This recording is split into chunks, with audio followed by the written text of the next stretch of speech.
Hello and good evening, everybody. Coming up tonight with the CPL Premier League. It's still going strong, and it looks like tonight we're gonna have a game between the Frenchies of La Steak Company and international team Tilted Axis Avengers. And honestly, I would actually like a few more Tilted Axis maps. So I'm a bit biased here. I might be a bit biased here. I'm sorry. During the game, I might be a bit biased. I hope I'm gonna keep everything in check over here and try to be as honest as possible with everything. Good evening, Ensazu. Hello there, sir. Tito's, hello and welcome. And I do have to give a few words about, of course, the event in Paris. Welcome. In the meantime, Goober Dragon, hello there, sir, and welcome.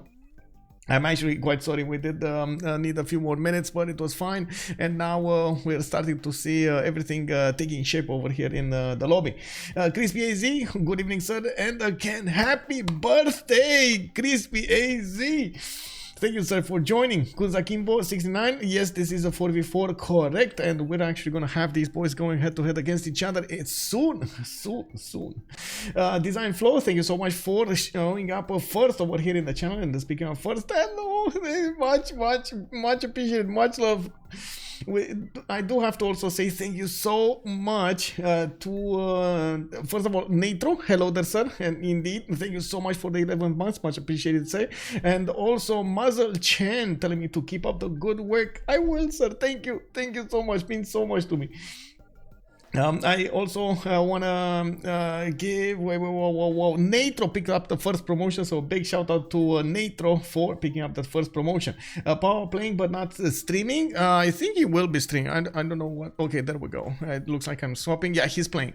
So on one side, we do have the boys from Tilted Axis Avengers. They're gonna feature today Ganksta, PAPACHILLIN, Cupcake, and Shoushin, if I'm not mistaken. And on the other side, we do have La Steak Company, CaptainMorgane, Malekit, with Kornok and LDK for them. And I do have to say, of course, we do have them a little bit hurrying. Look at that. They feel like it feels like they are how to say, it is a bit late for them. I gotta say, this is 19:30, 21:30 in the evening for the French teams. So yeah, tomorrow I'm pretty sure some of them might actually have work or school and something like that. So yeah. A few words about the Paris lab. In CVFR, we will have the land started up on March 10, 11, 12. I will be leaving on the 8th from Bucharest, and I believe it's going to be, the plane is actually early in the morning. I'm trying to get there as soon as I can, so I can actually benefit from Wednesday as a day, at least half a day over there, to try to visit maybe a museum, try to get something to eat, get to meet up with Under the Gun, and maybe Ben. I don't know if he's going to be coming from that early on. Why did I get the host? Well, I guess it's fine if I have the host, but sure. The event will be streamed as much as I will be streaming as much as I can during the event. I'm going to be trying to cast as many games, maybe try to play some. It will be a bit different than we've seen in other lands. So from what I understand, there will be just a big, very big room with all of the computers in them, and we're going to need to see what's gonna happen here. Why do I have the feeling that I'm gonna need to reconnect here, or I should say restart this? There are a lot of errors coming up. Anyway, I'm not sure exactly how much time, but I guess I would need a bit, like at least one day to try to change my sleep schedule, so I can actually be, early in the morning over there for the plane. Even though last time, even if I did try to do that, I still didn't get some sleep. That's usually what happens to me.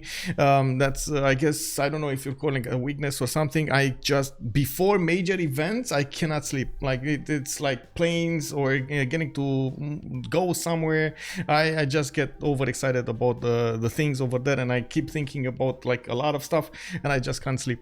I don't know if this happens to you, but it happens to me quite often. Let me actually see over here. I do need to click off first of all the team names, then click off this. Try raclette for dinner. Good evening. Good evening. I also want to mention something else about it. I will try to get as much as possible. Sorry about that. Okay, so they're asking me to host. Give me a second so I can put up the host here. CPL Premier League, private game, and I'm just gonna do this right afterwards, right? I need to confirm and then go next. 1, 2, 3, I believe. Okay, and then I'm gonna need to put, give me a second because they're asking me to host, so I need to actually put up the host here. In the meantime, I guess I can talk a little bit about what I was referring to. I'm gonna try to stream as many games as possible before in the next few weeks, so I do have enough content for YouTube, and of course I do try to keep as much as possible the rhythm going with 5 movies at least a week for YouTube, for you, and so on and so forth. Actually, for the stream on Twitch, I have been trying to do like 6-7 streams, and I've been trying to stream us every day if I do have games, and at some point it does stretch a little bit my energy out. But it is me, one of your longtime viewers called Papa Sparta. Hope you still remember me, smiley face. Hello, Papa Sparta, how can I not? Hello there, son, and welcome. Good evening, good evening. Thank you so much for the tier 1 sub. Oh my god, 17 months, bro. Thank you so much. Also, Andiro, bonsoir, monsieur. Athandorios, hello there, son, and welcome. Salty Capybara, good evening, ma'am. Guten Abend, bonsoir, monsieur, bienvenue. Okay, so moving forward, I do want to check a little bit the settings over here. We do have a team 1 name. Who is gonna be team 1? I don't know.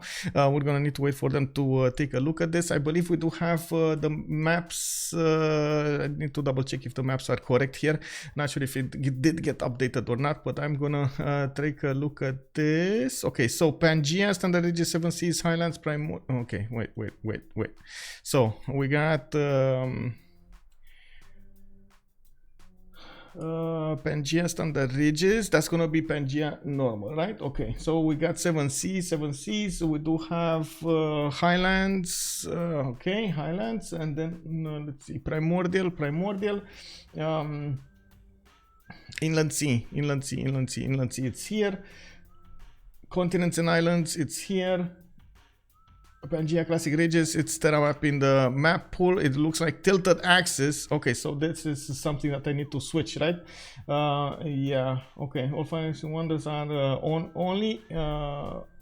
We will hold another vote after new wonders have been added. Okay, so I need to switch this.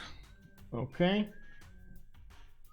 And then in the game setup, I'm also gonna need to do some more sticking over here. First of all, this is spawn guaranteed. Second of all, BCY is on, capitals only, and legacy. Okay, there we go. Oh, natural wonders. Oh my god, do I actually need to tick off all of the natural? Oh my god, okay, I'm sorry. This is gonna take a little while. Oh my god, really? Let's see, it's there. I have the Sahara, yes. Fountain of Youth, yes. Galapagos Islands, yes. Giant Causeway, yes. So all Fire Axis wonders will be there. Okay. Krakatoa, no. Hello. Okay, there we go. Grand Mesa is not there. Okay. Lake Redpa is, Lake Victoria is not, Lake Sononyanga not, Lensoa Maranhenes no, License for it is, Mosiano Itue not, Motalatsecano not, this no. Oh my god, I'm gonna learn so many of these guys. This is gonna be okay. What it's Paititi Pamucale Pantanal, Pio Pio Tahi, yes. Rocker Gibraltar, no. Sahara El Beda, yes. Sahara de Unini, no. This is the, yeah, this is no. Shripada, no. Zingi, yes. Upsunor Halo, yes. Uluru, yes. Vredefort Dome, no. William, no. Yosemite, Zangi, Danxia. Okay, so let's see. Did I? Okay, I missed. I think no. I think it's fine, right? It's 33, and we got all of them, from what I understand. So it should be 34. Bună seara, Spanky. Bine ai venit, domnule. Bine ai venit, domnule. Let me actually see what the boys are doing here. Let me switch also to the second one. Swap. Okay, there we go. So I let the AI be first. I think everybody was getting in. Hello.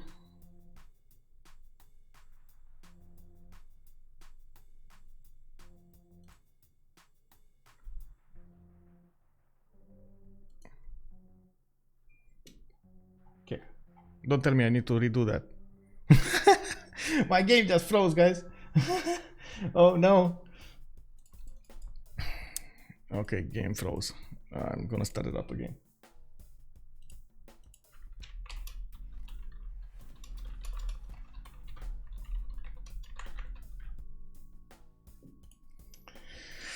Oh, you know, this is what I get because I didn't learn the wonders by heart, you know. That's what I get. Okay, another, I'm not sure if you guys saw it, but the CWC made it in the papers. Woo-woo. Wow, in the French papers we actually have them talking about the CWC and what will happen in the 5th game. That is amazing. I can't believe actually we made it in the game. I gotta say it was a bit awkward that we didn't actually have I would say a link somewhere, but I guess hopefully they're actually gonna okay, let me see if we got this. Oh, that's why it's okay. So that's why it's not working there, because the natural wonders for some reason are not oh, there we go. I don't have to do it again, guys. I don't have to do it again. I think I actually need to take on some more wonders here. Oh wait, why did I pin this? I didn't want to pin this. Unpin. Hello. CWC. Lol, kick W. Okay. I think I actually need to add some wonders, right? If I'm not mistaken, all are in. So I should actually add the Matterhorn. I should add. What is the other one?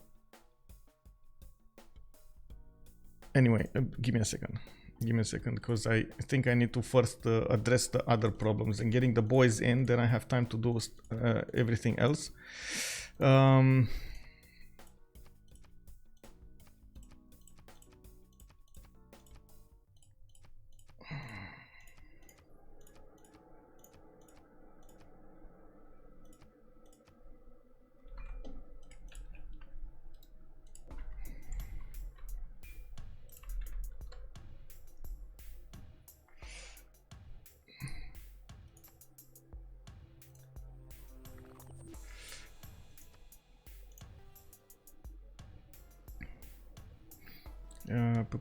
Okay, standard, it's spawn guaranteed.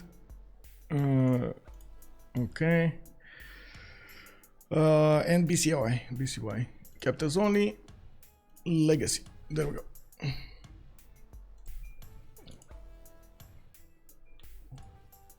Now time to watch the crusading game. Okay, another thing that I have to say, really have to say, guys, today I don't know exactly what happened, but today it was something like a cookie day in Finland, and my neighbors that are from Finland were so nice that they actually gave me cookies. Woo! Look at this. Cookies. I don't know if you see them correctly over there, but there's some strawberry jam over there or something, and there's like some marzipan and some sugar and spice, and oh my god, and everything nice over here. This is unbelievable, guys. This is amazing. I can't actually eat them. I'm gonna look at them and I'm gonna eat them afterwards. Woo! But oh my, yes, cookies. I have cookies. Yes, I went from crusade to Finland cookies. Yes, exactly. I went from crusade to Finland cookies.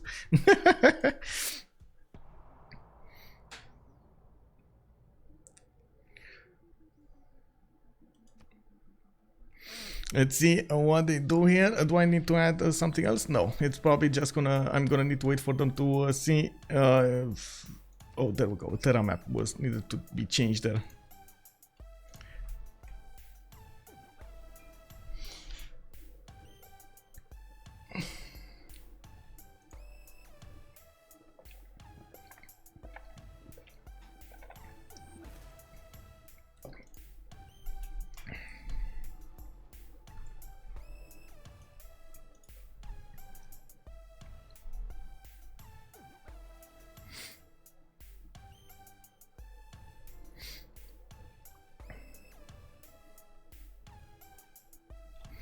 Okay, so waiting for them all to join here. on the lobby. I do need to figure out exactly who's gonna be team 1 and who's gonna be team 2, and we're gonna get this going sooner. I hope so, sooner rather than later. What was it? Oh, by the way, did you guys see Twitter? Twitter is booming. Oh my god, somebody actually helped me with some cuts over here, and these oh my god, I don't know if you guys saw those cuts, but oh my god, I don't want to quickly put it up on the screen here, so you guys can see what I see while the boys are getting in. Let's see. So first of all, this is from CPL, 20 seconds. Look at that. Final encore in the sea. Is they're not actually knowing what is the finals are not yet decided. Now we do have this one, of course, the one that happened with the big culture victory of Pericles. I know what I would do. I would just alt F4 out of the game and go back to bed, dude. I'm done. If I'm playing against a Cree that's 500 closer and turn and boom, culture victory start. Well, culture victory CC activates, and of course we do have also this one. Rome. Oh my God, Rome managed to take away from Rome 2 cities yesterday. Unbelievable. Yes, 2 days ago. 2 days ago. That was quite a game. Oh my god, that was just another level of bullying over there for Rome. Unbelievable. That epic game, yeah, I know, right? The epic game with Greece, that was quite something. And oh man, what can I say? Okay, just waiting for the players to join here, and it looks like LDK. So okay, we got the first team. It's gonna be LSC. And on the other side, we do have TAA. That's gonna be Tilted Axis Avengers, so team 2. Okay, there we go. I'm just gonna set myself as blue, so I don't see any red messages. I really don't like red bubbles. I don't know what it is, but I really don't like red bubbles. He went to 600 culture. Yeah, I know, right? Oh my god, it was unbelievable. It was such a good game. Such a good game. Psycho Mike, also good evening, sir. I should finish those finished cookies. Yes.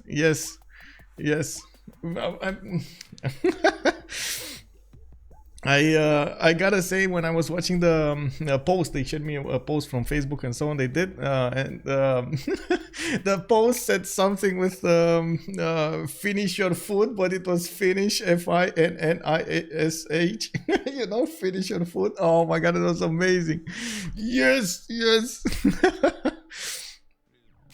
When you actually do some puns in words, that's amazing.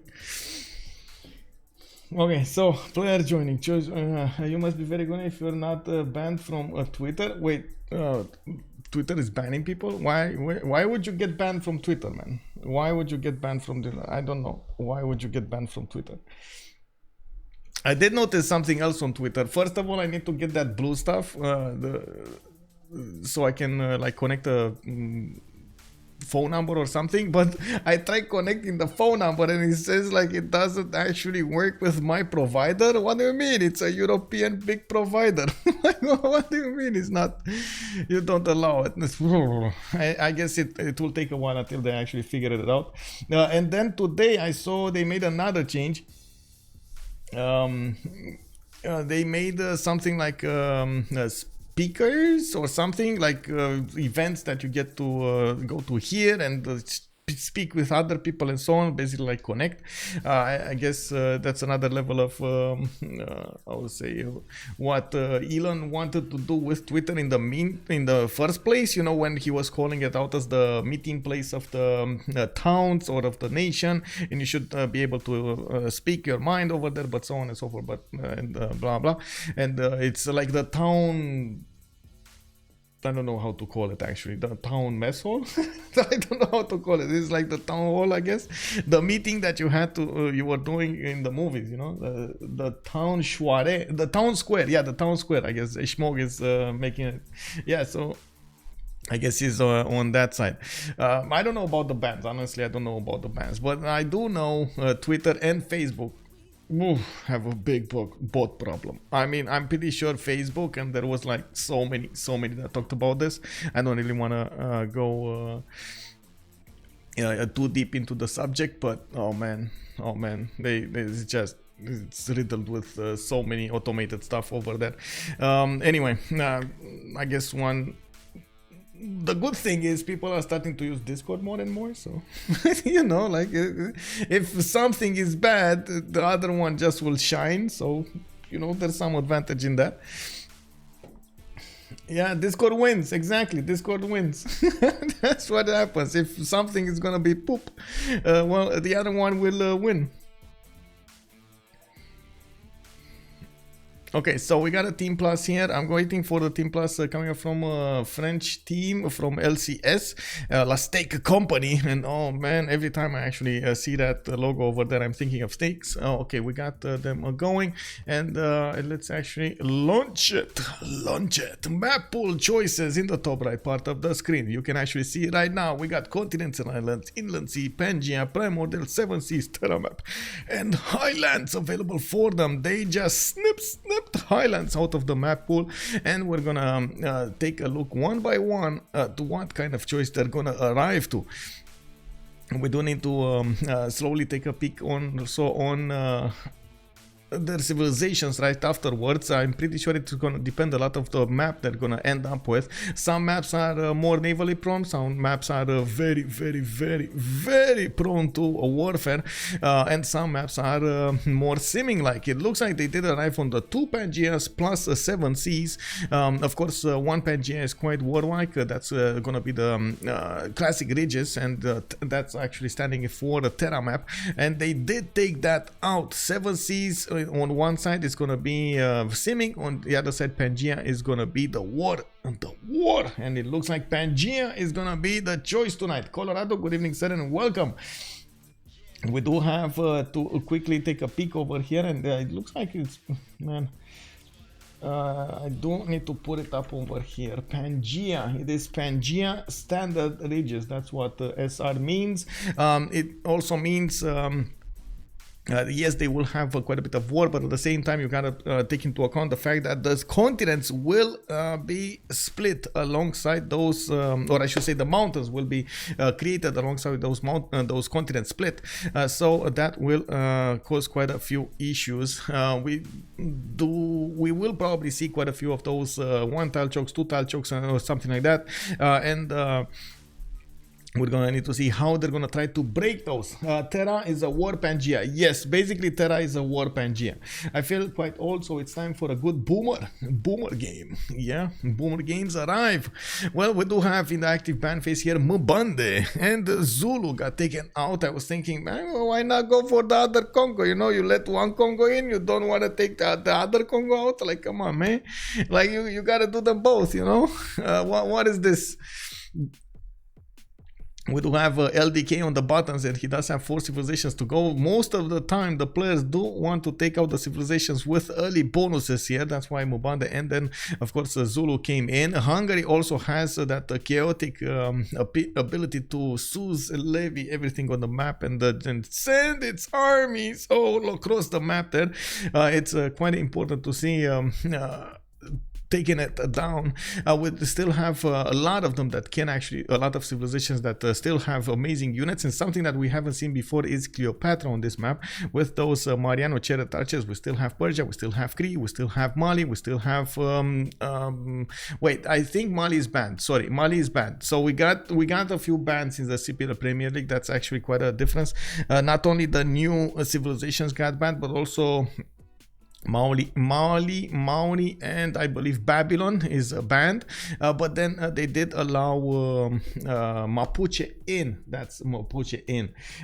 Someone, but there will be some balancing probably. Mbande, yeah. Wait, are they good? The new civilizations will probably get a facelift. We're just waiting for them to choose what kind of bonuses they're gonna remain with or without.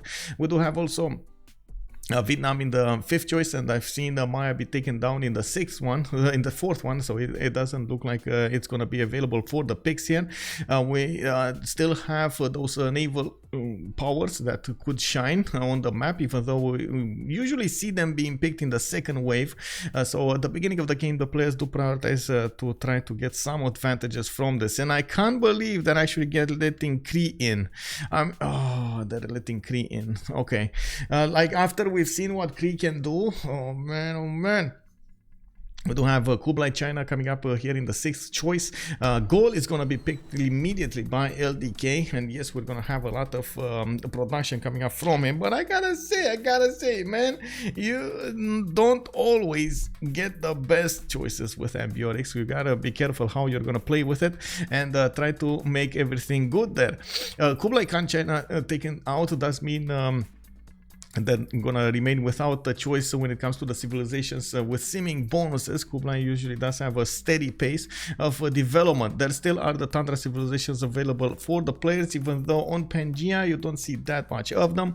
Maybe, you know, something like Russia, something like Canada can be picked here, but I would actually think maybe Russia over Canada in these choices.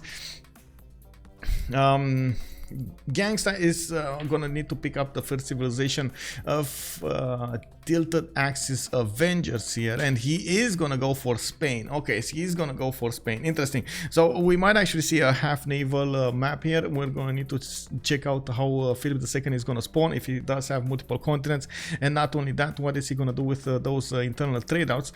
We do need to see PAPACHILLIN also picking up the 2nd civilization. I think they kind of set their gold up with Philip II here, so they do need to pick something that will trade punches well with their opponents and also be quite respectable when it comes to its simming abilities. Kridma, good evening, sir. Large Sloth Lemur, good evening, sir. Also, Kridma is making a comment here. Mabande is one of those civilizations that is generally very good and versatile, but when your team finds relics, it is just plain OP. Yes. Yes, that's, oh my god, yes, Kongo power! Large Source Lemur, hello Michael and all, hope you are well. Chances of a France horse rush today? I would hope so, but it looks like we got Peter in the house. We got the Cossacks coming up here soon enough from Mother Russia. Of course, from the beginning, he's gonna get some extra production in the Tundra tiles, some extra faith there, so, you know, some lovers. Wink, wink. We do need to see what kind of strategy Peter is gonna choose to play. Kornok is gonna have the 2nd choice here of LCS, that is the Lastek company. He's gonna need to pick a civilization that can definitely trade punches with his opponent, and I gotta say, I don't think they're that worried about the culture victory, especially with Ambiotics in the game. We should see him generate quite a bit of a defense there when it comes to that culture. Now, on the war side, I do have to mention, and I think I did. Okay, there we go, Cree. I was getting worried. Like, how is this possible? You know, like this, and I gotta say, right now, I feel like on you know, LCS does have the draft on their side, because they did pick 2 civilizations that are very, very good, especially on the Pangea map. While yes, Spain is good, it's mostly used on maps like 7 Seas or something else. Or also Peter, again, a very good nation, but not really that preferred when it comes to the Pangea map.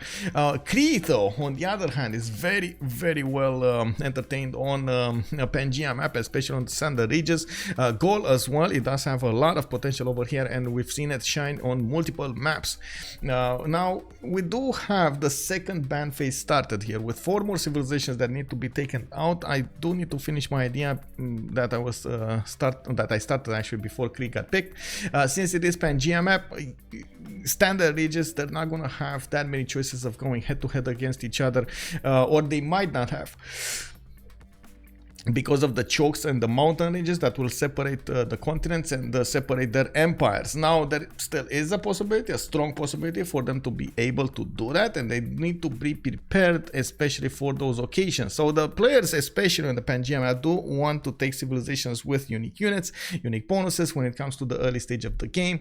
Now, one of the reasons they did take out a lot of those with those bonuses at the beginning.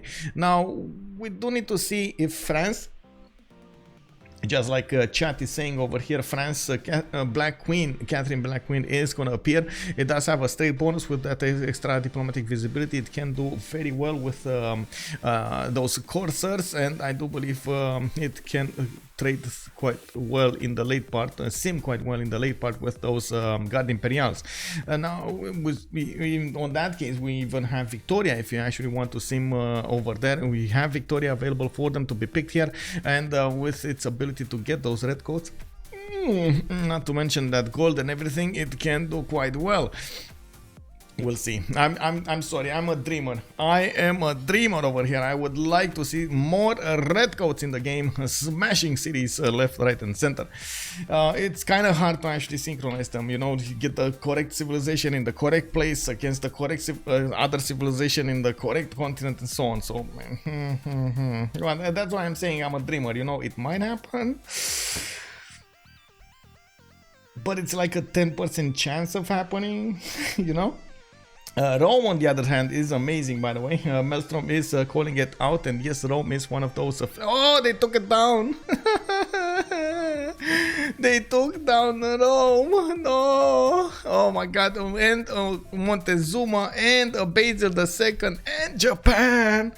Wow, okay, I mean, okay, Cyrus, they're picking Cyrus. Ooh, nice, Cyrus. Okay, it's time to see those ones, those immortals come out to play and take out civilizations. Yes, yes. Cyrus over here with those internal trade routes, with the unique units, with the culture, with the gold coming up from those trade routes. It is gonna be amazing. This is not Cyrus, by the way. This is Suleiman Muhteshem. Well, it did get randomized then. Lanaita, thank you so much for the follows, sir or ma'am. I'm not sure. I think you need to tell me. Canada to offset PETA in the house. I don't think actually they're gonna pick it, but I do have another observation to make about PETA. Since it is somewhere in a corner, it should actually give more land to the other civilizations, so we're gonna need to see how that will be. It relieves a little bit of pressure. Movember Zinga. Oh.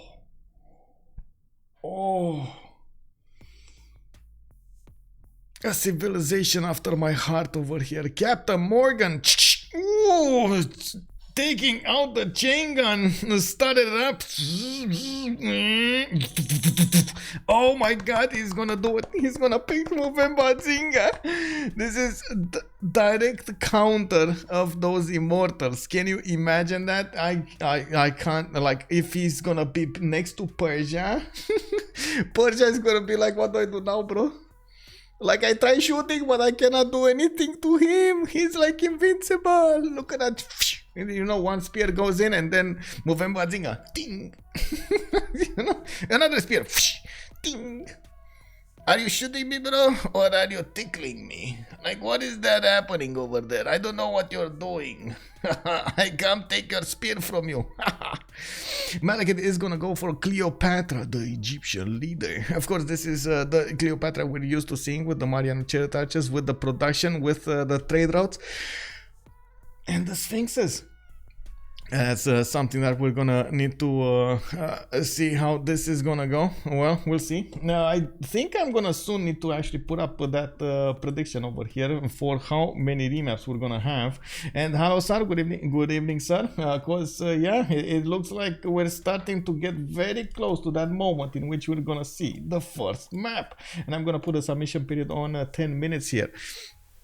Cupcake is the last one to pick civilization, and it is gonna be for tilted axis Avengers. They do have Persia with Ambiorix and wait, is that no, Persia with Peter and Philip II on their side, and they did pick Tomerus. Now this is a civilization that can do war.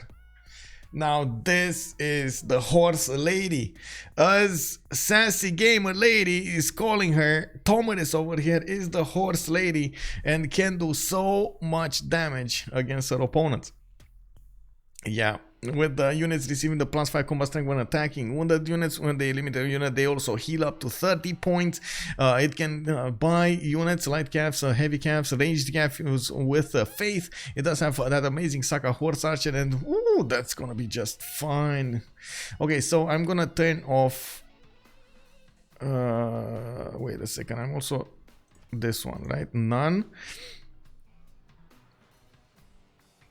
Private game, competitive, spawn guaranteed resources are, wait, how are the resources?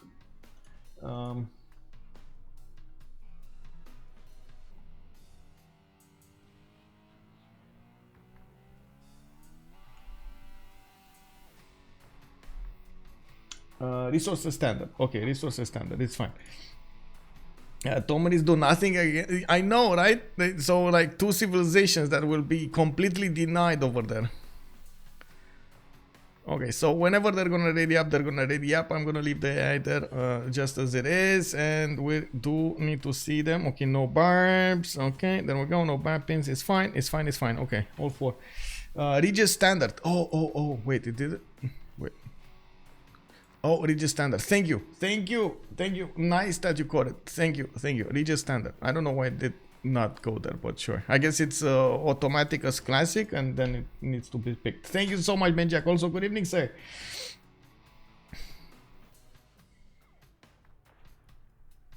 Okay.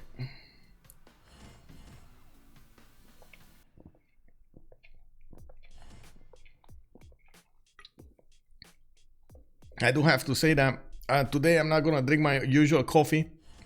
I'm gonna try to make up for coffee with you know, my usual save. Because tomorrow morning, this being right now it's 23:17, and I'm gonna need to wake up at 0800 to actually no, earlier 07:15 so I can help my family out with something. I'm gonna get back to sleep in like an hour after that, but I really need to wake up in that morning hour. It's gonna be like my eyes will be like, you know, coming out of my sockets over there. Oh. Design flow, is there a mode where I can set up a game like this with my friends, map banning, sieve banning, the different settings? Yes, it's basically like these are all modes, by the way. You can actually use MPH with you and your friends and no problems. MPH, BBG, BBS, or BSM, everything is up on the workshop, and can be used by you and your friends. The most, like the biggest advice that I have is make sure everybody in the lobby has the same mods subscribed to and activated. If you don't use a mod, unsubscribe to it. It's like the same for your friends. They need to unsubscribe for it. Yeah. Okay, so we do have the first map over here, and this is something I'm sorry, I'm gonna have to say it again here, because it feels like I still sometimes, you know, I still play some games in CPL and so on, and in the CFR league, and unfortunately sometimes the players just underestimate the power of fire axis crashes or errors that are being generated by different mods of different players activated in the game. Like even if you're not the host and you have an extra mod, it does increase the chances of desyncs or disconnects or errors that can be generated throughout the game. That's the reason that a lot of the times in the competitive games we have started to ban those extras over there. Is there a website to find these mods in one place? Yes, sir. You can actually take a look on cpl.gg and you will find out more information. It's over here. There we go. Click on that link. You can even use, yeah, there we go. Click on that link and you're going to get each of the mods over there. Hello there, Under is a legend. Hello there, sir. Is this CWC? This is not CWC. We do have the CPL Premier League, and today we're gonna see a game between Tilted Axis Avengers on one side and La Steak Company on the other side. We're taking a look at Ganksta here for the first time. We do have him, by the looks of it, next to Gaul. He's gonna probably try to trade punches with the Gauls at some point. He does have a decent amount of land to be over here to the north and to the west side. Troll alert! Whoa, Gassy Anthony! Woo, woo, woo! Police! Hello there, sir! Well, let's see. We need moderators over here. Woo, woo! We got Ganksta coming up with his warrior moving to the northwest. He does have a decent amount of wait, whoa. Russia in a corner. See, in a tree. Oh man, okay, well I guess this is not a bad Russian spawn, but it's not big either. Like, okay, sure, he's gonna get a few cities and some mountains and a city-state to kill and a lot of coast to settle on the west side, but he's also gonna be pinned over here in the south. He does have Ganksta to trade with. Ganksta is usually gonna prefer internal trade routes over externals because the culture, the gold that you get from those internal trade routes are usually much better than the externals, but you gotta help a man out, you know, you gotta help your teammate when he needs that whistle bunker going. Maybe, you know, some research, maybe some extra culture, you know, he needs something. Now in St. Petersburg, we do have him with the ability to go if he wants to for the Gods of the Hunt Pantheon to get that extra food, and that has been a discussion for some time over here. What does Russia need? And of course, extra food has been the answer to that question, or that was what the answer. Well, is that actually what he's gonna need here? I think so. We will need to see him generate that from multiple tiles over here to the southeast to the west side. Legilementos, hello there, sir, and thank you so much for the follow. Welcome back. Wait a second. Oh, where have you been, man? Where have you been? What does Russia need? All you need is love. Yeah. Oh man, I don't. Oh, man. I don't know if I can say this, but oh my god, I'm just okay. I'm gonna say it. My friends turned my attention to a 9gag post of something happening in Germany. Wow. If you want no more information about that, you can actually search it on my Discord or something. It's hidden. It's the hidden nugget.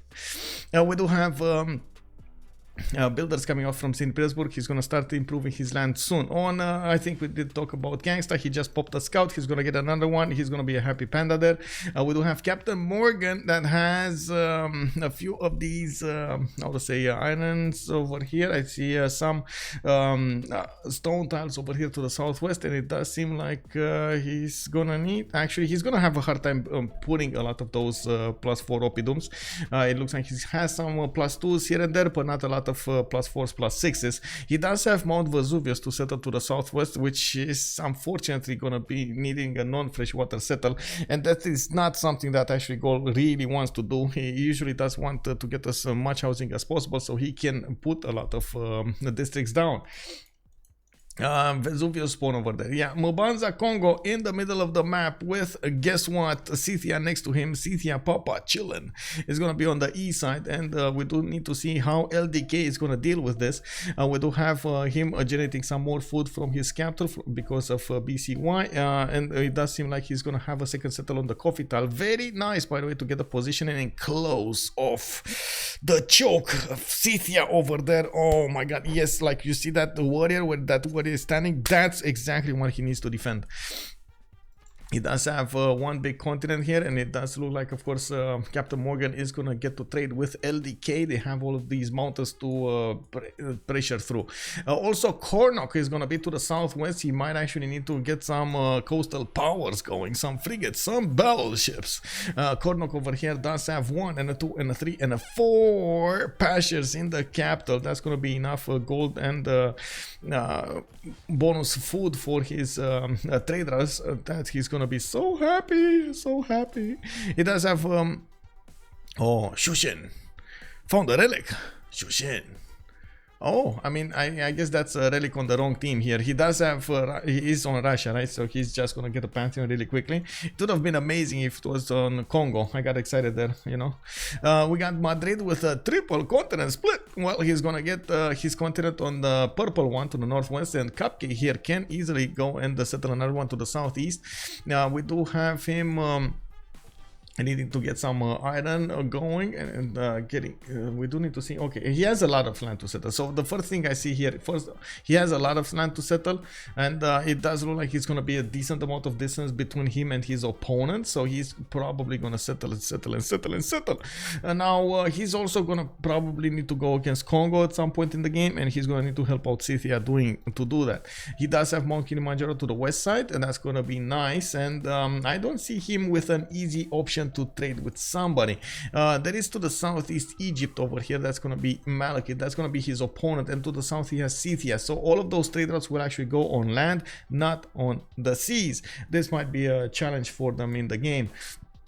This might also be a challenge for how Russia wants to play this. He can keep on expanding to the east side, benefiting from some tundra and some extra land, but it is going to be quite an issue when it comes to how to say, developing cities, or allowing Persia to develop cities over here to the north. They need to figure out exactly how to split this land accordingly. We do have a rocket debt over here with some extra food to tiles, and I do see a decent amount of mountains with a +6 campus that, you know, can be a bit hot.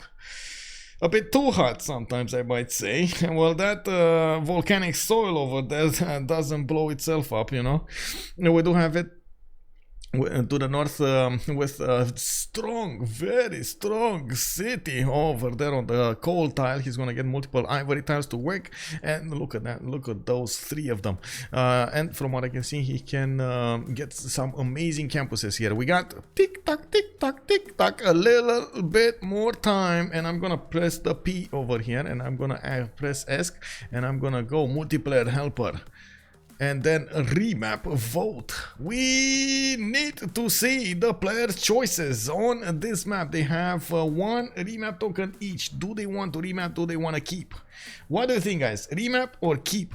All Triangle, good evening, sir, and welcome. Basisti, hello there, sir. Indeed, Vesuvio Spawn. And good evening, Godsbar. Hello there, sir.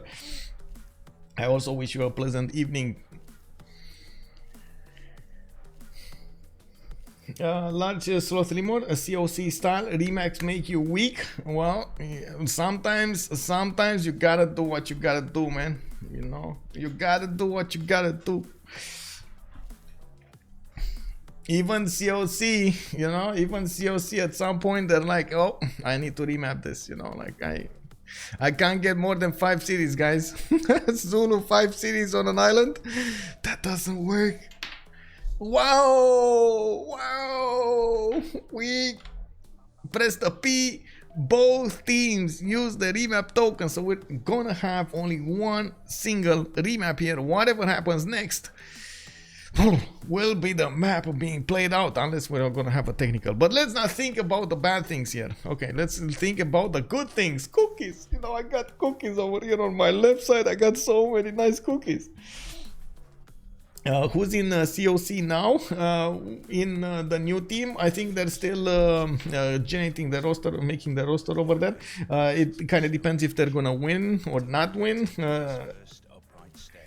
Do the BBG and BBS mods work in single player for practice? Yes, they do work in single player for practice. Yes.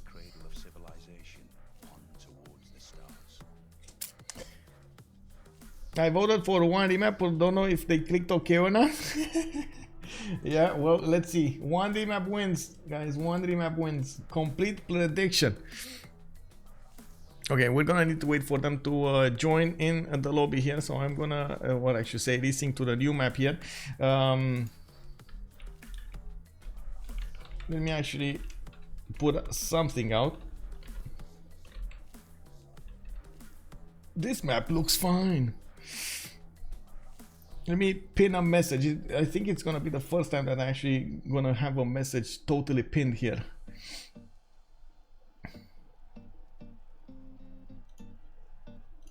There we go. There we go. Good looking map with the little info was, yeah.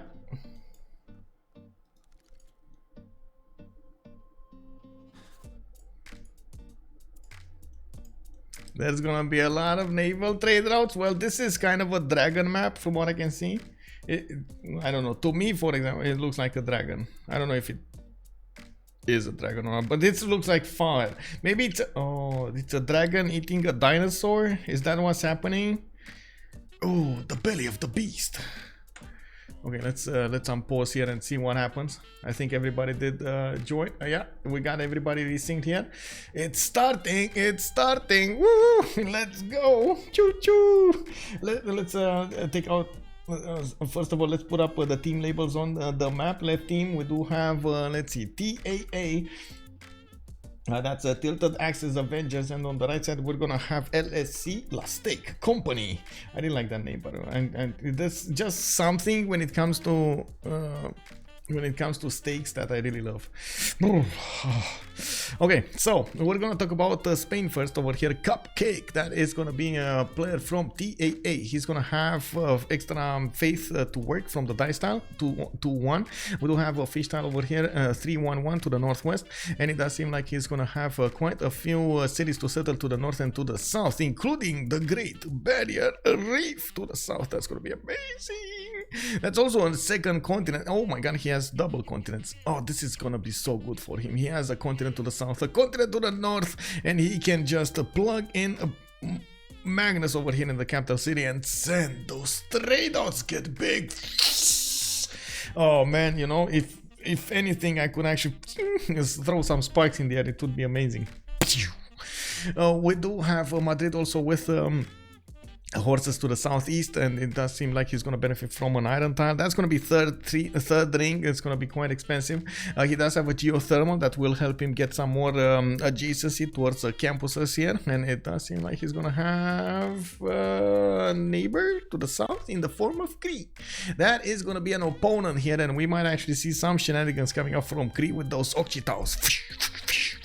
Moving, squishing through those trees over there, trying to get as soon as possible to the settlers of Spain and taking them away from them. We're gonna need to see those Occhitaus come out from his cities. At the moment, he has a problem, guys. He doesn't have enough production.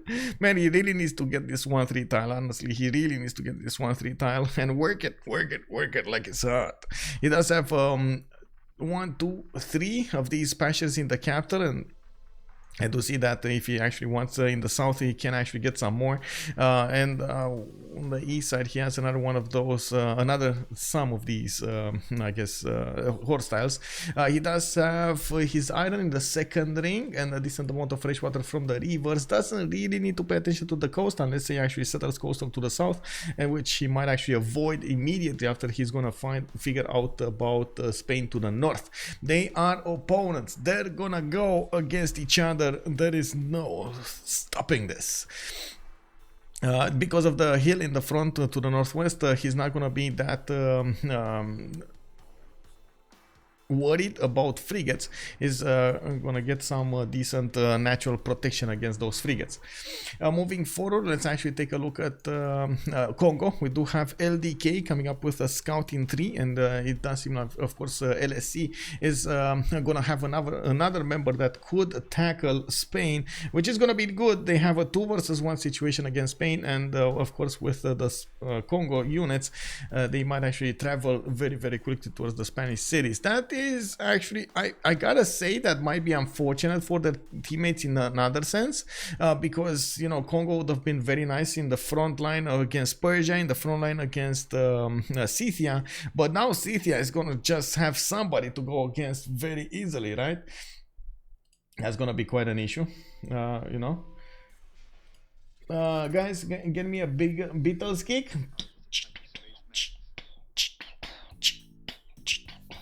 Looks like Russia might be pinched. Yeah, I think not actually. Russia looks good, man. He has mountains to develop. He has a decent amount of distance between him and Malekit, a decent amount of tundra here. Oh, come on, he's good. We do have Kongo also benefiting from an iron tile in the second ring. Looks like he does have a horse tile in the capital. Triple continent split for him as well, so he can get multiple amenities here and very, very good campuses. I gotta say, I actually really like this Kongo spawn. Like, he's protected from this, is not forced to actually do an army. He can go for seaming. He can try to go for a lot of commercials points, of course, for the merchants. He can try to chop out if he wants to Oracle, or just try to, you know, casually get as many theater squares as possible. We're going to need to see what he's going to choose here, and how Kongo is going to try to get up the win, or the advantages to get a win. There's also a possibility for him to settle a coastal city, so he can trade cap to Rakedet. Rakedet does have a scout coming up right here. He does have some truffles that he needs to buy, and some fish tiles in the north. Looks like he's going to have a decent amount of fresh floodable terrain, I should say, in the east, and fresh water around his cities, with a possible second settle over there on the truffle, giving him, well, a truffle, cocoa, you know, anything good. He can settle more cities on the rivers to the south, and that will give him quite a few bonuses. We do have him with a possible city state takeover in the north. He does have Armagh on his way there in the north, while I'm pretty sure he's going to try to close off this choke point, this two-tile choke point against Russia at some point. Basically, the land kind of forces them to go through that, funneling through those mountains. It's not going to be ideal to defend and or attack against. Well, I guess it's going to be much easier to defend and attack through. And maybe I should actually abstain from saying an opinion there, because we've seen it so many times. Are you casting any games on Duo Camp or just CWC this week? I don't know what this 2v2s are. I don't know, man. I didn't take a look at all on that one. The general, good evening, sir. Under is a legend. I think for sure one with Bodeno. Who else would be casting? Kick W. I will cast the CWC as in restream the CWC, because Trinda is as far as I know there. He didn't say anything, but I did confirm him as a caster for the 4th game. I just want to restream, and that's fine for me. Also, we do have quite a few games coming up from the Premier League, coming up from the CFR squadrons. There's going to be quite a lot of action anyway, so it is what it is.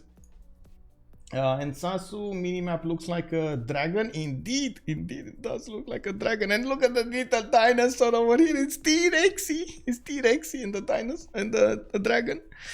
Next up, we do need to take a look at Russia. TAA will have Russia over here in a relatively safe position. Shoushin is gonna get quite a few mountains to go for, and it does seem like he's gonna have fresh water from multiple rivers. He also has a decent amount of food generated from those fish tiles. That's gonna be nice, with a whale tile on the east side. It does have I would say, yeah, he does have multiple possibilities when it comes to his pantheons here, and we're going to need to see what he's gonna choose. I think this is a decent amount of land for him to go for. Unfortunately, if he goes too much left, he's gonna expose himself to the Cree, but he can try to go a little bit to the southeast of, oh no, that's desert. So yeah, basically the land kind of forces him to stay in this, you know, in this area, which is not small, not big. I will gonna need to see how much he's gonna get here. At least 8 cities from what I can count here should be easily contained, and he's gonna try to make them as rich as possible. He does have an rental to the southwest. I see, of course, he's gonna need to get out of the tundra for some horses, which are gonna be available for him next to Hong Kong, or towards the north next to Sahara El Beida. And that's gonna be interesting when he gets there. I do also want to take a look here. Did I talk about this? Rakedet does have both of his strategics in the 3rd ring to the southwest over here, the iron and the horses. And it does seem like the settler is going over there for that 2-2 base. Okay, that makes sense. But honestly, I don't know why he's going here and not going on one of these tiles. I mean, sure, you don't want this. Sure, you get the Coco tile and it's fine. He has multiple 2-2, whatever. It is what it is. We do have Ganksta coming up with Persia. He's going to be right next to Scythia. Those two world civilizations will need a target here, and they might actually get the target in the form of Cleopatra to the west. It does seem like they also have a Gaul in the southeast. That's relatively far away from Scythia, but depending on where PAPACHILLIN is going to move his first settler, which I kind of say he should go for, you know, Paititi over here to the northeast to actually get the Gaul, get the culture, and yeah, there we go, he's going there. And he also settled on T-tile. Okay, Pasagarde does have a 3-1. It does look like he's pumping out a settler there. It does also seem like we do have multiple tiles over here to the northwest. Let's see, the jam, I mean, it would be cool to see you guys co-cast today, especially since he got the slot for final. I mean, if he wants to co-cast, I'm all for it, man. I'm all for it. I think that take that as a yes. The desert isn't the worst map type. Pangea standard ridges indeed. That's why I put that map Pangea SR over there on top of the minimap.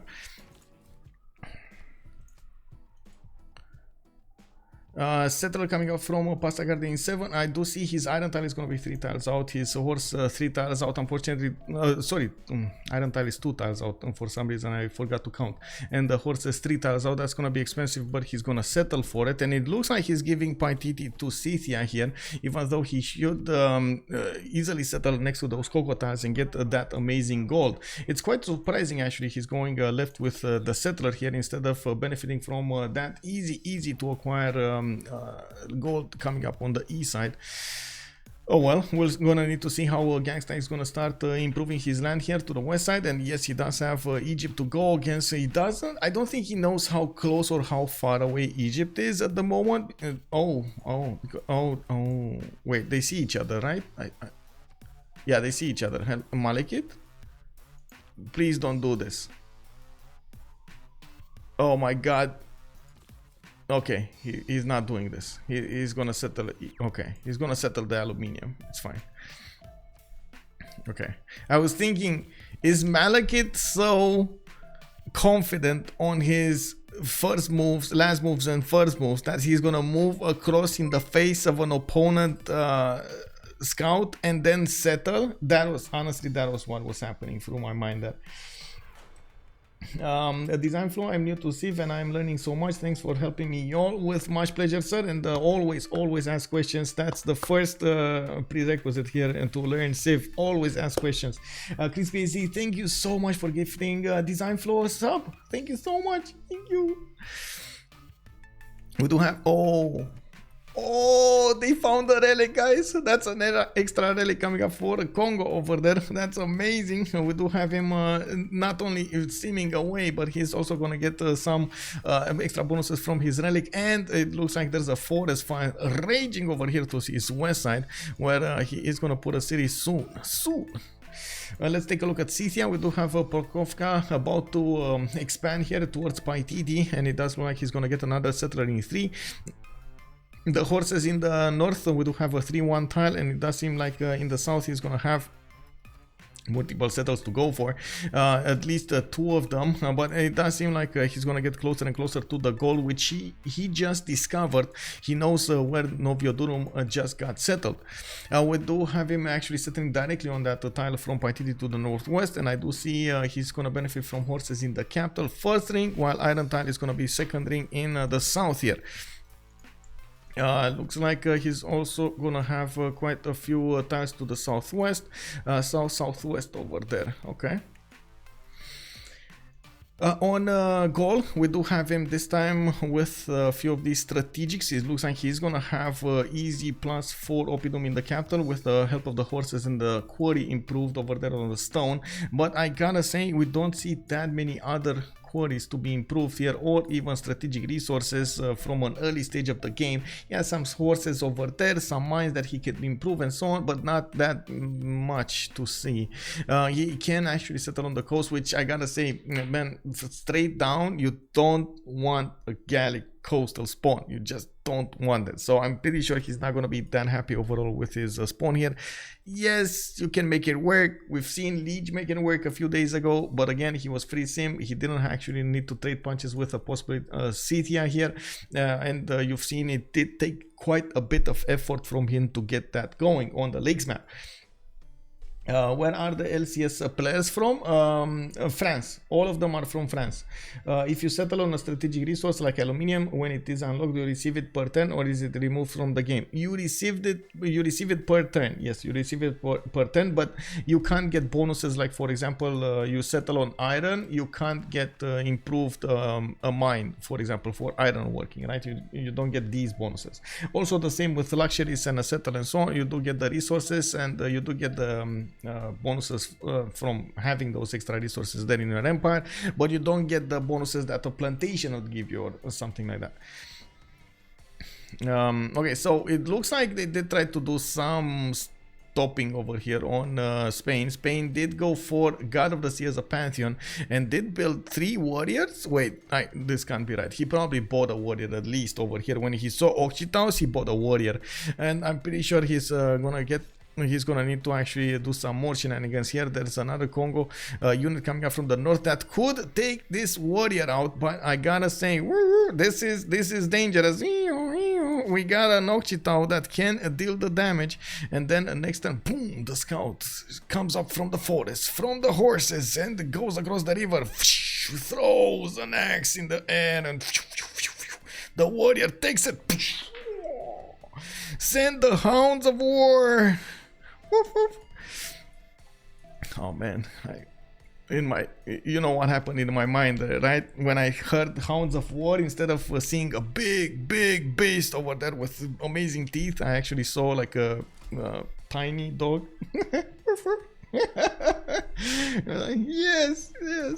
Oh man, they're actually pushing Kongo back in the city of Madrid. He didn't want to take the chance of him losing his warrior here. The Occhitau is pushing from the south. 2 of those Congolese scouts are next to the city of Madrid, and this is turning to be very dangerous for Cupcake. Even if he has multiple warriors to work with, it doesn't seem like it's going to be easy for him to take these Occhitaus down. We do have at the moment in the south another city being settled by Cree. He is moving a settler to the southeast. He's staying clear away from the coast, doesn't want to give any easy pickings for Spain over there, and it does seem like we do have Kongo expanding here quite easily as well. Willa did get settled on that dry style, and I do see he's gonna benefit from a lot of extra fertility when it comes to these forest fires. He's gonna get all of those with extra fertility on them. Very nice. Chuan are always ready for war. Yes. Oh my god, man, my neighbor, I gotta say, another neighbor of mine has a little, man, I don't think it's this big, like this big, and I'm not really a tall guy. I'm like, I don't know, 175 or something like that centimeters, so I'm not that tall. But when you see some like little dog that actually wants to chew your leg, and he's like starting to how to say, he's running behind you, and he's like and he's like starting to try to bite your leg. I was like, bro, are you for real, bro? You know, like,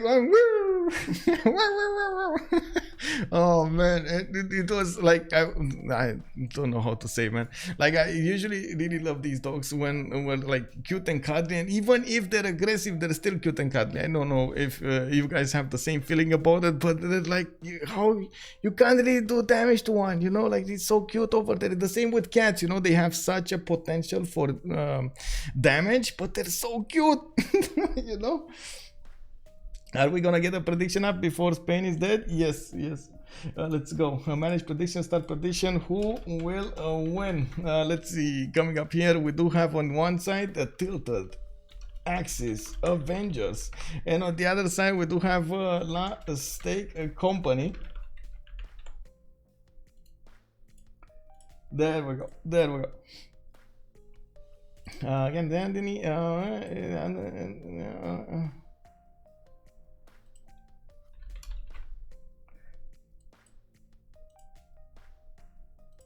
Decent moves from Cupcake. Well, he's still gonna be quite in a disadvantage here when it comes to settling that city, and I'm pretty sure we're gonna see. Oh, actually, I'm not that sure. I was thinking the Ochitao should actually move on the fertile and the scout stay in place because now a Cupcake can actually move to the south.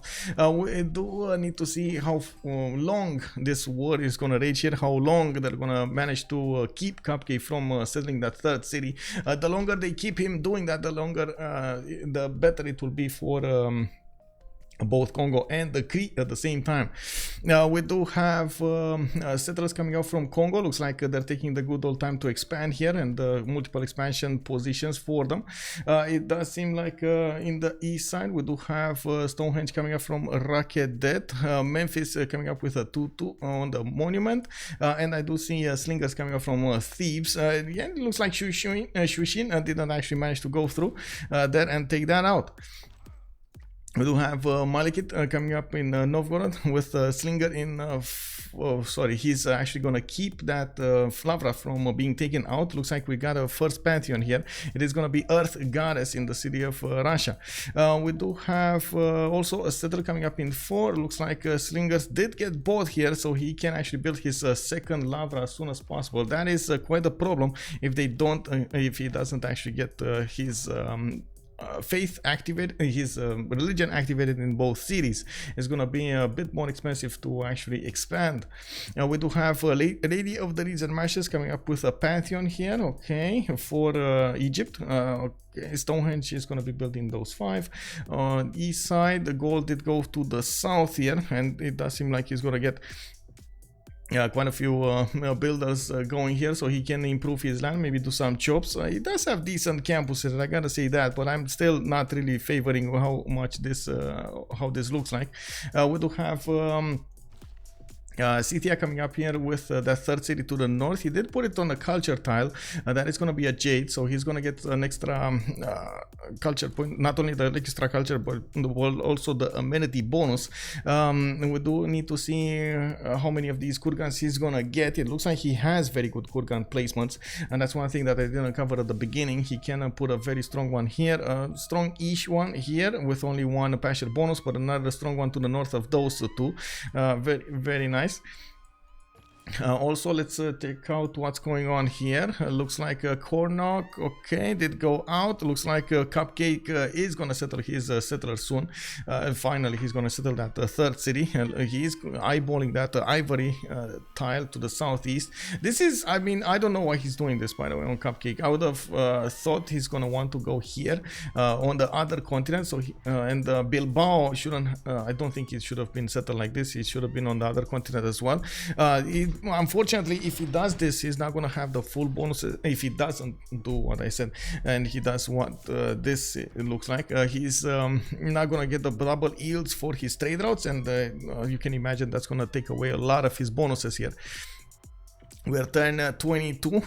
We can actually take a quick peek at the city states and see what we have to work with here. Zanzibar and Venice coming up with the trade. We do have Armagh and Cinguetti coming up for religious bonuses.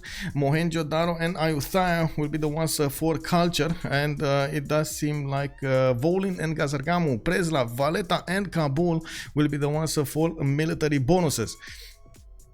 That's a lot of military city states, by the way. It just goes to show what we're gonna need to expect from this map here. We do have also I think I did talk about Cinguetti and Armagh, right? Cinguetti is gonna be amazing for Russia, by the way, if they do manage to keep it alive, which will at some point might be taken down by Kongo. It will be amazing to keep over there. Also, let's see, medicine. Good evening, sir. Hello there. You see Egypt, I vote Egypt. Yeah, makes sense. We do have also Crispy. Looks like he doesn't know where he's he's playing Spain. Don't know. Imagine having a triple and not create. Why is your I think he got a little bit overwhelmed here by the units of Cree. Maybe they did force Bilbao to be settled, and he wanted to settle it as soon as possible as he's seen those Ochitao. So I don't really want to be quick to judge, but I would like to say that unfortunately this results in him not using his double yield bonus from those trade routes, which is quite problematic. We do need to see also how Kornok is going to develop the lands of Cree. Looks like he's starting to improve his patches here. He did get the City Patron Goddess as a pantheon that really keeps him going here, and we do need to see how this is going to develop here for him as an empire. We do have traders coming up from Wiskaya Kisane, and I do see we got Magnus coming up in 5.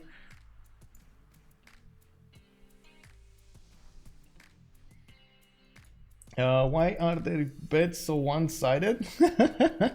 Oh, you mean why is everybody putting for stake? Oh, hello there, CC Pyro. I think they like the name, bro. But come on, you gotta love Tilted Axis Avengers also, right? Like, come on, man. You gotta love that. You gotta love it. We need more Tilted Axis in our lives, just like Primordial.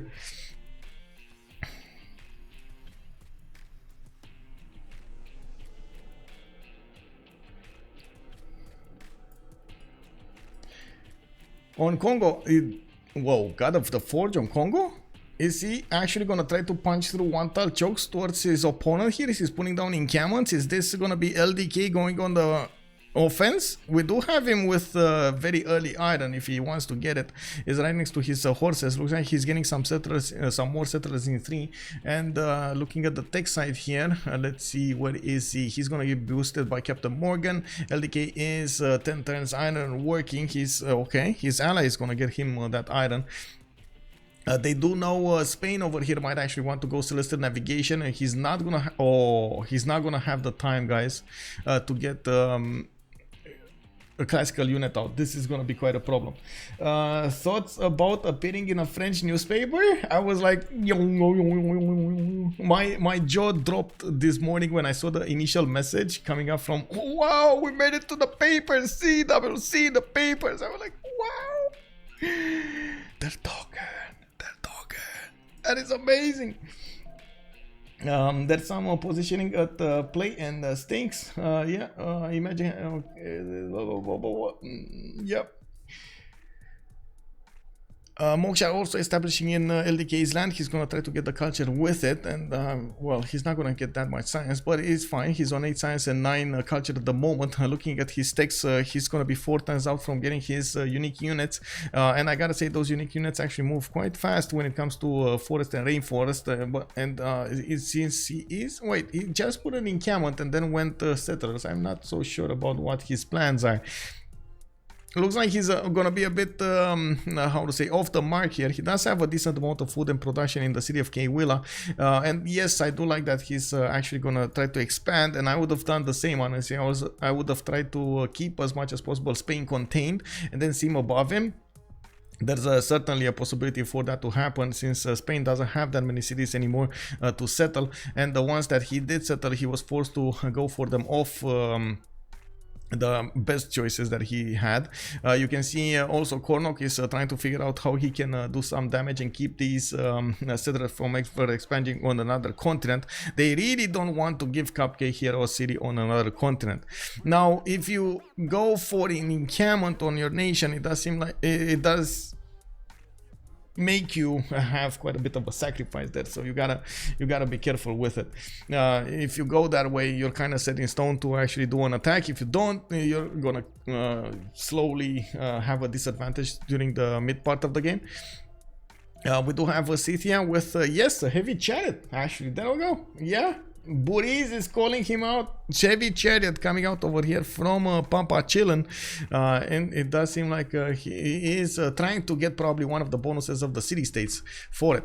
We're 5 turns away from getting the new era, and it does seem like we do have how to say, to take a look at the era score here. Almost everybody did get over it. Yeah, they did get over the threshold except Malekit, which I'm pretty sure he is gonna get it soon. He does have a Stonehenge finishing up in Racket Death, and this is another one of those strategies that we haven't seen in some time. The China religion, as we like to call it, he's gonna go for divine inspiration with sacred places. He's gonna get the faith from his wonders, and he's gonna get more culture, gold, faith, and so on and so forth from his one wonder in every city. And then he's gonna probably start spamming wonders around with the extra bonuses he's gonna have next to the rivers. I gotta say he has a good mix of floodable terrain and non-floodable terrain, so he can make the most out of those. In the south, Russia did get back his Lavra with the 2 slingers that he has over here. A bit of an expensive trick, but he did it. And now he's going to expand to the north on that dry style. That's going to be his 3rd city to the northeast. And it's going to take a while until he gets his first great prophet here. And I you know what? Is Egypt going to try to snatch away? Is this going to happen? Will we see feed the world over here instead of divine inspiration? I don't think so, right? I think that is very unlikely to happen. It's clear that he's going to get Stonehenge much faster, and it's clear that he's not going to benefit from feed the world because he doesn't have holy site. So I think that's very slim possibility, but I want to keep saying it. Is that a +6 Lavra? Yes, that is a +6 Lavra, sir. He went for Earth Goddess as a Pantheon. He's getting the Faith alongside. And I gotta say, Sahara El Beida, it's not gonna be good to work. Unfortunately, it doesn't give you neither food nor production. So you're kind of ended up with only the gold, the culture, and the science. It's not really ideal to actually have those tiles worked unless you have amazing tiles. Otherwise, you know, like you can actually grow your city. And you can see the city is stagnating at 3 pop. I gotta win back the points. Lost me the finals, so fun. I missed the game they actually won and had to watch later. Oh, rip. Okay, Spectator is friendly to me. Wow, the Spectator is actually friendly to me. This is a new one.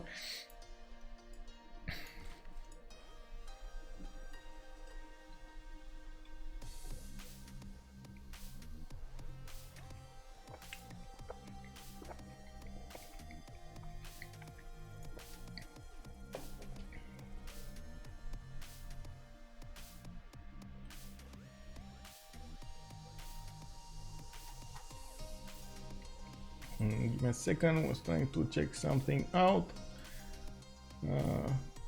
Okay. Oh, we got a prediction going on. Okay, that's it. Very nice, by the way, from this.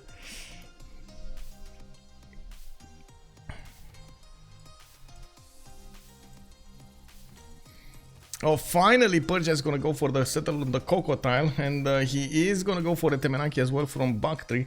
He went for religious settlements as a Pantheon, and he's actually putting more production into his settlers. Very nice. Getting more shine in the city of Sparta, and I do see he has a possibility to improve the turtles here. He probably has also sailing soon. That's gonna be nice. A lot of gold being generated here by the Persian Empire. He's at the moment generating 14 gold a turn, but PAPACHILLIN is on 19. Oh, that's a lot of gold. He improved more of these truffles.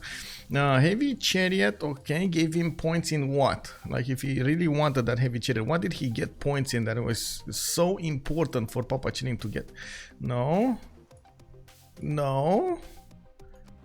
Maybe this? No. Maybe Venice?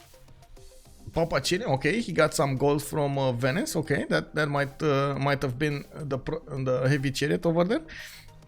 Cinguetti maybe? Also Fate City State would be nice for, no, that's LDK, so I don't know.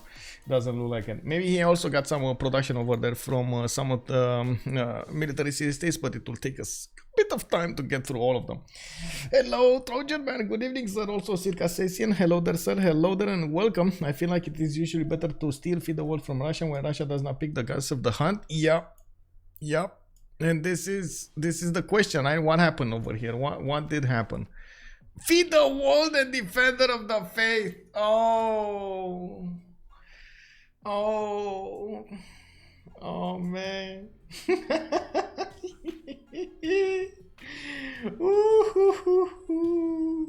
Oh man. He nailed it. Can you check it? Yes, he did. Feed the world with defender of the faith. Shoushin, what you gonna do, bro? Like this totally stops his plans of expanding over here in Novgorod. This is gonna be such a bad city. He's still getting a decent amount of faith when it comes to his Lavras. Overall in his empire, he has faith coming up from Earth Goddess, but he's not going to have the food to grow. That's the main issue, right? Especially in the tundra, you need that food. We need that food. It's good that he has some coastals so that it will give him the fish, for example, to grow to 6 pop, 7 pop. And we do see in Yaroslav, he's going to have 3 fish to improve. He has some whales here in St. Petersburg. In the south, he's going to get some more crabs, and he can keep on expanding to the west side. Let's take a look at what's going on here. We do have LDK actually pumping out 2 settlers. He's slowly getting that encampment down, and it looks like Kongo is generating those general points, but not fast enough.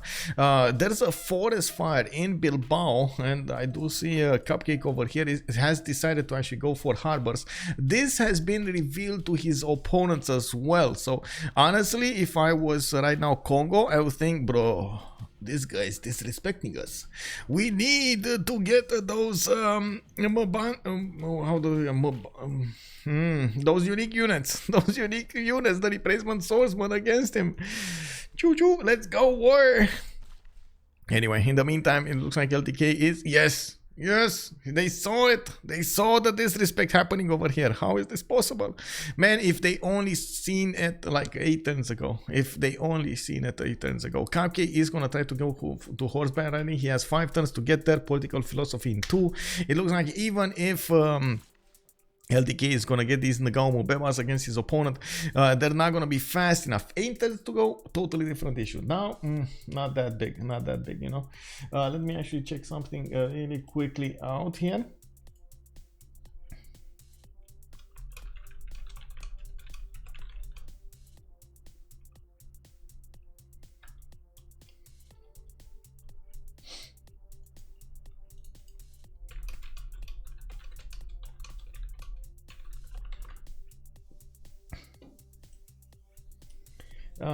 They're called Kongo, yes and no. Valkyrian numero uno, good evening sir. Also hanging gardens, I guess, for Russia. That's gonna need to be taken away from him also. We do need to see Persia over here trying to keep his opponent from doing cities, or I should say expanding. And then we do see Egypt does need a few more units. Russia is out for blood. He has scouts with the ranger promotion for the faster movement in the woods and the rainforest, and it does look like Malekit over here is gonna see what's happening in the south. The slinger should have vision over the scout over there, and it does also seem like Persia is trying to snatch away one of the traders, while Malekit does have defending slingers over there also. I'm actually a bit confused about the defending slingers for sure. He's gonna go archers instead of Marianos. Okay, Malekit, you can do that, but are you sure you want to do that? We got a Gavron Plaza coming out in 2 turns. Moksha did establish in that city center, and another settler is coming out from Memphis. It's gonna expand, explore, exterminate. Yeah, we do have Sparta coming up here in the southeast with the horses. He still did not improve the turtles on for an extra amenity over there, even though I'm pretty sure it would have been quite valuable. He is in a content happiness level. He did settle that other Kogotal on the east side, and it does look like he's getting a decent amount of bonuses from it. Now he probably needs the horses so he can give them to Spain. I don't think he actually wants to use them himself. On this side, Gaul did start to put down his oppidums. He has some sorts to come out of his cities, trying to get that protection against the Scythia on the west side. And I'm pretty sure he's going to try to avoid expanding that much on the west. Honestly, he could even expand over here to the choke point of the 2 tiles. It shouldn't be that bad from happening. Looks like we do have a pressure from PAPACHILLIN trying to take out that scout. He is probably going to, there we go, take it down. And now Gallic Swordsman will need to come out and take down the scout in return. A scout for a scout, as some would say. We do have an issue though, that J-Tal is going to be pillaged, and that's one less culture, and not to mention one less production there for him. We do have those oppidums started up. Where's the, wait, this is from the capital? Ratuma. No, this is from the capital. Okay, so he's placing them in the north, and he did get his Gavron Plaza. He's gonna build ODS chamber there, and he's gonna get a new one in the north. Okay, not bad actually to adapt here. He has a strong campus next to it as well, next to that rift. Actually, 2 strong campuses next to the rift. Strong-ish, +2, +3, +4 actually, +2, +4. Yeah, another one. Oh, he has one. Oh, yeah, two of them. He needs to settle here. He really needs to settle here for those. Another +4 here as well if he is going to go for a city over here somewhere, even though I find that unlikely. We're going to need to see how he's going to try to max out the advantages he has. The truth is he has a decent amount of land to settle here, and I don't think he's going to be worried that much about Scythia coming up from the coast, even though we do have harbors. That might happen, though. That might happen. Thinking of it, that actually might happen here. Anyway, we're 10:32 and we need to see what's going on the west side. There is a Gaul coming up from the sides of Kongo going towards Spain, while Spain is still building his harbors. They found a way inside of the city, and you do see that the Gaul is going to get there in 3 turns to attack the slinger. We do need to take a look at all of their golden age bonuses and see how they fared. PAPACHILLIN, pen, brush, and voice golden age. We do have him generating 11 science with 31 culture. Ganksta coming up with a pen, brush, and voice golden age, and it does seem like he's on 9 science and 12 culture. Quite, I gotta say, it's quite lagging behind here. Might have not put Moksha first over there, even though I don't see another. Oh well, it is what it is.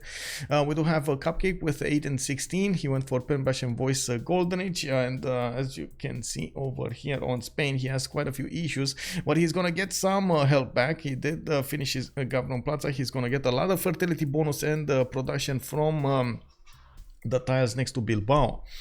We do have Shoushin with the Monumentality Golden Age, 8 and 14. Looks like also 31 faith. Malekit 9 and 26.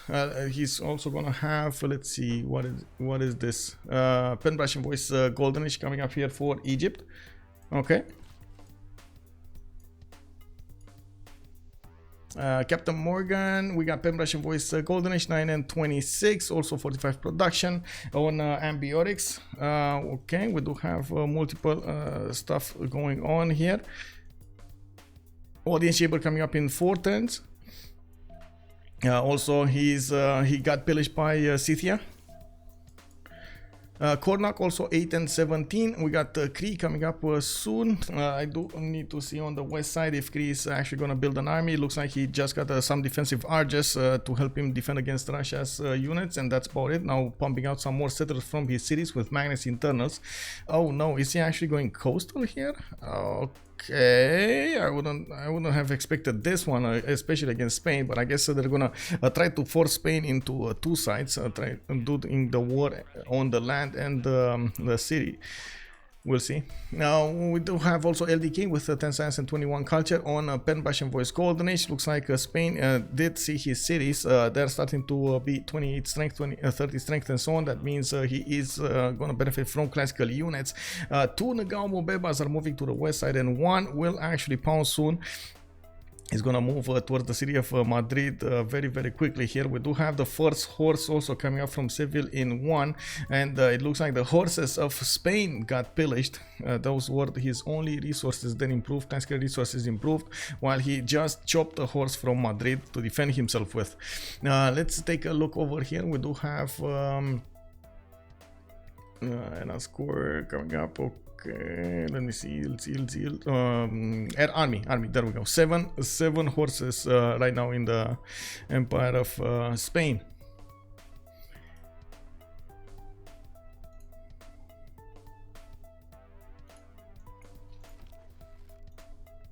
Well, his scout can see over the mountains, so he can't see until he settles. Which one? The Unpillageable +6 campus. Yeah. The one to the north over here is going to be amazing. It looks like CaptainMorgane is actually going to expand a little bit towards PAPACHILLIN, while Scythia is getting pushed back slowly. Yeah, it looks like a bigger B-Brax just got settled. CaptainMorgane is going to need to do some more units to defend himself over here in the north, in the west side. We'll see. Dropping DZ, hello there, sir. Will he get the +5 against the religion if he passes his to Kongo? You mean Spain? Yes. if he does manage to convert Kongo, but he will also give Kongo all of his bonuses, so you gotta be careful with that. We do need to see also Russia's religion. Looks like he could also get, he did manage to get a religion in 2 cities. Jesuit education and lay ministry may purchase the campus and theater square buildings with faith. Reduces the purchase cost for the campuses and theater square buildings by 15%. And then lay ministry is going to give you some extra faith from the holy sites and some extra culture from the other ones from his theater squares. Looks like in the north, Malekit is coming with another settler here, and looks like he is gonna last move, first move it. He needs to be careful because Shoushin does have this hill terrain. Well, I guess that's why the archer is there. Malekit might not want to last move, first move his unit. The scout is ready to pounce here. Shoushin is gonna get the ability to get there. And I don't think that's actually worth the cost. I'm also thinking Malekit wants to... No. Is he gonna settle in place? I don't think he's gonna settle in place, but he's gonna shift enter probably. Yeah, he did. Okay. Very nice. Very nice moves coming out from Malekit. But that's... Oh wait, that might be a dead slinger. Look at the... Oh my... Okay. He actually is gonna be alive? Wow, okay. Man, talk about that slinger being the bomb. With 3 health, with 3 damage, he can withstand the scout attack and an archer attack and still live to tell the tale. The settler will probably spam B next turn, and we're gonna see if he's gonna try to shift enter the slinger away so he can actually get the archer protection for the settler. I think that's probably going to be the best idea. Now we do have Mariano Cheta just coming up from Thieves and Racket Dead. Now these are going to be much stronger units to attack into Russia's. And we do need to see that monumentality age from Russia. How good is it? 38 faith to 10 with 9 science and the 15 culture. He is starting to put Temple of Artemis in the capital city. Still not working on Hanging Gardens yet. Well, we're going to see when he actually gets there. The Spanish benefit. If you crusade Kongo too, crusade might end up crusading you. Yeah, that is a problem, right? That is a problem. We do have great generals coming up. Great general coming up from Kongo, while he is putting more of these Naval Mubebas to attack his opponent. He's trying to keep as much as possible Cupcake from expanding to the northeast, and you do see Warlord's Throne is coming up from Madrid to help him get the armies much faster. While Kongo is expanding behind all of this, he already has 5 cities. He's going for the 6th one and getting Gaul Mubebas at the same time. Very, very nice coming up from Kongo. He needs to be careful with the Gaul Mubebas because they're not indestructible, man. They're strong, but not indestructible. And you do see new horses are coming up on the front line, while the one in Madrid does have a promotion on it. It doesn't have movement yet to promote it, but it's still, that can work. It does seem like Swenet did get settled, and that's going to put more pressure on Russia's city Smolensk. It is going to grow, so it should be fine when it comes to the loyalty later on in the game. We do need to see when Malekit's Marionette Chariot Archers will going to get in place. You can see how much damage they do against the cities of Smolensk, and I have a hard time believing they're gonna have enough resources for everybody. So let's actually take a look at the resources, and we need to take a look at them per turn. PAPACHILLIN is on 13 horses right now, and it does seem like he's not building an army. He is gonna try to settle towards Gaul to pick up this choke point here. That is a good thing to do. We do have Ganksta with 6 horses and 2 iron tile. By the way, on the horses of Scythia, we do have him making 2 a turn. Is okay. He's gonna benefit from another one to the south. No, so 2 a turn there. Another one here. So 4 horses a turn at the moment. I think Spain got pillaged, right? Yeah, he's gonna need to get a builder there to repair it. So that's only 4 a turn. And Russia 0 a turn. So that's only 4 horses a turn. They can build a horse every 3 turns, and that's about it. That might not be enough strategic resource available for all of them. They might try to do some swordsman. Yes, that might happen, and we do need to see if Kornok is also going to join the fight here from the south. The moment he's not really interested in joining it, and in the army, looking at the army here, CaptainMorgane has more than enough forces to give everybody. So I'm a bit confused why in the south Kornok is not trying to do any kind of warfare here. Maybe he actually, oh, wait a second, Mr. His CP, oh, I see, it's the light at the end of the tunnel. They might get boats to go against Spain here. They might force Kornok or tell Kornok, because he's going celestial navigation, to try to get two caravels as soon as possible. And while all of this is happening, all of this damage is happening against his opponent here, we might need to see how Kornok is going to be as fast as possible on those caravels to take out Cupcake. That is going to be a hard job for Cupcake to handle. Very hard job, very hard job. We got more of these encampments, more of these Gaul Bebas also being sent to the front line here. It's clear what they have in mind, keeping as much as possible Spain contained here, while expanding in the meantime in the north, in the east. Also, very nice campuses did get put down. That's a +4 over there next to the mountains. We do have a Warlord's Throne also coming out.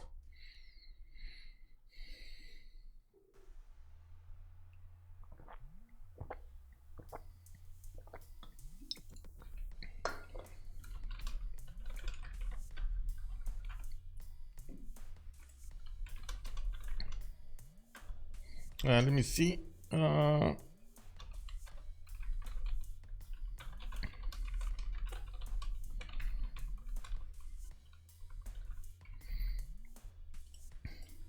Nice canal city down there. Hello, Cree. Yeah, I know, right? This is very nice. This is very nice, actually. He's gonna get a third city to the south. He can put down if he wants to, but I don't think he wants to with the commercial there. He can put down a harbor on the west side, so he can get some units from Wisconsin.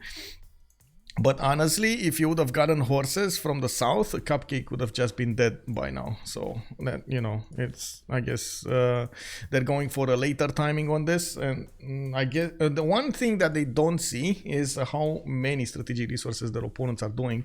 It's kind of hard to see actually exactly how many they're doing.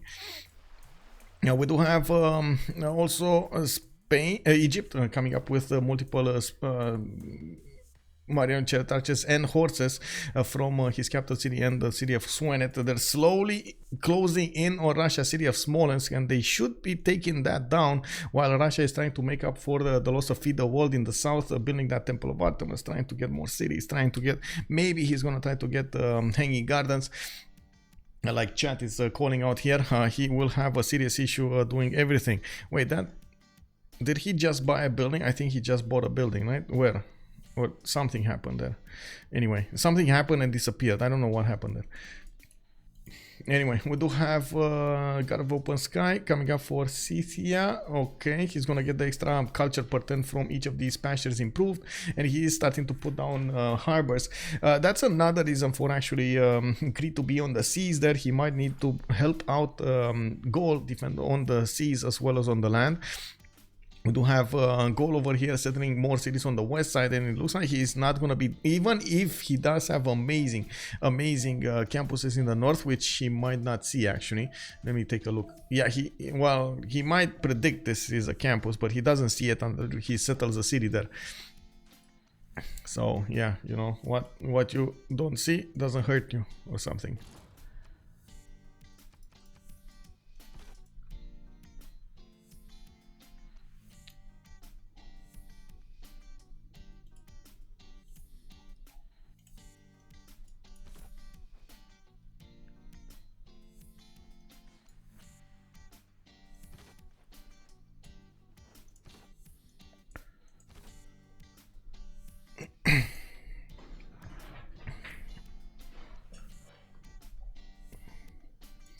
What kills me only makes me what doesn't kill you makes you stronger. Yeah, nice kind of thing. Okay, going both to surround Spain. That would be quite interesting to see how but when he's going to do that, of course, Spain could be pillaged over here, and I honestly don't think he has enough production to do everything. I'm a bit surprised that Cree is not building a few galleys to make that a reality there, to keep as much as possible Spain in his cities and pillage his harbors, take away the gold from him. More pressure would be good pressure at this point. Well, Kornok is on 12 science and 21 culture. He's struggling to get as much of an economy as possible as well, and while he is going to have very good campuses, Mistahi CPIC at the moment did not put down any, from what I can see, any harbor, but he is okay, that's why he's 5 turns away from getting celestial navigation. Wait, nobody boosted him from it? Is he hard taking this? Because I don't think anybody from his team actually got that technology. Oh my god, he's actually hard taking that. Ew. Ew. Okay, now we do need to take a look what's going on here. Malekit is slowly moving with the Marian Chariot Archers. You can see these guys can actually not only deal significant damage, they can withstand significant damage on return, and he will keep on trying to move and shoot. Unfortunately, the Mariano Chariot Archers through the hills are not that fast, but when they are on flat land, they are extremely fast. We do have horses also coming up from Thieves. He's not gonna actually muddy himself with a general here. It doesn't look like Egypt is putting down the encampment, but he is using the 2 Great General card a turn. So is Spain. They might want to deny Spain a general. That is going to be quite important. While we do have LDK repositioning more units to the north, he has weaker units going back to Kinshasa, so he can repair some. Valletta is also gonna need to be taken down. Oh, this might have happened. Wait a second, Valletta, not by Russia. Okay, I was thinking maybe he bought something like a granary or something in the city of St. Petersburg, but it doesn't look like it.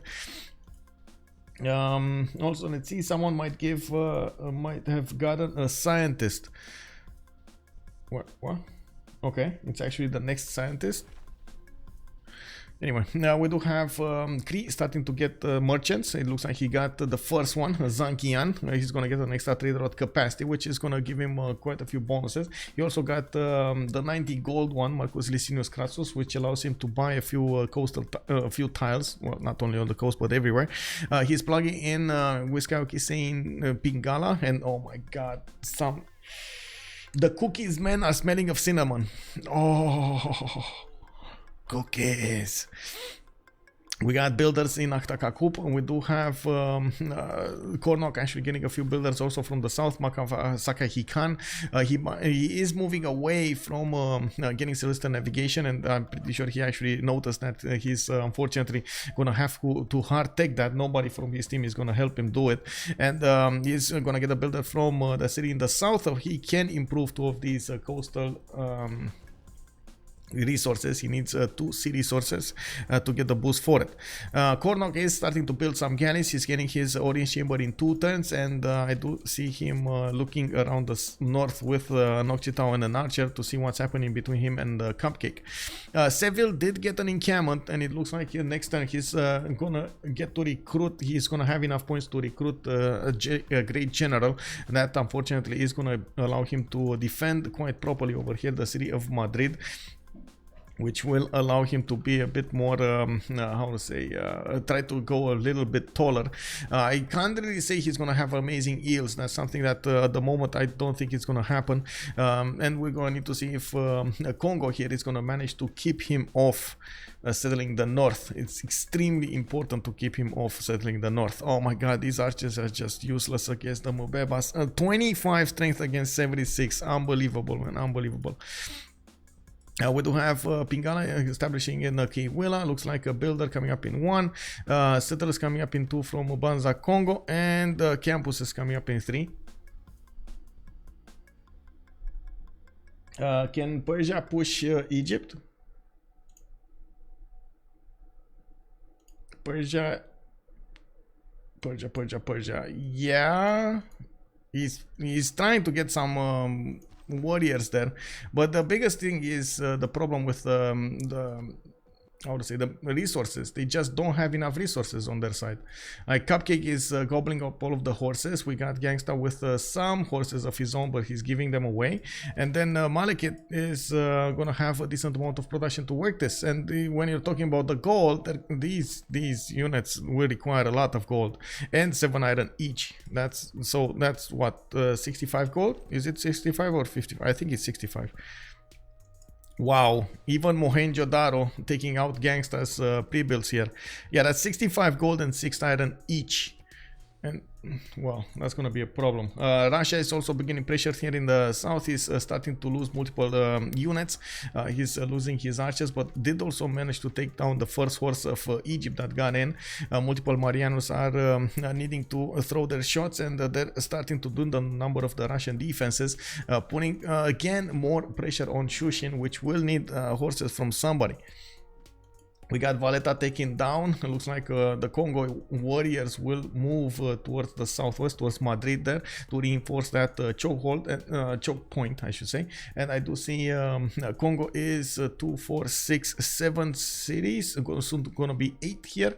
I'm actually a bit surprised he didn't go for the northern one over there. Oh, I see. He's gonna actually go for the east on the copper, so he, or next to the copper, so he can start trading with Egypt. It's gonna be very, very, very fruitful there. And we do have those builders coming out of the cities in the south of Cree. City Painting Goddess was his pantheon, by the way. He's getting 50% off the first district he wants to build in a city, and now finally he's getting a few horses of his own. Looking at the city states here, I do want to take a look who got what. Kornok is keeping Mohenjo-Daro, so okay, he's not really caring as much as possible against that I should say the housing. CaptainMorgane is keeping Ayutthaya. Very nice. And we do have Shoushin on Preslav. PAPACHILLIN is on Venice, and then Kabul is being kept by LDK. LDK is Kongo, so keeping Kabul over there is amazing if he keeps doing the shots. Remember, the units receive double experience from battles they initiate, so now you know, you actually need to keep on attacking and not only defending to actually get all of the bonuses you want. Chokes are too hard. Yeah, Lukang. Yeah, and the same happening over here on Scythia, right? I think Scythia, if he really wants to, he can push through Gaul, even though, of course, Gaul does have extra bonuses on his side from that King of the Eburon Strait, and it does seem like he's happily simming away. 23 science with 42 culture versus PAPACHILLIN's 42 and 46. They're keeping close to each other. And now I do see a fleet coming up from PAPACHILLIN. This might actually be the break point. Is PAPACHILLIN gonna try to go on the seas against his opponent or not? I'm pretty sure Kornok is gonna need to get those boats there. 113 gold per 10. Oh yeah, 115 now. 115 gold per 10 Scythia indeed. Very nice, right? Very nice. Wasn't there a bonus from Paititi to trade routes?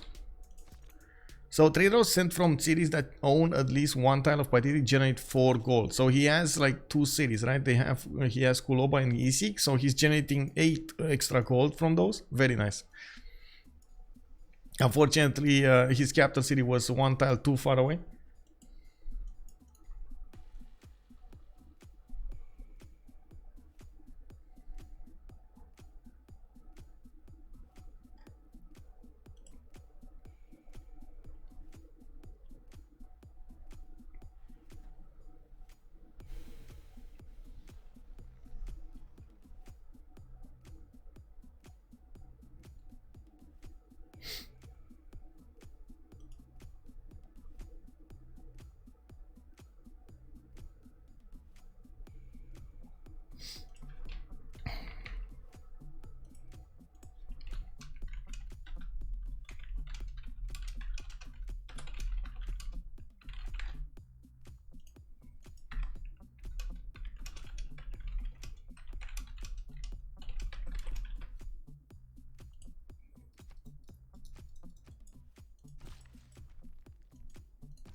We do have auditioning coming up from Rakedet. Looks like builders coming up from Necken. Okay, Mariano Chariot Archers still pushing forward towards Smolensk.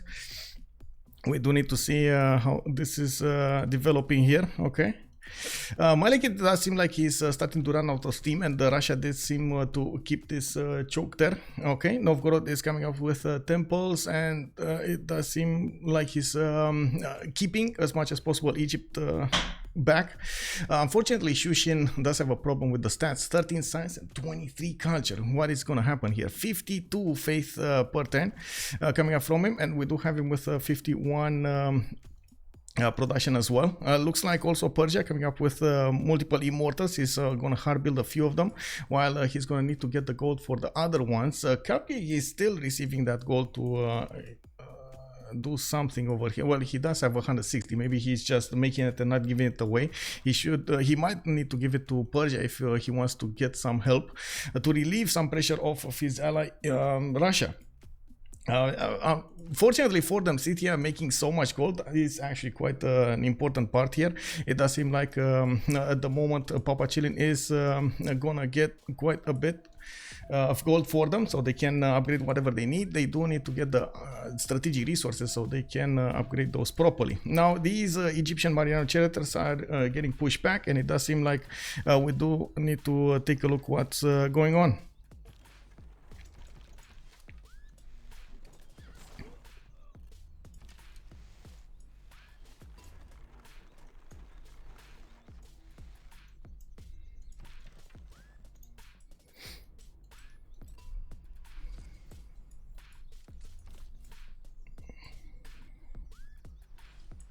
Okay, some boats are coming up from Spain to defend the west side, and it looks like to the south there, Kornok is putting some boats in the water as well. Miki Zivwachik, Mr. Hisipi coming up with campuses there. Okay, settlers from Miki Zivwachik finishing in 3 turns, and monument coming up from Akvasaka Hikan, Aktakakub in trading over. Okay, a trader coming out there.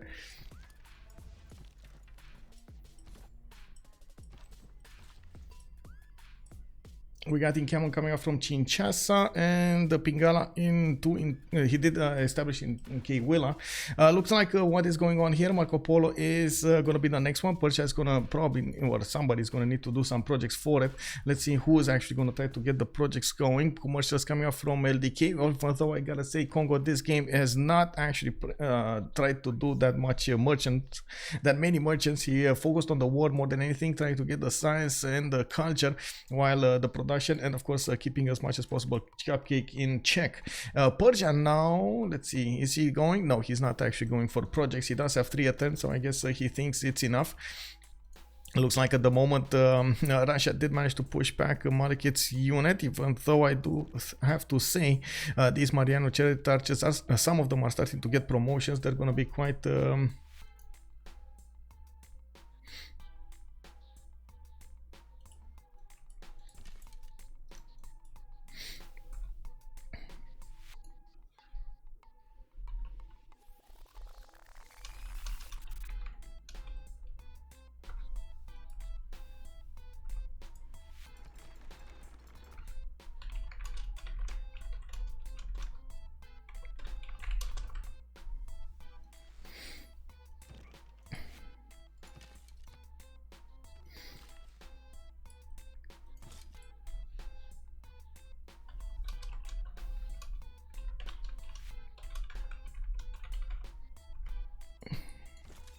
we got Burica with general, also Burica is the general arriving for Persia. Looks like Tarsus is gonna give some bonus. Well, I should say sorry, not Tarsus, Persia is gonna get some bonuses from that general. Immortals getting some +5 and the extra movement. They could move forward, and this is gonna put more pressure on Egypt over here to get an army out on the east side. Even if he does have choke points to defend behind, that's gonna be quite something. We do have we do have on the west side Kongo still pressuring Spain. Gaul on the east side doesn't seem like he's moving that far away, and he's at the moment on, let me see, 37 science with 56 culture. He did put a city on the coast and started to put those oppidums next to the Gavron Plaza, where he also has some nice campuses to benefit from, not to mention this one, the +6 next to Divodurum's mountains, or I should say between the Divodurum mountains. We do have builders in Durecortero, Noviodunum, okay, coming up with a builder, Ratu Makos there.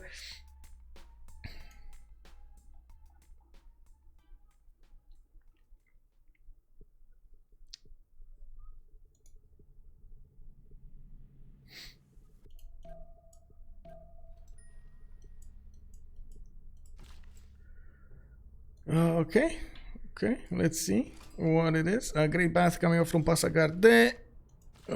They are starting to slowly realize they're going to need to get the bonuses for the next era, so some of them will actually try to get as quickly as possible. While Kornok did get 33 science and 34 culture, he is now actually starting to get to shipbuilding and going towards Caravel technology, towards cartography. He still needs to go buttress and cartography, which I'm not so sure. Okay, I guess I don't, well, I guess he already got mathematics, if I think so myself, but anyway, we're gonna need to see. He is also putting some more horses on the battlefield. He's worried about Cupcake from the north here, even though there are a few horses there. Cupcake does have his general to the north, so we're gonna need to see if Cree is gonna do something against it. We do have settlers from Mikisivwachik in one turn coming up from that city center, and looks like Oracle is showing up in 6. Aktaka, Kupta, Sav, Moksha establishing in one turn, and I do see finally some harbors coming up from Cree. He did put one next to Mixtahisipik, but he did prioritize getting the campus first, while his capital city still needs 7th population to actually get there. We got campuses coming up from Rakedet, and it does seem like Necken. Okay, traders coming up from Thieves. Okay, and we got over here Malekit retreating behind the rivers, so he's not pushing towards Smolensk anymore, but he did deal with the horses of Russia quite swiftly. There are a decent amount of archers behind the city of Smolensk, and we got ancient walls soon coming up, so it doesn't look like Egypt is going to get that choke point anytime soon.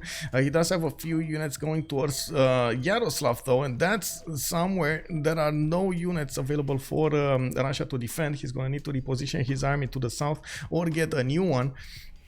Looking at the era score here, and then we got PAPACHILLIN 48.56, we got Ganksta 46.52, Cupcake 45.47, Shoushin on 50 and 51. It looks like Malekit 49.56, CaptainMorgane 43.49, Kornok on 44.52, and then LDK 53.59.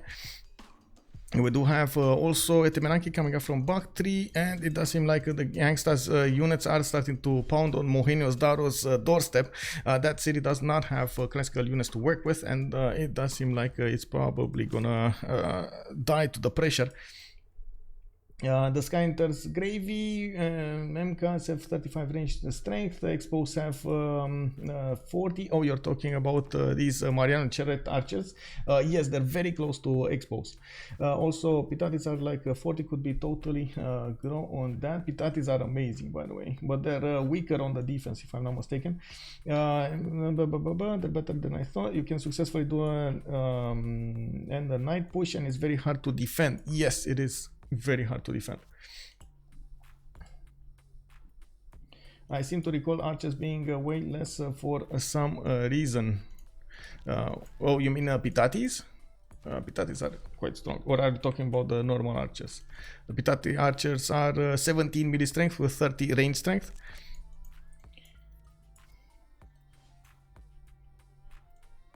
Oh, production. Okay.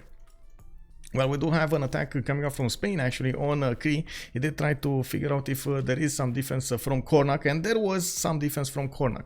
Looking at the era score here, PAPACHILLIN is 5 turns away from getting his golden age, and it does seem like we do need we do have some Saka horse archers coming alive here in makeup, going against Gaul, trying to see if he can force Gaul to build a stronger army and also defend his choke points much better.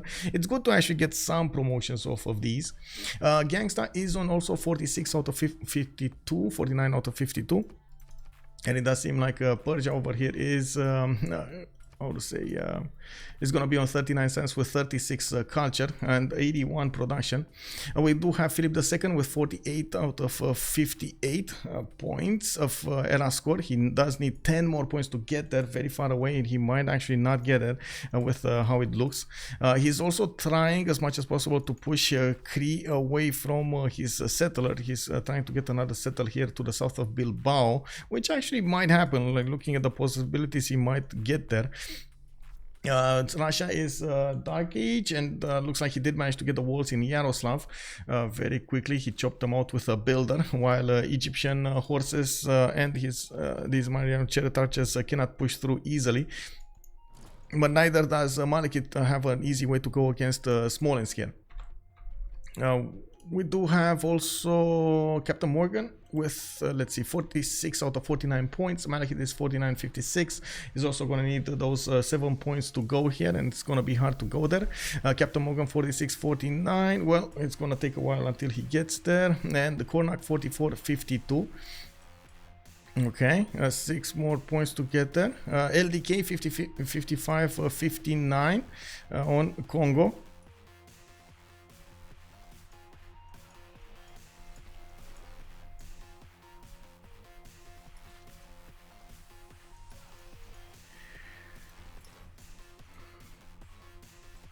Okay, Kongo I think should have this in the bag. Let's see, is he starting to get these? Wow, I can't believe actually Marco Polo is still available to be picked here.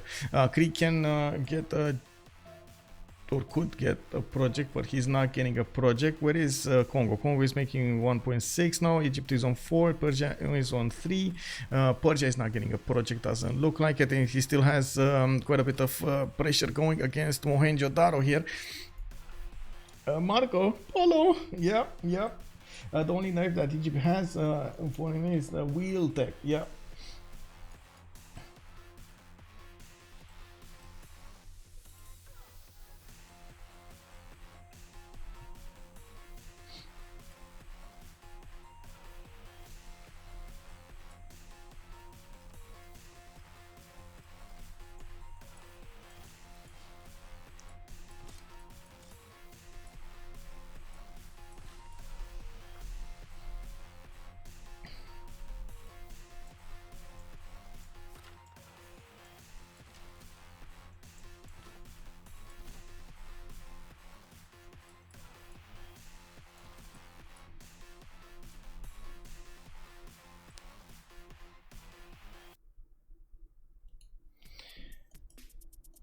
Skeleton's gravy, the only knife that Egypt has for MC, it's in the wheel technology, which nobody really boost or completed until later. Yeah, we'll see.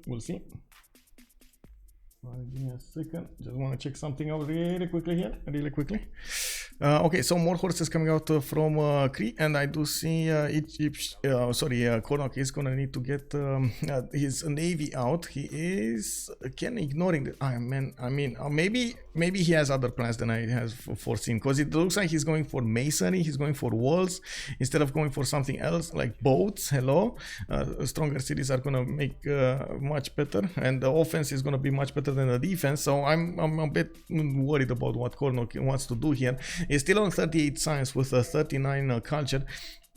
It does seem like he is benefiting from strong campuses, while his capital city has a problem growing. He might want to handle that a little better there. I'm not sure exactly what the problem is, except the fact that he has a lot of probably production tiles with the 1-3 with less food than usual on them. Now we do have Kongo also getting that science going with 51 science and 50 culture, and the Cupcake did manage to arrive at 48 and 42. That's going to pose a serious challenge to Kornok on the seas if he manages to get to caravels faster. So it does look like the longer the game goes on, without the boys of LSE managing to deal the damage against their opponents in the correct order and pressuring them at the correct time, it seems like at the moment TAA is coming back on this. We do have Mohenjo-Daro coming up here with Immortals, okay, going against that city center. It looks like Swanet is gonna get a campus in 7, and Mariano Chariot Archers are still helping out the defense, but they couldn't break through Yaroslav, and they also lost one. And it seems like in the meantime Russia did manage to recruit a general, probably with the card or maybe with some faith, because it doesn't look like he has anything else here. He did also snatch this oracle away from Cree. I believe Cree was building it in Nachtakakup, and that actually went poof. That's not going to be available there. Well, that's a big problem. It is what it is. We do need to take a look at also great libraries coming up from Novio Dunum. Looks like campuses in Bibrax. Okay, we got Divodurum also with Opidums. Okay, more production coming up for Gaul here with 138 production. On that side, actually, on that road, it seems like the whole LSE team is a bit more productive than TAA. 85, 138, 106, 106, while on the other side, TAA is under 100 almost always, actually under 80. With 3 players, 75, 90, 77 and 65. The most productive one being Ganksta over here with those amazing internal trade routes. Bakti did get Temenaki at some point, and he started getting some science from it. While we do have settlers in production for expansion, settlers on the way to get more expansions going, and Egypt is trying to save out Mohenjo-Daro. That city is dead anyway. Like that, he can't do anything to help this city. What he can do, and he should do, and he's not doing, Malekit over here does need to realize that he's going to need to put some chops next to Memphis, so he doesn't let his opponent pour through.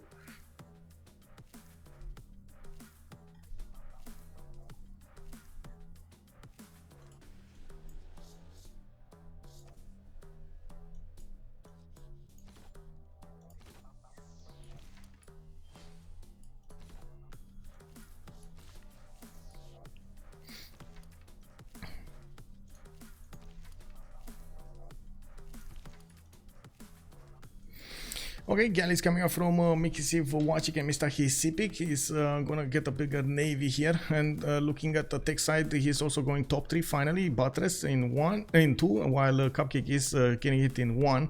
Looking at the era score here, there's also starting to get a decent amount of points on them. PAPACHILLIN did get his. He stayed on 4 cities though, and went as crazy as possible on the economy, while he's expanding right now a little bit to the north, getting some more science going. And we got Ganksta 56, 52. And also Salt is telling us that LSE is powered by stakes, cannot win. Can't not win. Okay, cannot not win. Okay, the double negative over that. While Ranomed is telling us that EA is so behind on production, it looks grim from them. I guess. Also, good evening, sir. I do have, I guess, serious questions about this. We'll see how this develops here. It does seem like they're starting to get those era score points on more than enough of them. Shoushin is 5 points away. Cupcake is also 3 points away. Ganksta is over the necessary threshold. PAPACHILLIN is 56, 57, 56, so over. So on the other side, Malekit is over the necessary. CaptainMorgane is 6 points away, and it does seem like he's gaining, okay, commercials. Oh, he's getting a great library, and he also has Isodor of Miletus, so he should be fine. We'll see. Is he gonna be fine? I think he needs another one, right? I think he needs another wonder. Or does he have anything else in check? Maybe he's already in monarchy. Yeah, he's already in monarchy. Anyway, Kornok is 6 points away. This is going to be a problem. If Kornok doesn't get it, this is going to be a problem. He didn't want to chop down Oracle, and he lost it in the city of Aktakakup. That makes quite a bit of a difference for him. In the tech side, I think he actually did not go monarchy. He went for mercenaries, so he can upgrade his boats. And now he sees that Spain is building quite a big navy. Unfortunately, the fact that he allowed Spain to be on the coast and did not build the boats when he needed to build the boats, that actually poses a serious problem right now. So who take Oracle? It was Russia. Russia managed to take Oracle here in St. Petersburg, and I think he also had built it. He just had more production. Wow, we got Sassy Gamer Lady joining us. Hello there, ma'am. Big shout out over here. Shout out to Sassy Gamer Lady. Hello there, ma'am. And of course, welcome everybody. We're watching a game from the CPL Premier League between Tilted Axis Avengers going against La Steak Company. We do have over here quite a few wars going on at the same time. We are having a few challenges. I would say Spain will have to do something against Cree in the south, while Cree has been a bit too passive about all of this. Rebel Galaxy Eddie, thank you so much for the 6 months, much appreciated. We do have also Spain managing to keep Kongo at bay, even if Kongo is actually getting quite strong. He's not getting strong enough. I gotta say, Kongo did want to expand, and he's keeping his stats relatively low because of that. With multiple cities, he is gonna ramp up quickly, and he's now putting down campuses to do just that. The biggest questions that we need to answer here is who's gonna get that golden age. It looks like Gaul is close to it. He does have Isodor of Miletus, and he is trying to get Great Library, but maybe he's gonna get another one of these. Wait, what is he? Is he gonna get this? Great Engineer. Oh, okay. Wait a second. That's 59 out of 60. He just needs one more point to get that, and maybe he can actually recruit a great person. That's what I was thinking. But no, what did he get? He got a project here, but I didn't see what it was. Oh, Incammon project. Okay, never mind. And he got Euclid. Okay, there we go. He actually got one. He actually got the point over there. So 60 out of 60 for him. We got Kornok 51, 52. Looks like LTK is 59, 55, 59. And we'll see how this goes.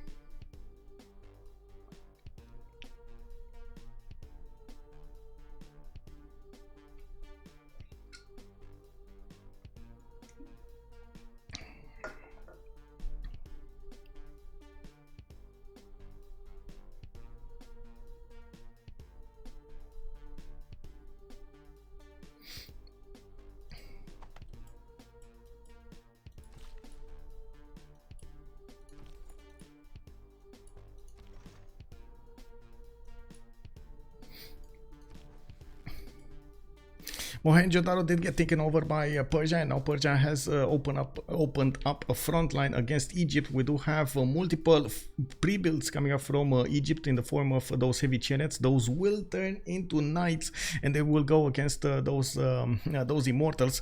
The immortals should actually melt against these knights. We do need to see if they're going to have enough gold for everything, and of course enough iron. And it does seem like at the moment they do have Malekit here making 131 gold a turn, while PAPACHILLIN on the other side is 137. We're just popping into the new era, and we're gonna see exactly who got one. Kornok 1 point away, did not manage to get the golden age. That is unfortunate. That's gonna be a lot of culture probably taken away from him, and unfortunately it is what it is now. I need to walk the pups. Will be lurking. Hope you are having a great day. Thank you so much, ma'am, and good evening. Good evening. Have a good walk.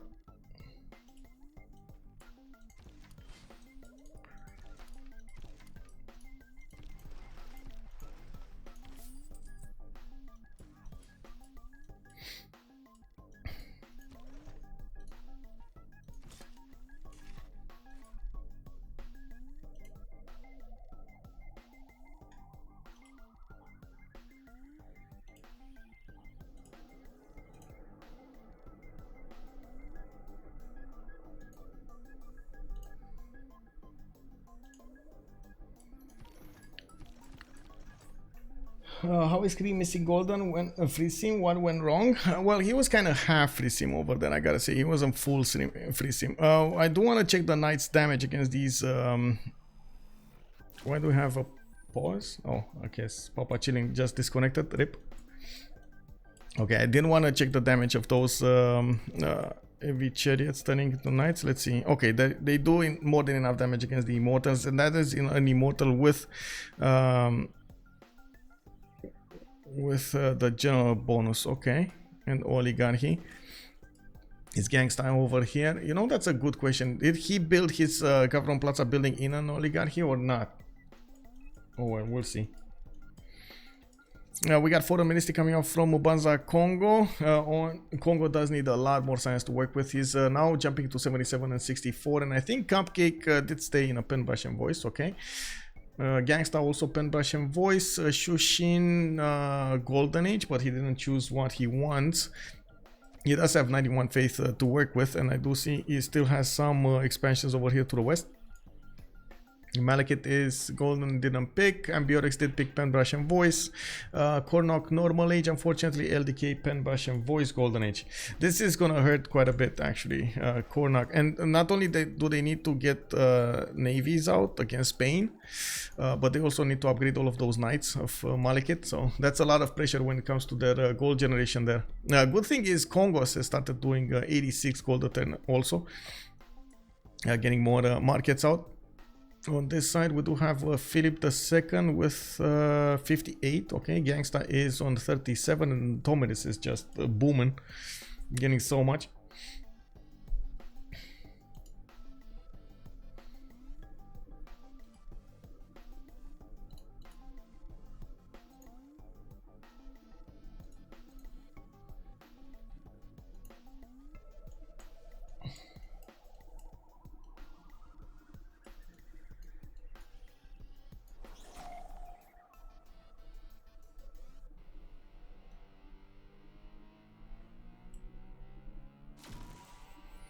And that's normal to fix the 0 MS.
Okay, when did he load in? I think he did, right? So we just need to put the team plus. We need to see the team plus from both teams, and we're gonna go.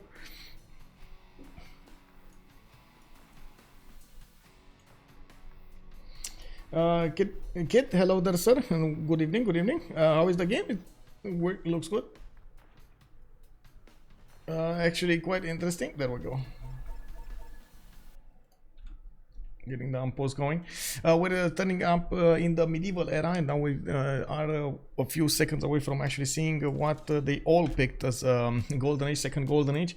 We also need to see what they're gonna do here in the next session of the World Congress, in the first session actually of the World Congress, because this should be the first one. We do have upcoming battle between Spain and Cree at the same time on the west coast, and it does seem like we do have also Kongo starting up his the trade routes with Egypt. He's gonna start generating a lot of gold since he has a lot of trade routes. We're gonna see him booming. They do need an insane amount of gold to upgrade all of those cannibals and try to be on point with everything. Unfortunately, Kornok losing his golden age will hurt him a little bit, but he is finally getting to mercenaries. He basically, yeah, he's gonna get to mercenaries, and he's gonna be one turn away from getting cartography. There are more boats coming up from Spain, and at this point, he should just, I should say, Cree should only just be able to build boats. Spain is gonna have corps, or I should say caravel fleets to fight with, and it does seem like they locked the admirals in place, while Cree does have some projects coming out to get as many points as possible. Spain and Scythia are holding these in check. I also have to point out that we might actually see a Scythia navy at some point, which is going to be quite strong. If he does want to come up with a navy, he does have an extra +5 going against wounded units, and he can heal when he's taking down an opponent. Now CaptainMorgane is gonna also have a challenge here. He has his capital relatively close to the coast. It is in frigate range, and he could die to battleships as well, so we'll see if that's gonna incentivize him to do something to get these going, to get the boats going, I should say. I should finish that sentence properly, right?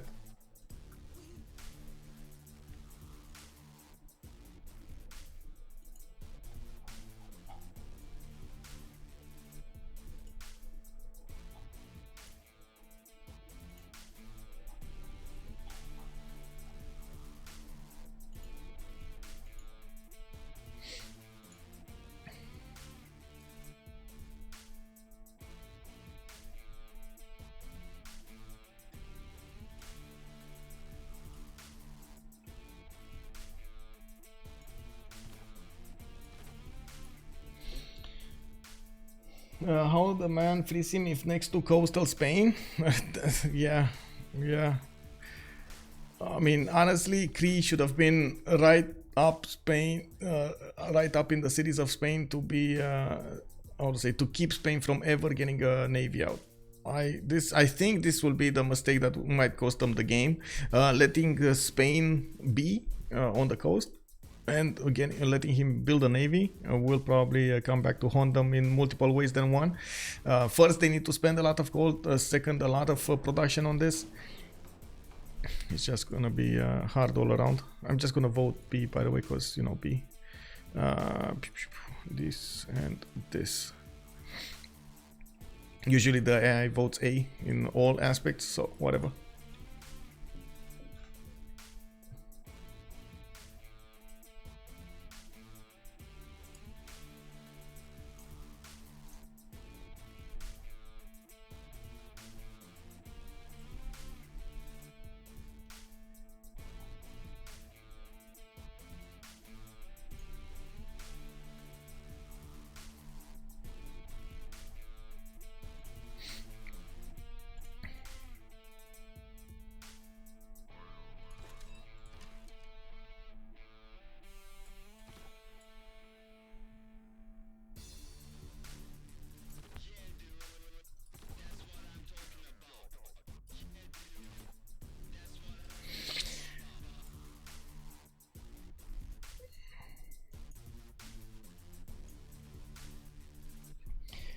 The Gauls are bashing Spain. Well, they're not really doing everything, right? They're not. Unfortunately, they're not there pushing through the north. They're just there. And yes, they have kept, like, I think LDK did his job over here in the north to keep him from to keep Spain from ever expanding. But unfortunately, letting him build a navy was a bit. It was wrong also. So anyway, we'll see if they can deal with it. This is going to be quite a question. The Spanish caravel fleets will have a lot more strength than the caravels of Cree, and they don't have an armor to play with, and this is going to be a serious issue here. A serious issue. I see also Victor establishing in Barcelona. He's going to try to get some more bonuses there. Again, more problems. We do have LDK coming up with multiple Mubanzas for more gold, and we're still needing to actually let them get out of the World Congress. Looks like they're taking the good old time to figure out exactly what they should do here.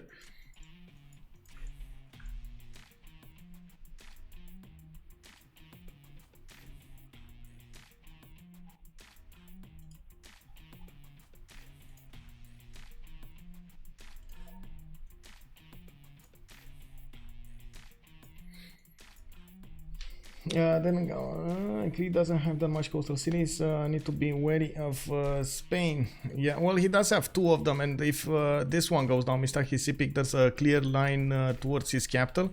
When the second he actually settled Mr. Hisipic, he basically made himself vulnerable to an attack in Mikisivwachik, which might actually become a problem. Well, I guess we're gonna need to see how he's gonna deal with this problem and take it one step at a time, you know, cross that bridge when we get there. Now we do have okay, Malekit coming up with multiple knights here on the east side. He's not actually going on the offense, which I think he should. He does have a decent amount of these heavy chariot archers still alive in the southeast, and multiple knights that he could go on the offense with. These immortals do take serious damage when they get attacked by the knights, so again, that's good. We do have also traders coming up in Mohenjo-Daro. I think Ganksta just bought one, so he can send it to his capital city, so he can actually build a road there, get reinforcements much faster towards that city center.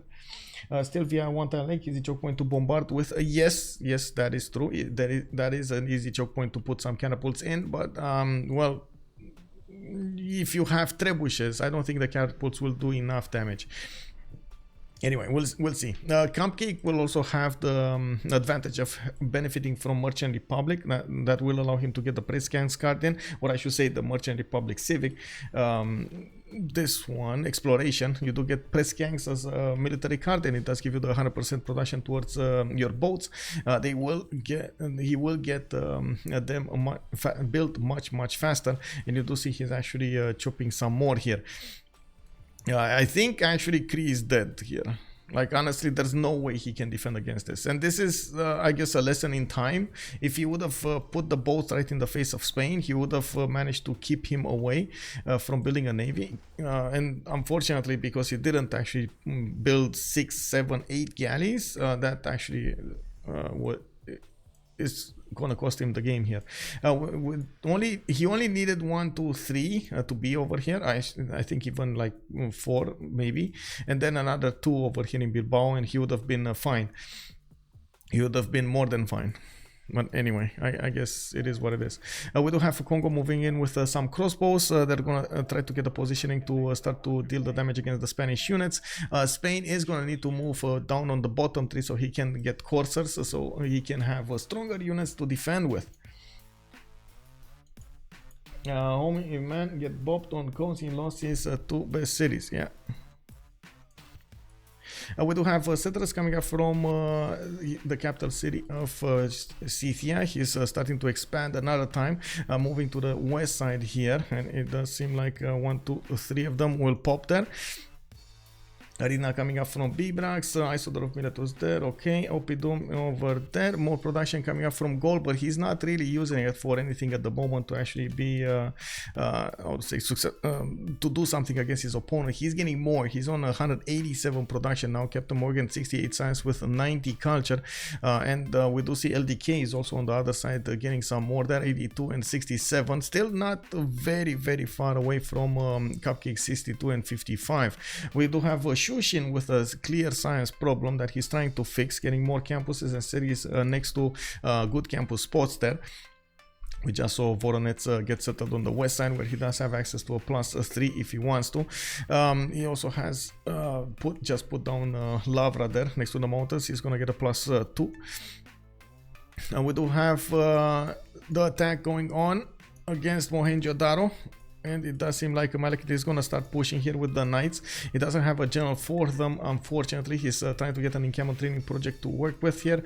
And he did... No, wait, what did happen with the merchants? Marco Polo, who did get recruited? Okay, so Hypatia got picked up by Cree. That's good. Marco Polo also by Cree. And then we do have Spain managing to get El Cid. Okay, that's for the south. And it doesn't look like they are actually discovering the admirals. Gaul might want to do this, but I mean, if Gaul does this, Scythia is gonna get one as well.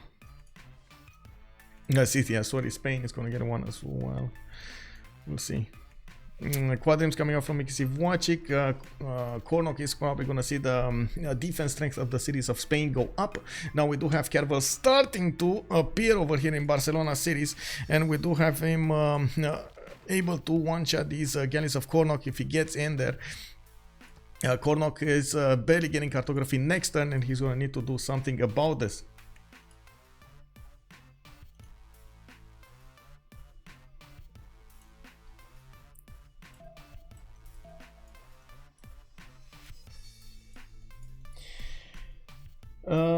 Yeah, he got it. He got it this turn. He got it this turn, man. I do want to check really quickly something out.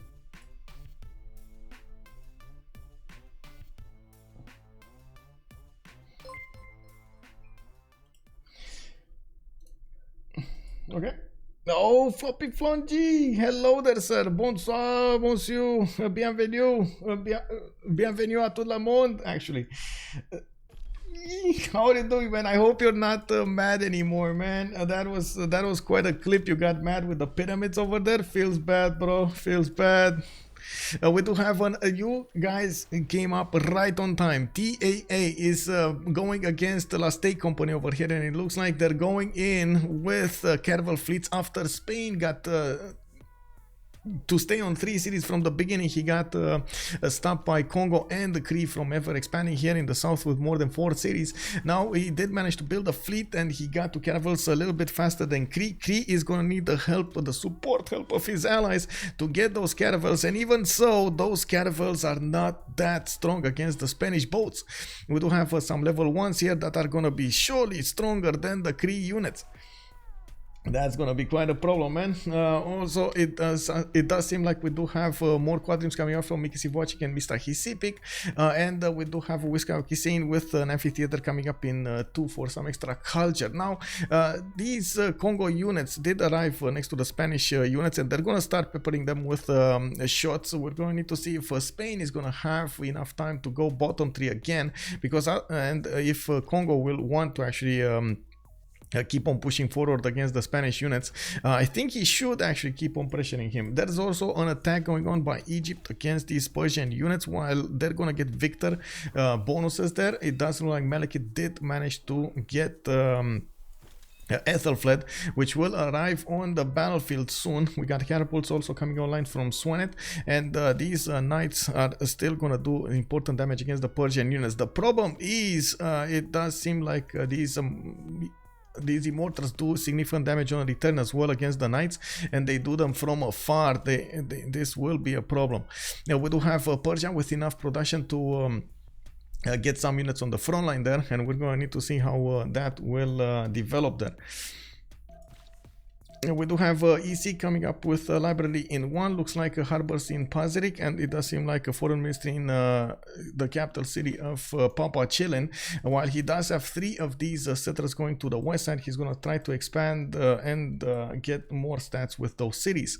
3 turns for Colosseum to finish in CaptainMorgane's territory, and I think we need to look at the first moves here, because even if Cree's navy did get bigger here, he has serious issues defending his coast.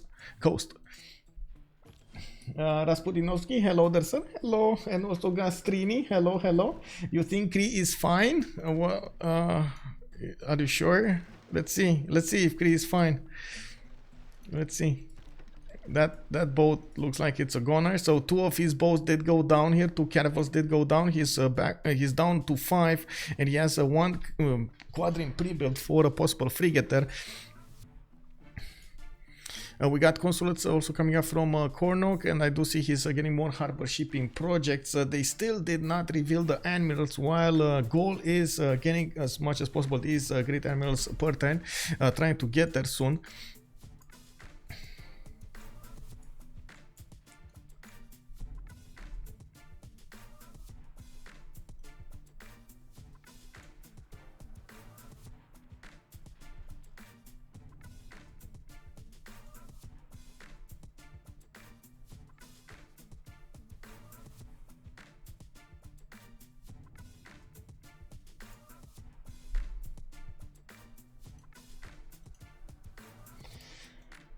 He could have issues defending his coast too. I don't know what his close. Wait, what? Codes? Wait, what?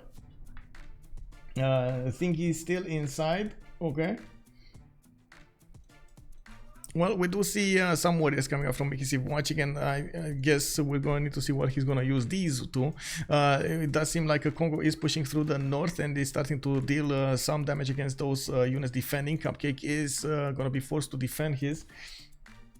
Godsbar, Russia is over here. He's getting Grandmaster Chapel in 2. He's unfortunately not having the best of games.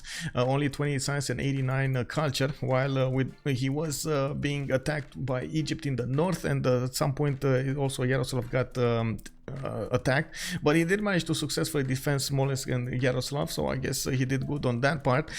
He did also get, unfortunately, actually, his opponent here, Egypt, did manage to get Stonehenge faster than him, and then got feed the world. Judaism over here with Egypt does benefit from feed the world and defender of the faith, while Islam on the other side, Jesuit education, lay ministry, and the holy waters coming up for Russia.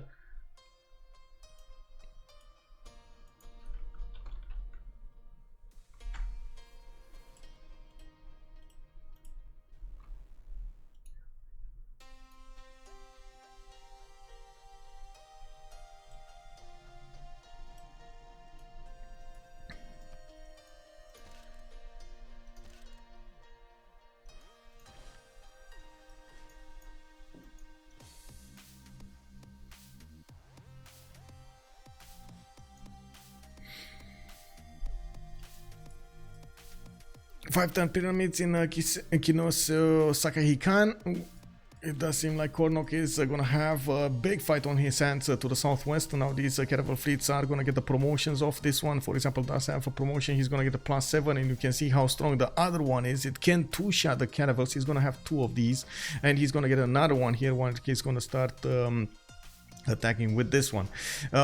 We do have next up in production more caravels, and I did see privateers also starting to come out from Madrid. Cree does not have enough strength to push from the north, but he does have a few inland cities that he could stay alive on. Well, stay alive on maybe until some Cossacks come from Russia, and take him out. Now Kongo can try to move forward through this forest and use the crossbows to push through these horses of Spain. We do have many times in production from Seville, and from what I can see, of course, Cupcake is going to get a decent amount of them to defend his cities. These should be strong enough to defend against crossbows and the Naval Bebas at the same time. In the meantime, the economy does look strong on both sides. We do have LDK 150 and Malekit 130. On the other side, PAPACHILLIN 150, and everybody else is around, 50, 30, 20.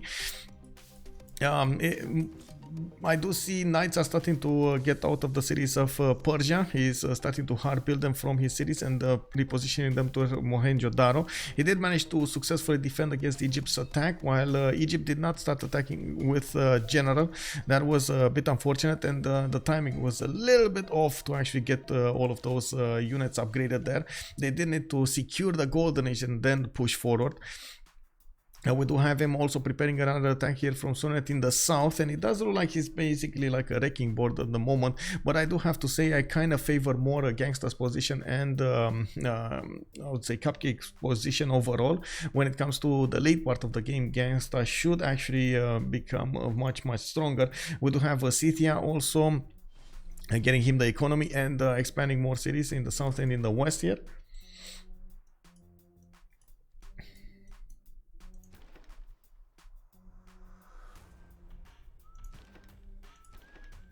Okay, promotion, maybe promotion. There we go, promotion. Now, how far away is Kornok from getting square rigging? 3 turns away from getting square rigging. Do they have Niter? They do have on CaptainMorgane Niter, and he's making 7. Well, he has 7 right now, and it does look like he did manage to finish that Colosseum. He's also getting, he's trying to get a fleet out, but then Cupcake did arrive there with, oh wait, that's Kornok's. Okay, that's fine, actually that's okay. That's okay. We got Gaul trying to build a navy. He's a 110 buttress, and it does seem like there is a Spanish caravel trying to get in there to see what's going on. He might try to take out Divodurum here. LSC, man, LSC. Also, Dash Green, hello there, sir. Good evening, good evening. P. Garrett, CPL Premier, there we go. Circa Session, no good Vara on Russia. Does he suffer from lack of production?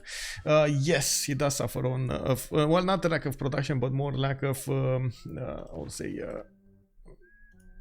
food over here. His cities are not that tall. He doesn't have Feed the World because it got taken down. Also, Thundorius, you don't often see Russia on the lowest production in the game. Yeah, well, you don't. 73 production, 110 science. That's what happens when you don't have Feed the World. It is quite a problem. I think we actually talked about, didn't we talk about this like 3 days ago? When Russia loses Feed the World, it's critical, but I was talking about somebody else losing. Oh, Tamar losing papal primacy is not that critical. Yeah, that's what I was saying. What's the strength of the privateers compared to the caravel spam? The privateers do more than decent amount of damage in the offense, but they don't have that much to defend with, and that's gonna be the problem. They will surely take out all of the Cree units, all of the Cree caravels, if they have Spanish stronger units in the front line, caravels in the front line. I will tell you the bonus points right now, or the strength coming up next turn. They will also do some damage against the units of Kongo. Well, obviously not that much against the Mubebas, but they're still gonna do some against the other units. And I do see Kongo is trying to push stronger towards the city of Madrid. That is a 64 strength city, and there we go. You see the privateers are doing 55 damage. And looking at this damage counter here, it's much easier to show you. 55 against the 57. These privateers can triple shot the caravels of Kornok, especially after because they don't have admiral for them. Oh, I'm actually quite curious if we're gonna see this fleet ever. Where is okay? CaptainMorgane 3 turns cartography. That might be a bit too late. Why is LDK making cartography? Okay. LDK, does he have a city? No. I guess he does have a city, Mupinda, but does he? Can he? No, he can't get out of here. Oh well, I guess he wants industrialization. I don't know why I was thinking he's gonna go more towards bottom 3, but I guess he sees Spain is going against his buddy here, and he does want to prepare. He thinks he has a window of opportunity to get towards the top 3. Oh, Spain is starting to poke at the units of Gaul, and we do have him. We do have Gaul trying to get more galleys in the water here, but yeah, that's gonna be a tough one. These Spanish boats are quite deadly. Now we do have multiple caravel fleets also available to do the damage here, and it does seem like Kornok Cree is not gonna have a navy anymore. He's trying to put as many caravels in the cities as possible, as building the quadrims in the lake so he can get those frigates, while we're gonna need to see if he's gonna be successful attacking back, even though I have a hard time believing this, especially with how many boats Cupcake is building at this point. He's going crazy with boats.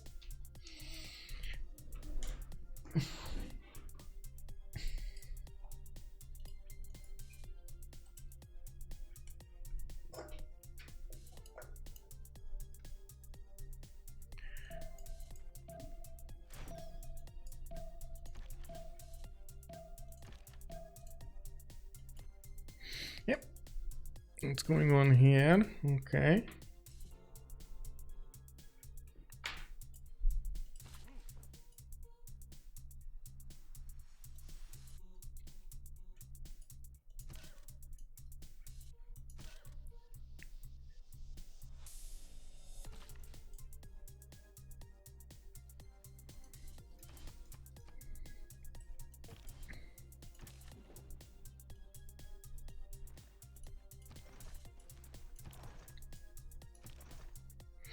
Gamma trading projects coming up from Memphis here, and it does seem like Persia is, I would say, gonna get that defense going on Mohenjo-Daro. It's gonna be fine. We do have also Swenet coming up with these catapults to the west side that he's gonna try to attack into Russia. On the right side, we do have finally Scythia getting one courser out for some extra defense in the cities, and it looks like they need a pause at the end of the turn here. We don't have an army here from CaptainMorgane, and I'm pretty sure he's more focused on the east side since his whole navy got spotted, and that is the doom of his navy. That is, that's dead. All of these galleys are dead here. I don't know why he's trying to build another one, because that harbor tile is going to be taken down. It does seem like Cupcake is managing to keep as much as possible his opponent from ever gaining a fleet, and this is what should have happened from Cree. He should have been in the face of Spain, in his cities, in his harbors, and stopping him from ever getting one of those.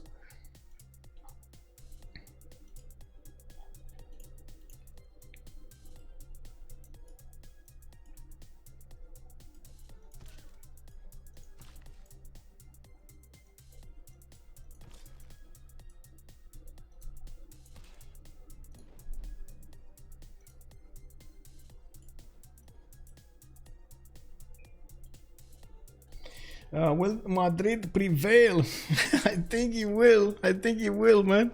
It does look like he will. To be fair, if he actually just keeps one single privateer in the city, or yeah, there we go, he's keeping it. He's gonna deal with all of these crossbows over here, and it's gonna be so hard for these Naval Bebas to do anything against Spain. Even with the crossbows basically deal with the units, but they don't deal with the city centers. You can see they barely do any kind of damage against those city walls or city defenses. Yeah, no walls, man.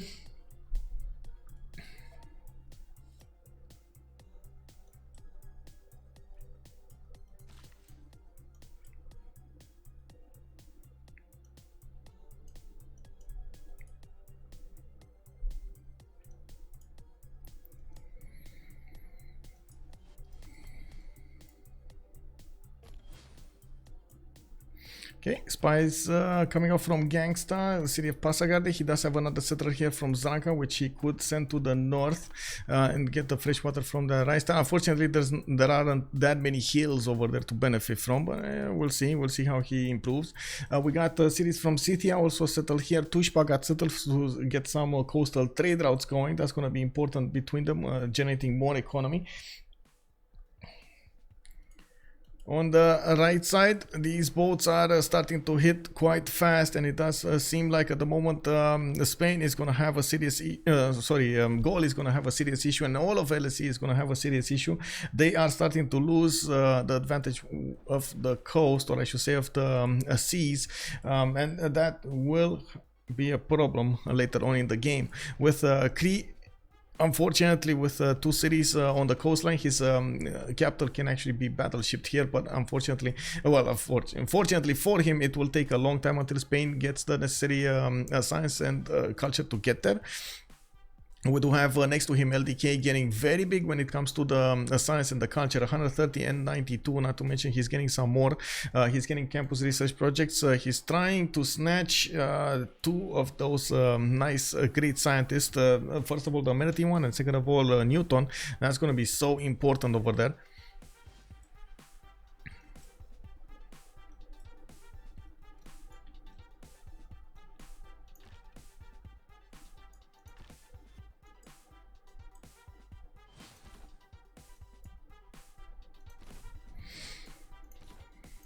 Who do you think is more favored in this game? I mean, at the beginning, I think it was LSE favored, but after they made some questionable moves over there, I'm starting to favor more TAA at this point, and we do need to see how they're gonna manage to keep Kongo in check. If Spain does not fall to Kongo, that is gonna be a problem. That is going to be a serious problem, and of course Spain still has some kick in him. In the meantime, he's going to do damage to Gallic cities, he's going to do damage to Cree, And you can see that Cree Gaul is starting to get some trebuchets to defend on the coast here. He does have a decent size to work with. CaptainMorgane is 87 and 114, while Malekit is also more than 100 science at this point. But he started to run out of cities to expand. He is only on 5 cities, and Persia next to him is very big. He has 2, 4, 6, 8, 9 cities. Then he's getting some more over there to the north. He's starting to ramp up his economy towards Scythia. We should actually see Reina at some point getting in here. Oh, Reina is in Kuloba. Okay, he got Reina over there, not here. And we'll see when they're gonna decide to go for this. LSE economy looking okay now with those traders in the water. LSE's economy is actually very good for quite a few turns, and their whole production is looking very good, much better than TAA. But the position on the map, the strategic position on the map does look a bit stronger on TAA, I would say. It's all up to what happens in the wars to see what's going to happen in the remainder of the game. With Kongo getting in from the northeast, he's going to do some damage over here. I don't think he's going to take cities, but he is going to pillage. He's going to take out units. He's going to do some economic damage, maybe pillage a few trade routes as well. While maybe the upcoming attack will manage to break Spain here. Spain did make a sacrifice to go top 3 towards those frigates, which will take him quite a bit of time to go back towards cartography and towards ballistics, while LDK is right now going for ballistics, and he has a lot more science to power this up. We're gonna need to see how this develops here.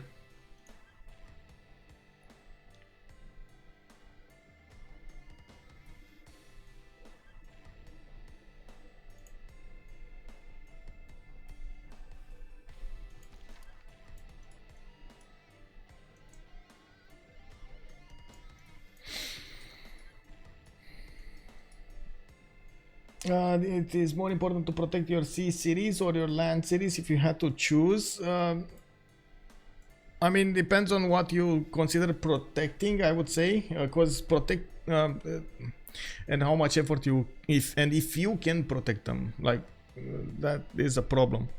If you can protect them or not. Usually it's much better to protect your cities by going towards your opponent or stopping him at serious distance. In this scenario, it looks like he can protect his cities, but he cannot really get a navy out, and this is going to be a problem. I mean, both depends on your opponent. Cavalry rush can be devastating, and in general, I feel like naval units can take down cities faster, but land armies are easier for all nations and spawns to produce. And at the same time, I think only bombards can successfully help you protect your coastal cities, and not even then that much. With last move, first moves being a thing, that's very hard in the game. Last moves, first moves basically refer to last move. You move in at the last second of the turn, you attack the city or a unit, and you move out of the first a second, or you actually try to shift enter. You click in, click to attack, and click out to get there, then immediately shift enter. It's a very, very nasty strategy to not only annoy your opponent, but you also take down his cities and units.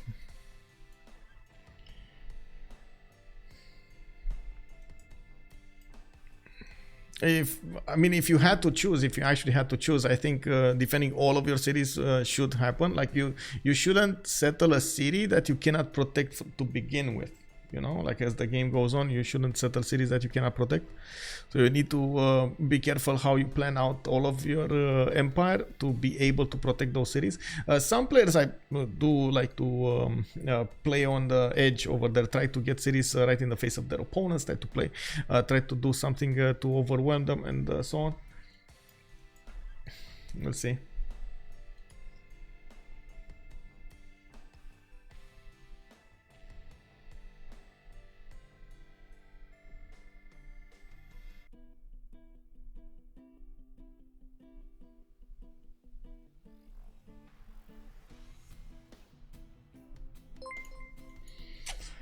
Shin, right?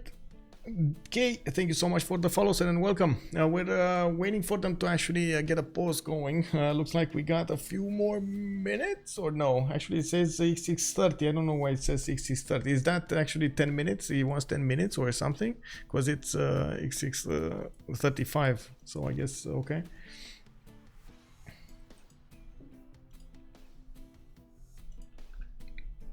Oh well, it happens.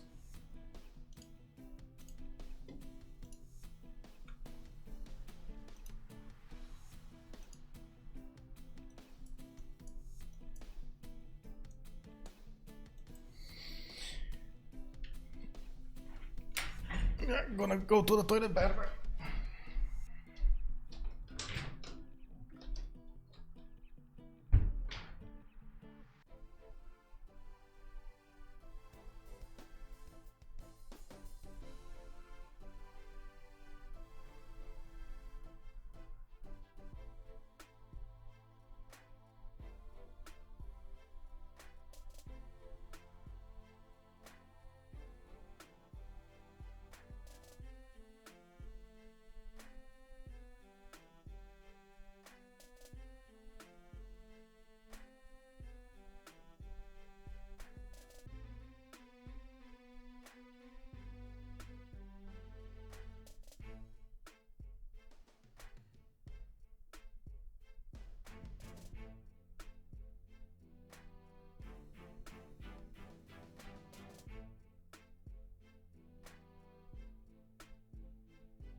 Oh well, we'll see. Now we do have to take a look what they're gonna do here. We've got team plus coming up from one side from LSE, while TA is still needing to plus up. It looks like Cupcake over here is gonna need to do some more of these meta times to defend himself against the Nagaumu Bebas. These meta times are not that strong against them, but they can do serious damage, especially with the general. Now it does seem like he has this in the bag. He has this defense in the bag until Kongo gets stronger units on the front line. And yes, I did notice, by the way, this meta time over here was 64.51, while this one was 62.51.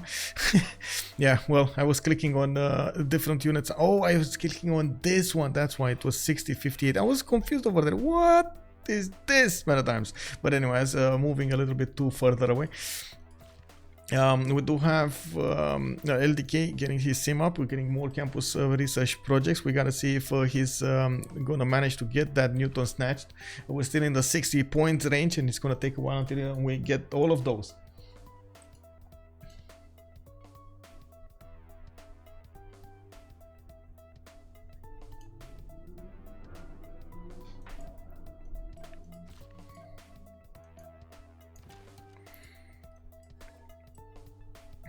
Okay, Pyramid's coming up next turn for Kornok. He's gonna get a free builder and some extra builder charges on each of his builders from now on.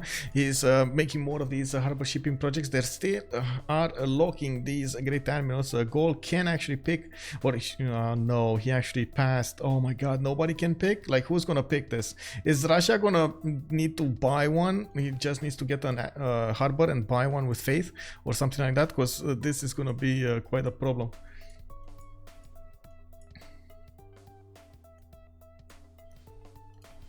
Okay, it's fine. It's moving. The thing is moving. Toothpies, am I casting the COC final on Friday? I will be re-streaming, or I don't know. I guess I'm gonna talk with Trinda to ask if I can co-cast with him and stream at the same time. Otherwise, I would like to just re-stream. It's fine. He can get the slot in game. How are you, sir? By the way, good evening. We do have trebuchets coming up from Adu Atuka, and it does seem like let's see, on the east side over here we do have finally frigates coming up from Cree. These are not going to be as strong as you might think going against the caravel fleets. This is the biggest issue there. The caravel fleets do have 81 strength on the defense, and you can see Cupcake is bringing them back to take care of the Cree navy this time. He also has some more some more quadrims coming up here with a quadrim fleet and a few of privateers defending Madrid. This is actually all he needs to defend Madrid at this point, until we're gonna see Kongo get some stronger units, which doesn't look like it's gonna happen that early. More boats, better boats. Yeah, I know. More boats equals better boats. Fleet versus solo. Well, we're gonna need to see if this is gonna be what's gonna happen here. It looks like Spain did manage to take out 2 fleets at the same time here with his timing and his stronger units.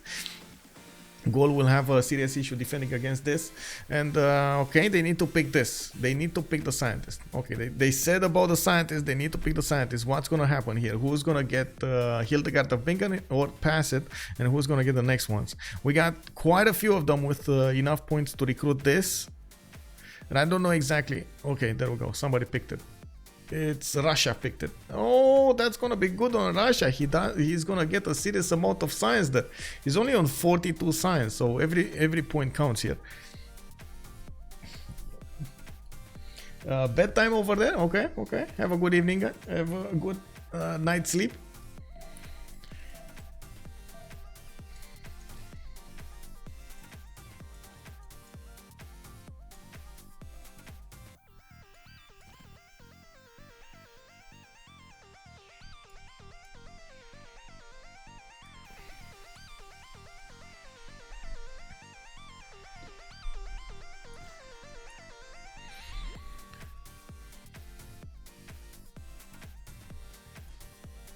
Okay, knights coming up from Sparta, more knights to go on the defense on the south. Malekit did retreat his units behind his lines, and he still has the advantage when it comes to the science and the total science in throughout the game. Now it doesn't look like he's gonna be ramping up his cities account anytime soon. Even if he could actually settle another city here, that's gonna expose him to Russia a little bit more, and he could only settle 2 more cities, which honestly I think he should do his best to expand here. I think the biggest threat, well, I guess he's facing is he might not have enough position from his military and enough military to defend his next settles, so he's taking it slowly. In the meantime, PAPACHILLIN is getting more stats, and he got more cities. He's wanting to get that economy going for his allies, since there is a significant advantage here for LSE when it comes to the economy, especially with LDK ramping up his gold generation. 231 gold a turn. PAPACHILLIN is 156. We do have Shoushin 12. Cupcake is losing 7 gold, and Ganksta is only on 63. It's not like they can upgrade that many units, and we do need to see what they're gonna do next up. I see Ganksta starting to get a lot of campuses down, and that will help him get the science necessary to go for the late part of the game, the next part of the game. I'm pretty sure Egypt is gonna have a serious issue on his hands. Egypt is already with all of his campuses built, and now he's getting his universities, while Persia is just getting his new campuses with very good bonuses. These will be +4s over here, another +4 over here, with the possibility to go for the double card, so +8 +8. And in the other ones, what is this one? Another +5 over here in Passagarde. That is going to be a lot of science. So much science available for Ganksta in the next part of the game. Now, it doesn't look like CaptainMorgane is that interested in I would say getting out through the lands of his opponent through Scythia. Even if Scythia does have enough science and culture, he doesn't have a military to speak of. Only one courser and one archer defending his east side, while he doesn't even have his Saga horse archers anymore. I don't know what happened to those, but they're not here anymore. Like, did they go on a run? Did they get deleted? Did they? What happened to them? It's like, oh, look at them go. They're actually, yeah, they're going in a trip. They're going on a trip, boys. They're going to the south over here on a trip. We got Forbidden City coming up from Durecorteron, and it does seem like that's going to be finished in 4 turns.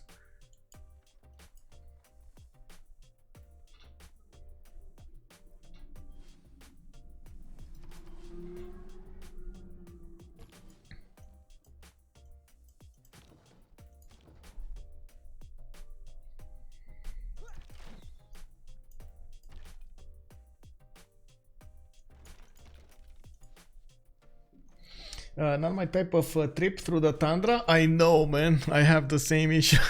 Like, there's so much. It's so cold, bro. It's so cold.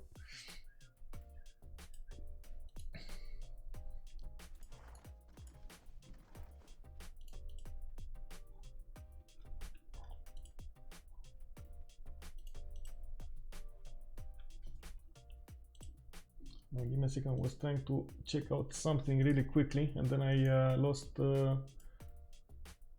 this.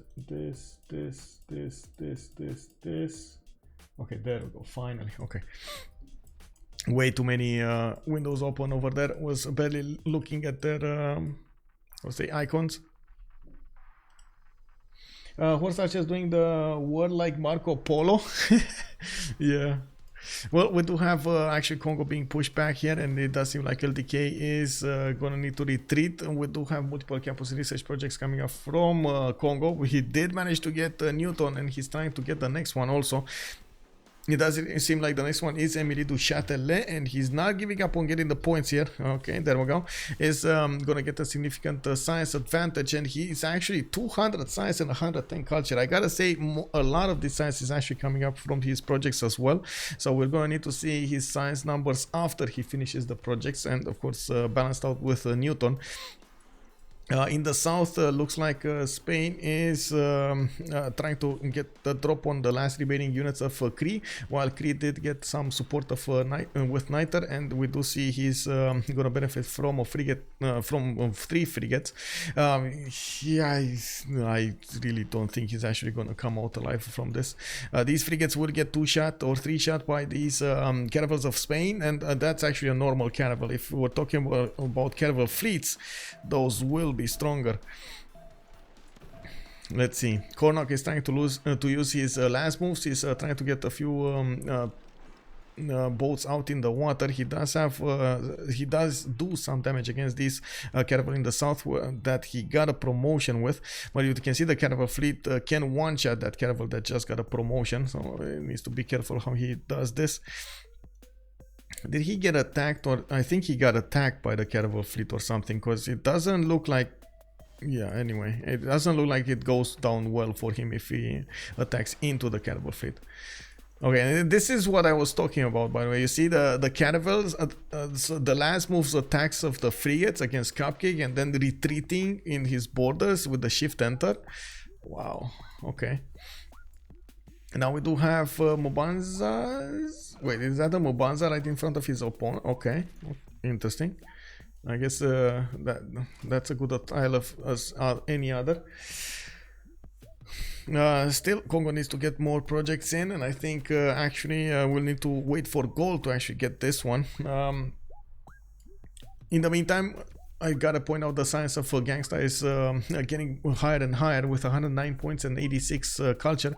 Is starting to get a few more knights and finishing up those campuses that we were talking about earlier. He's gonna get really quickly the libraries in them, and he's gonna try to get the universities as well right afterwards.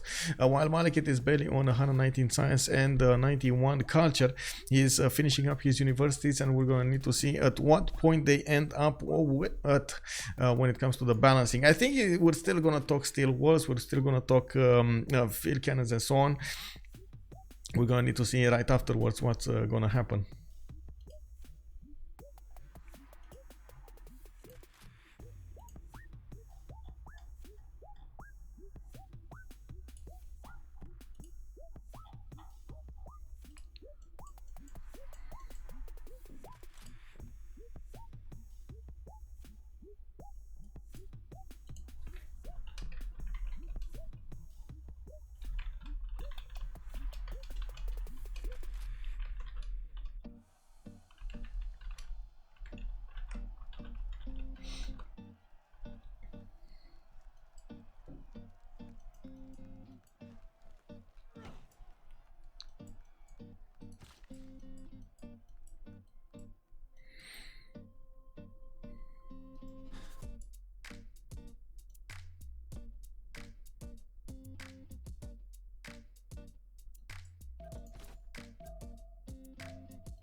World Baseball Classic this year too. For spring training, I always say to go to the stadiums that aren't in the popular places. You get a much better experience and better pricing, etc. If you drive out to Surprise or Persia or Goodyear, it feels more like real spring training. Whoa, okay, interesting.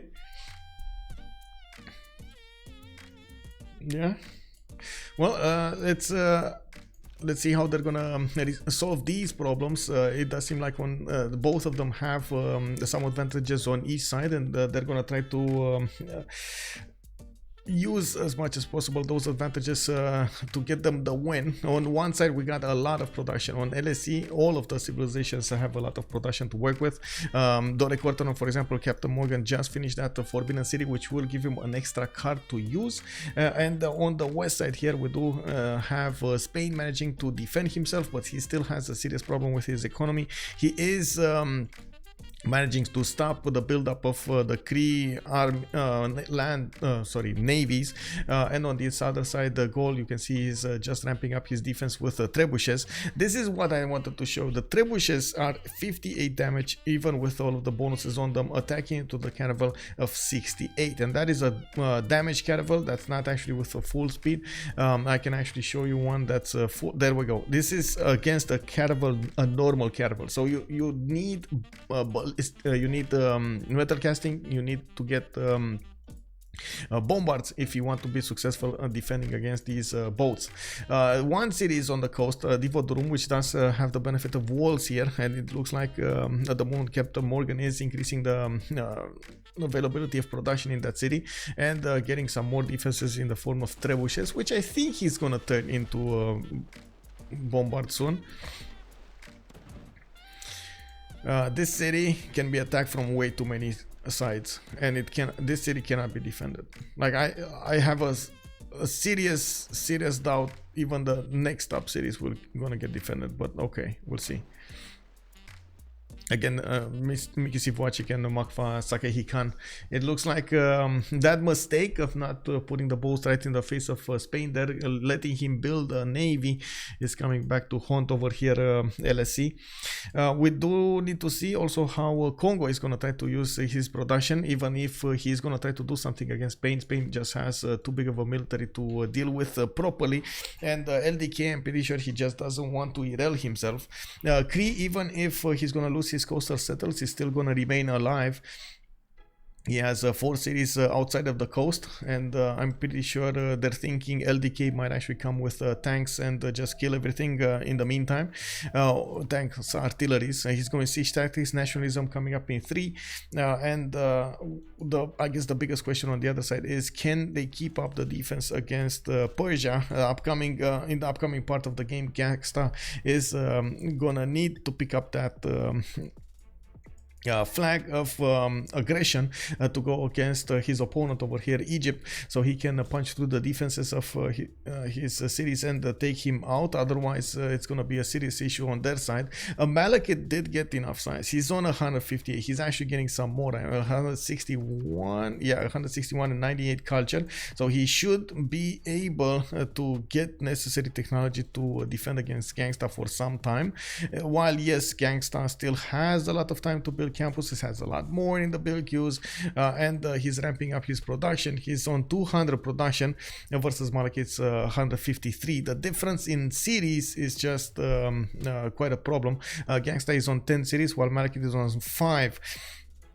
Well, that also means the production per city is a lot lower on Ganksta than it is on Malekit, right? You just I would say 155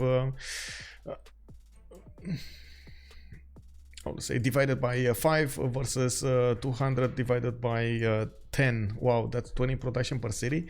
Ew. Yeah, versus 30 production per city. Wow. Sounds better, right? Sounds better. Not a lot, but sounds better. Hey, 50% is something, man.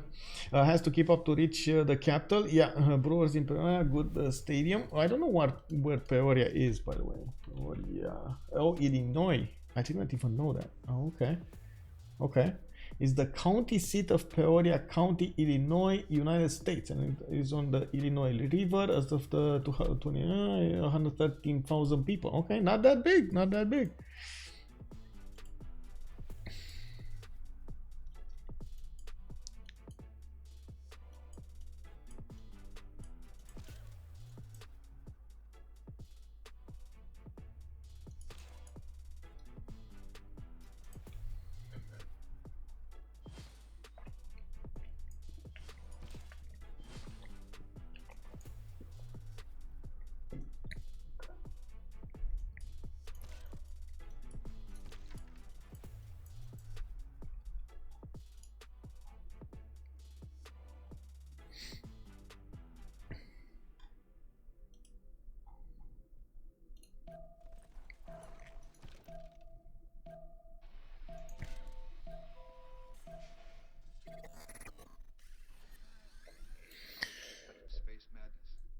Okay, so Mr. His CP going down now. Cupcake is gonna go in with that caravel fleet, and I gotta say the first frigate is probably gonna die in the next turn thereafter.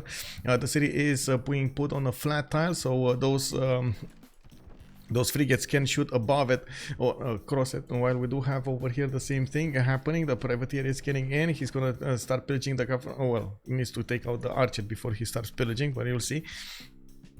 And we do have the frigates needing to position themselves. We're gonna need to see who actually gets the drop on that city center. Looking on, let's see, east side. Okay, we got some more traders going here. Okay, east side. What do we have here? Gaul not actually building up that military we're still waiting for.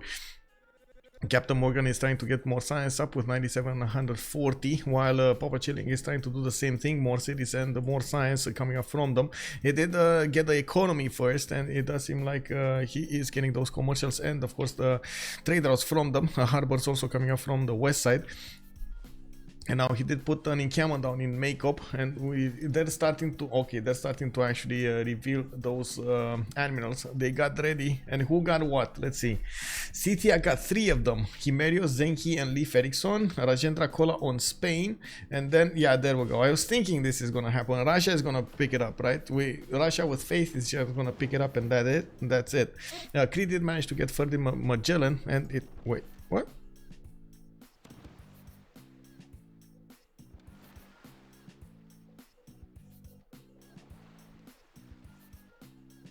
Is this a misclick? No, really, was this a misclick? Because I'm pretty sure he could have taken a capital. I mean, sure, those boats are not gonna do anything right now, but he's still not gonna take out his opponent's capital, and I guess he's just okay. Yes, Anthony, why can't Kongo push Spain on land? He did try, like multiple times he did try, but he stopped doing it. And I think he's gonna push at tank artilleries. Looks like right now he's going mass production, nationalism, and okay, he's trying to get industrialization in the meantime. We do have him, well, of course, so mass production, you do need it for industrialization, so he's gonna try to get this, while I'm pretty sure he's gonna go back on the bottom 3 for steel combustion. I don't think he has enough science or enough science possibilities to actually go for planes here, but planes could also be a way for him to go about this. How did Spain invest in defense against Congo and still churning boats faster than Cree with less cities? Because how to say, because Cree never actually put pressure on Spain on the water and let him build a fleet. Does Spain have a holy site? No, it does not have a holy site. Also, Jokis, good evening, sir. There wasn't enough room to bring a ton of food, and they didn't invest in any siege units. Okay, okay. Is anybody unlocking admirals? Yes, there was somebody unlocking admirals. It was Russia. He got a harbor. And then where did he get a harbor? Wait, what?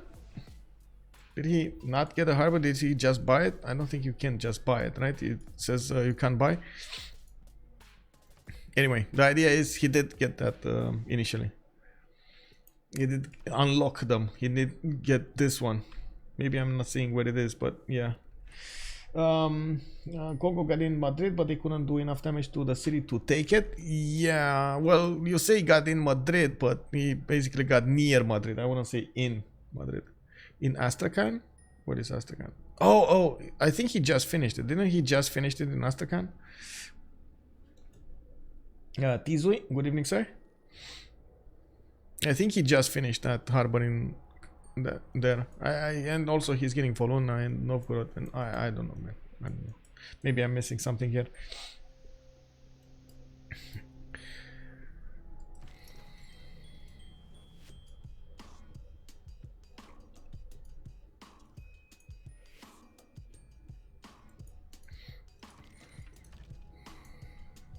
Okay, spies coming up from Noviodunum. Okay, we got James of St. George for the extra bonus strength. Of course, 150 fortification fails with medieval walls. Campuses coming up from Divodunum, and we do need to see if he's gonna finish up those campuses. They do have a significant advantage when it comes to the science and the culture. Now it doesn't look like they're actually making any kind of headway with that advantage. Makfa Sakahikan is only gonna go down next. Kornok just cannot defend this. He's trying to get some catapults to do some damage on return, and he can actually take down one of the caravels here, but his city is still going down with that. Regardless, I should say. We do have heavy chariots now starting to pump out of Kornok cities, and this is, I guess, the next reaction. Oh, Cupcake conquistadors! They're coming out from his cities, a lot of them, and it still doesn't seem like he actually got a religion over here. Not that it matters anymore now. It would have been nice to actually have the religion with missionaries, so he can actually get an extra +5 on each of these conquistadors. Now I guess they're not gonna be that strong going against his opponents. I'm actually curious, is he ever gonna get to nationalism? He's 11 tenths from nationalism. Okay, so he is gonna get there at some point. On this side, we do have Persia putting a line of knights this time on the front line, converting, well, I should say, switching back all of the immortals. Now, Ganksta is on ballistics 3 turns and nationalism in 2, which Malekit is, by the way, 1 turn ballistics and nationalism in 2 as well. He's gonna get cuirassiers and field cannons not that far apart. We did have also Malekit chopping down the forest to the west of Swenet that were separating them from Russia, and I gotta say these knights do manage to do a great defense against the pikemen. We do have Shoushin using his crossbows to attack into the Knights of Egypt and getting some more promotions. The experience is very, very valuable here. So are the Mariano Chariot Archers getting the promotions, and they can turn into crossbows and then later on field cannons. So they're good to go.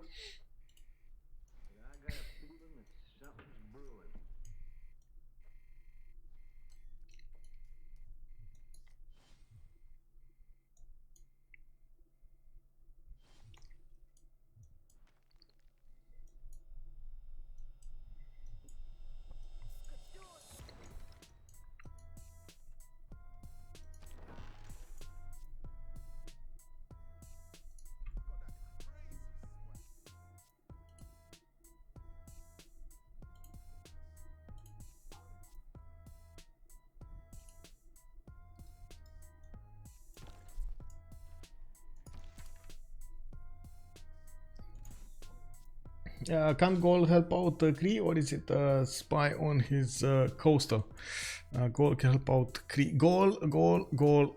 Actually, he tried to help out Cree, and unfortunately, he built a navy, and then Spain got in there and killed all of his boats. His harbor got pillaged over here. He's going to need to build a new one. Divodurum did. Well, I guess Sadas have the opportunity to build a few boats, but he just got how to say. He just got the walls in and built a few trebuchets to defend himself here, and that's about it. Maybe if he gets ironclads before Spain, yeah. Not even, I mean, even with ironclads, it's gonna be hard to defend against these frigate fleets with caravel fleets. But anyway, we'll see. That is gonna give him a lot more chances than just straight up caravels. I gotta say, yeah. Yep. We do have on the west side here, Egypt still building an army, and it does seem like at the moment he's going to need to get to field cannons so he can defend his western side as well as his east side. Russia did get more science and more culture, 79 and 124, while we are next 1 turn away from getting the Renaissance era. We're going to need to see who's actually going to remain in the Golden Age and who's going to lose it. Looks like Ganksta and PAPACHILLIN are both going Dark Age. Cupcake is 85 points out of 93, and of course might not actually get it, or should not actually get it with the points he has at the moment. Cupcake did manage to take out Wiskayokisin to the south of Cree, and well, that's another city taken away from Cree. That's keeping Cree on the land here, and it does seem like Spain is gonna try to do a push on the land as well against Cree. Is Kornok gonna have stronger units here?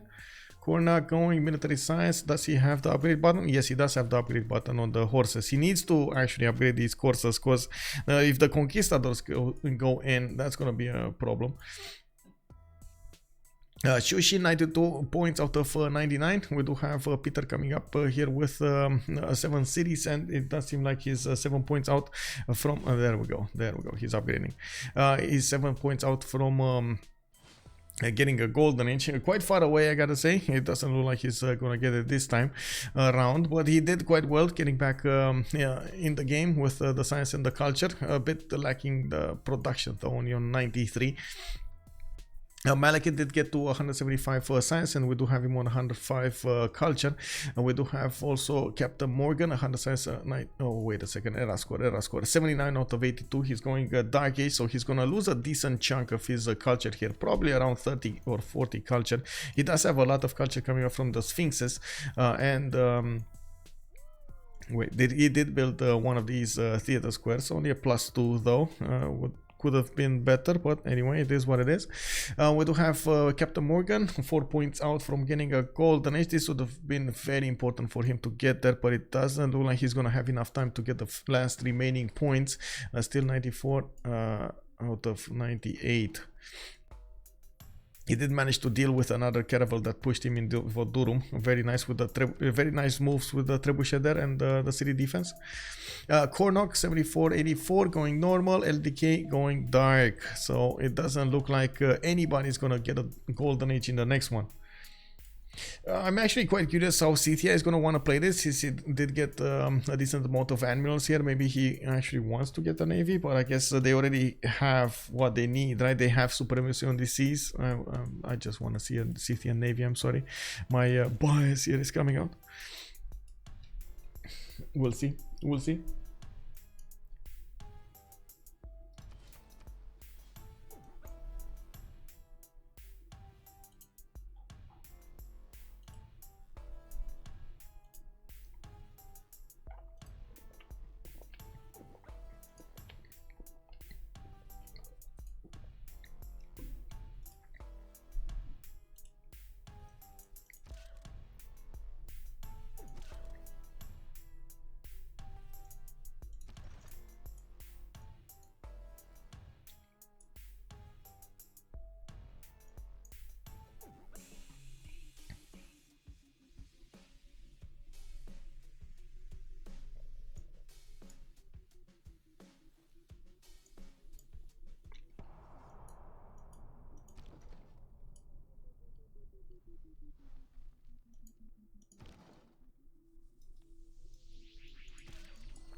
Well, Cree does seem like he's gonna have a good defense here. These conquistadors don't look like they have enough damage to push through the courses, especially without a religion on either side or that missionary next to them. To the north, we do have Kongo and the Gaul course actually, and it does seem like he has some crossbow on course to work this as well. The conquistadors do deal damage against these Gaul and maybe LDK will consider to retreat them on the Mobanza there, while the crossbow will help him shoot some. And we do have knights coming out of production queues, and I guess there is a possibility for LDK to try to get to ballistics upgrade cuirassiers and then push through with field cannons, even though I think it's still much better to wait for tanks here. If he does want to go full tanks, he's also going to need multiple encampments, which I see he only has 2 of them, and we do need to see if he actually has some extra oil throughout his land. It doesn't look like. Malekit is getting bombards here, and it does seem like he has managed to significantly stop that attack on the right side. Let me actually finish this. Oh wait, no, I need to get this and B, right? I need to go full B. Okay.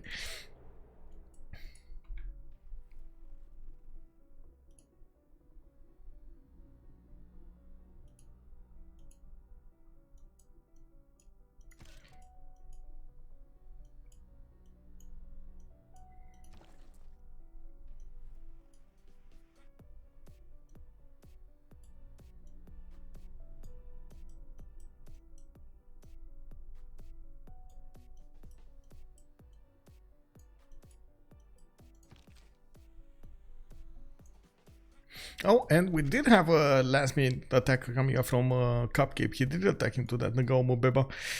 Okay, that Naval Mubeba does have a promotion on it, and we're gonna need to see if LTK is gonna get to promoted before it dies. We'll see.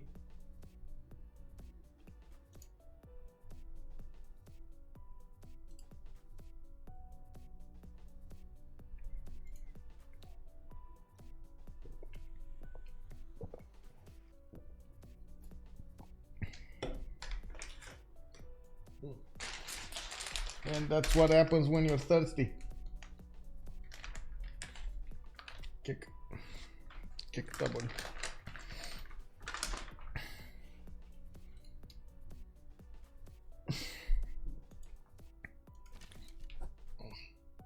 Oops.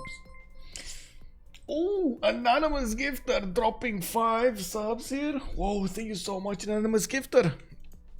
Actually, we're getting okay. We're getting there. Thank you so much, Mithrok Vasashlange, Expos Banteus Ando Butirao. Thank you so much, anonymous gifter, for gifting them the subs. Much appreciated. Thank you.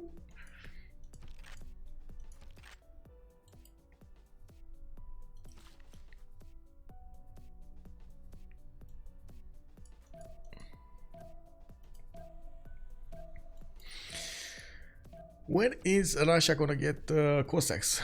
Returns to siege tactics. Okay, and I see mercantilism coming up in 1. Really curious what's gonna happen with the Congress. If they go for the +5 for heavy caps, that's gonna be quite important for Kongo. He can actually punch through the Spanish conquistadors really quickly. Trojan Man, welcome back. Who's winning? We don't know yet. Actually, we don't know yet. This is all up for grabs here. Seville is trying to get a safety settler out. Looks like we got a settler there coming up in 1. We got Kongo Musketman. And he did manage to get this defense on the right side while he's getting more of these. And let's quickly take a look at this. Melee losing 5 combat strength, so okay. Those Naval Mubebas and the Conquistadors lost 5 strength. Judaism also, well, we got the B1. And I gotta ask, did the computer vote B? Yes, computer, actually, sorry, voted A, right? Computer voted A, yes. On all of them, it's fine. Let me actually take a quick peek. What was the last one? Diplo victory was on loses 2 Diplo victory points on CaptainMorgane. CaptainMorgane still has a 4 out of 20, and he still can build actually quite a few of those points with the national wonders, with Statue of Liberty, with Potala Palace. Maybe he can get Mahabodhi Temple anywhere, even though it doesn't look like he's actually going to prepare himself for any kind of that. But anyway, it looks like they did try to stop that from happening in any case. We do have some field cannons coming out from Congo, and I gotta point out cuirassiers are also coming out from Congo cities. This will be quite strong attacking into Spanish conquistadors, since they are now getting a penalty of -5 on them. We do have also Congo, Cree, with the coursers in the south. These are not going to be strong enough to push into the conquistadors, but they're going to be much more than equal when it comes to or I should say better than equal when it comes to defending against them. Now Kornok is benefiting from some ranged units also, getting some heavy chariots, and it does seem like Kornok is going to want to get some military science going for that engineering going for the Niter, and the nationalism coming up in 6. He's probably looking to advance through this middle tree towards gunpowder, metal casting, and ballistics. He does need military engineer for gunpowder. Just threw 2 racks of ribs in the oven. Wow, people fat. Oh my god, I still have these, man. I still have these. I gotta say, these are Finnish specialties over there. Unbelievably good. Oh my god, I'm waiting, you know. I can imagine.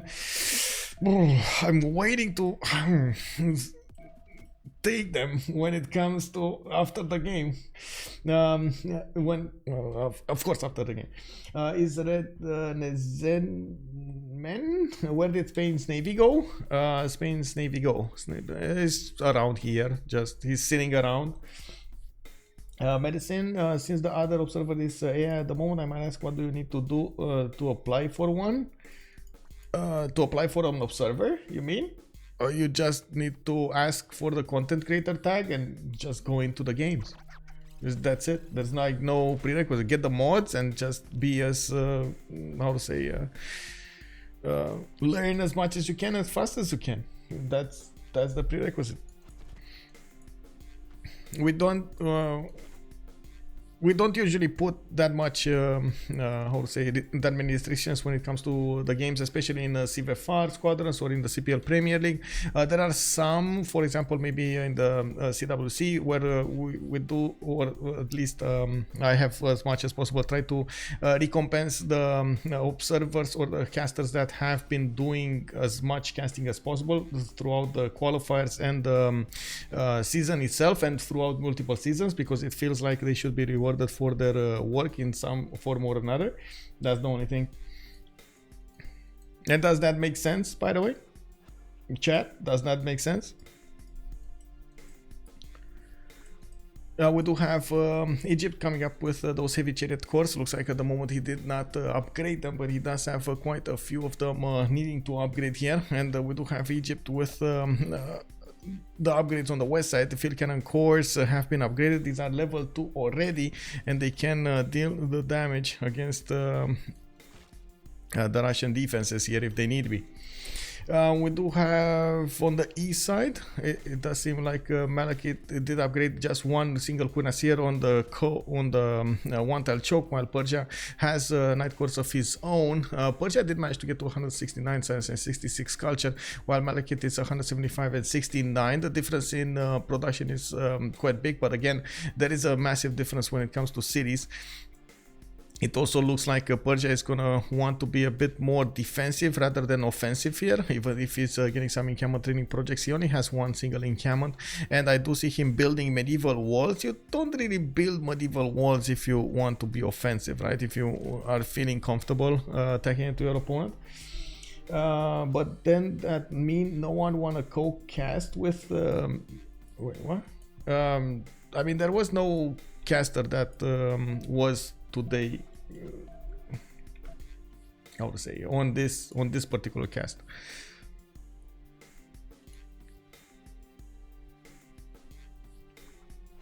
There are so many games, we don't have enough casters for every game. So, and as much as I can, I am getting how to say, I'm trying to get one cast a day. And honestly, it is important to me to be in multiple competitions going around and so on. Game start late and can go very late, especially good on the Highlands. Yeah. Oh, Egypt has started pushing through the Russian defenses with those field cannon cores. He now can deal enough damage against the pikemen. Pushing through 2:30 a.m. in Europe. Yeah, I mean, it is 2:20 right now, and I gotta wake up at 7. This is gonna be quite a night, man. But it's fine. I mean, you know, like, it's all for the job. This is the job. So I gotta do what I gotta do. We do have on the west side here, it does seem like Cree is again just sending idly by. Kongo did get a few knights in, and I think he should have, there we go, some cuirassier cores that he can push at the conquistadors with. I guess the biggest question would be, will he push here? It doesn't look like he keeps on building an army. He did manage to get industrialization for the extra production, and he does have almost 300 production versus Cupcake's 129, not to mention a lot more cities to use there. 220 gold and 240 science. In the text screen, he's going astronomy here. Oh no, is he actually? Oh, I guess he wants scientific theory for the railroad, but really, I mean, does he actually want flight? Is this one he wants, flight? What? Oh my god. Okay, I was thinking he's gonna go tanks, but it looks like he wants flight, which, I mean, I can't really agree with, but at this point, but okay, sure. There is something that he might know about this. So he's getting, let's see, I'm looking at the population count here, and maybe there is something that he doesn't want to go through, and that is build an infrastructure for so many tanks, which is going to be relatively easier when it comes to, well, a bit easier when it comes to the planes. I still don't think it is going to be a good idea, but sure. Oh well, we'll see. Such a come on, man. No, it's my job, man. It's fine. I'm doing it voluntarily. Come on, man. Also, I think it is very important to actually stream all of the games from not only multiple how to say competitions, but also from multiple divisions. It is quite good for everybody to actually have a cast on their side, to see the perspective from the whole map, to see different movement that's happened throughout. They will manage to get better at the game faster, which will increase the overall quality of all of the games everywhere. I'm pretty sure, and that's one of the things that I also like to do with going for games from the 3rd division or 4th division, or even, I don't. It actually is as important to me as to get also some of the finals of the CWCs or something, because the end of the game, the end of the day, we do need more players overall and better players overall. So I'm trying to keep a balance throughout this. Well, with the challenges that come with. It is what it is. Looks like more like Papa AFKing. I think he's just doing the gold here. He got designated gold generator and he's doing the gold. That's what he's doing here. Is Papa chilling or Papa Warren? Papa chilling. He's just chilling. It looks like he wanted to protect Venice or something like that, or pillage Venice. No, he's protecting Venice. I don't see. He's just sitting there with the Saka horse archers. He's getting more production throughout his cities, 255, but he is next to CaptainMorgane that is on 400 already. Well, I do see Ambiorix has a problem with the gold on minus 31, and Malekit lost that edge of gold with the loss of his pen brush and voice. He also lost a decent amount of chunk of gold. He did upgrade a few more units, and it does seem like at the moment he's trying to push a little bit through Russia. And immediately you see actually Persia putting a few more units over here that can turn really quickly into an offensive army if he wants to get there. We're gonna need to see. He's going exploration and military science. Looks like he's eyeballing going for how to say steel. I don't see that many pre-builds for calves that could entertain us here. Or be used by him. Whoa, Russia getting out of there. Hello, Russia. Actually, look at Russia go. He's actually trying to get out of Smolensk. He's seeing the writing on the wall here with the Egyptian field cannon corps punching through his men-at-arms extremely quickly. He doesn't want to deal with this pressure anymore, and he's getting out. He's getting out of there.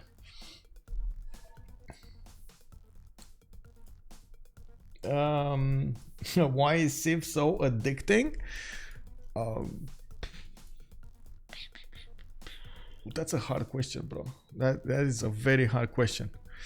It's long and complex enough to keep you thinking. It is also entertaining when it comes to visual effects, and it also has a lot of replayability, as in the randomness in the game, and the options that you get to choose are a lot. For example, and also it's not complex enough that you don't understand it or don't like it. Like games, for example, like Old World are a bit too complex to like them. Like you may like something to look at, but you don't like to play it over and over, and it's not always that easy to explain it.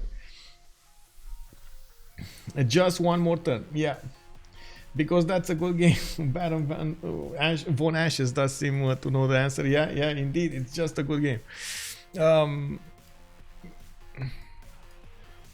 Well, yeah, I guess I said I don't really want to, I would say, bash on other games, or I would say, wait, level 2 spy on Kongo, level 2 spy from Kongo.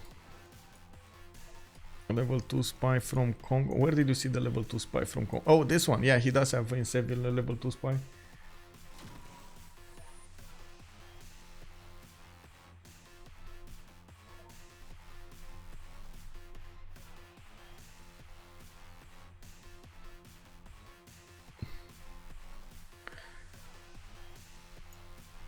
Ugh. Okay. I'm not sure what happened here. I can't see it.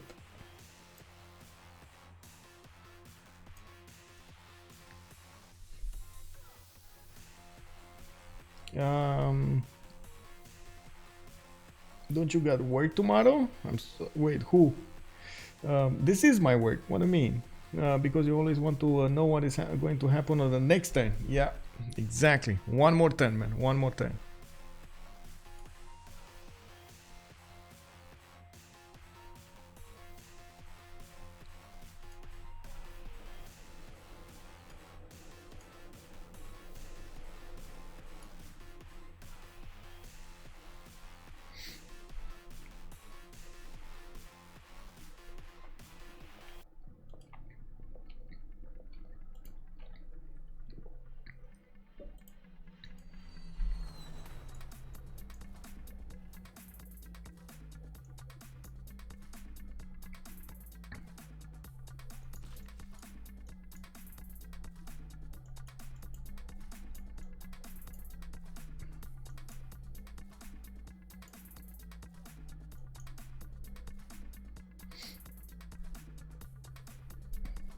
Yeah, the new map every game is always nice.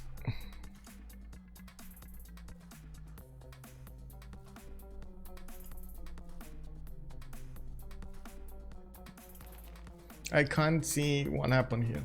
I can't click on the thing button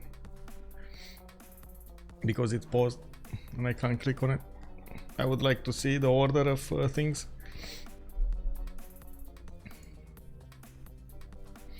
I think it was important for I would say for Kongo to get a later general.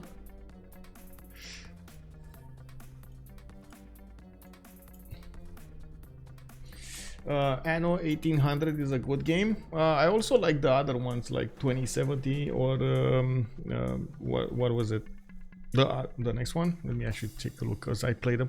I should have them in my Steam somewhere. Yeah, 2020, 2205 and 2070. The thing with Anno is the lack of replayability when it comes to the game. Unfortunately, it just I'll say yes, you do have multiple, like what, a few maps, and that's it.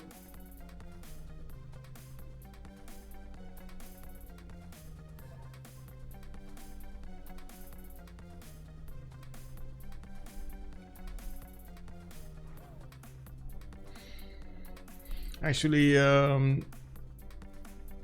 Relobby is tomorrow. Oh, whatever, we'll see. Let the mods.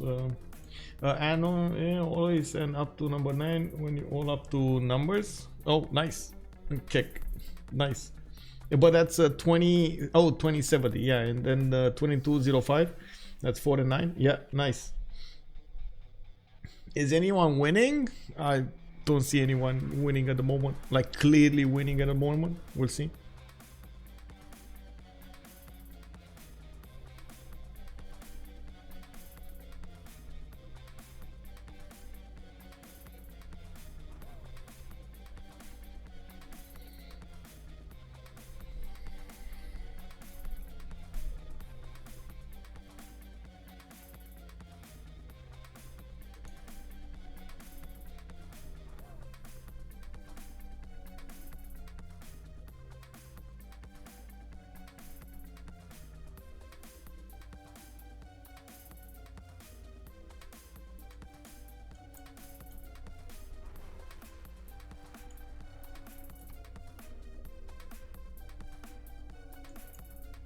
Where are we here? We're on the... Where was it? Congo? Oh, Egypt. Okay. And he's down to 28 points. What did he recruit? Gustavus Adolphus. That's not bad. Well, I guess he wanted the modern one, but this is not bad either. For what units he has and how long it takes him to get to actual tanks. He's gonna want... Yeah, he's gonna want a modern one. What are everyone's thoughts on the new Clio? I think she's decent, but not as good as old Egypt. I heard that a lot, actually, that it's not as good as the old Egypt. Yeah, I didn't get to see it in the games. I'm actually usually just waiting for it to be played out to see exactly, you know, see it on the battlefield in the competitive games rather than in the normal games. We'll see. Rams is super fun to play. She's great. Thundorio's calling it out. Yeah, might be.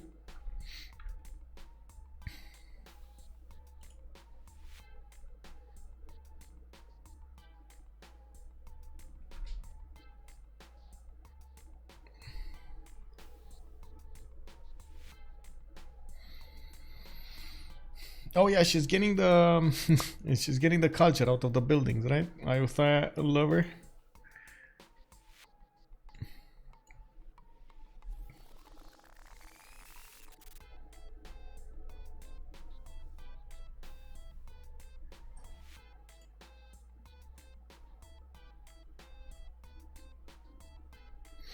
Everybody gets salty when you play Pangea standard ages.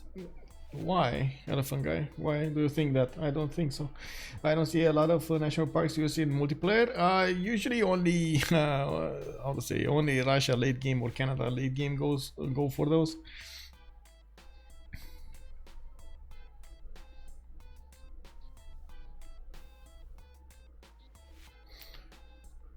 Except Canada, yeah. Yeah, I guess nobody else goes for them, yeah. And I'm pretty sure, yeah. They need everything else, you know?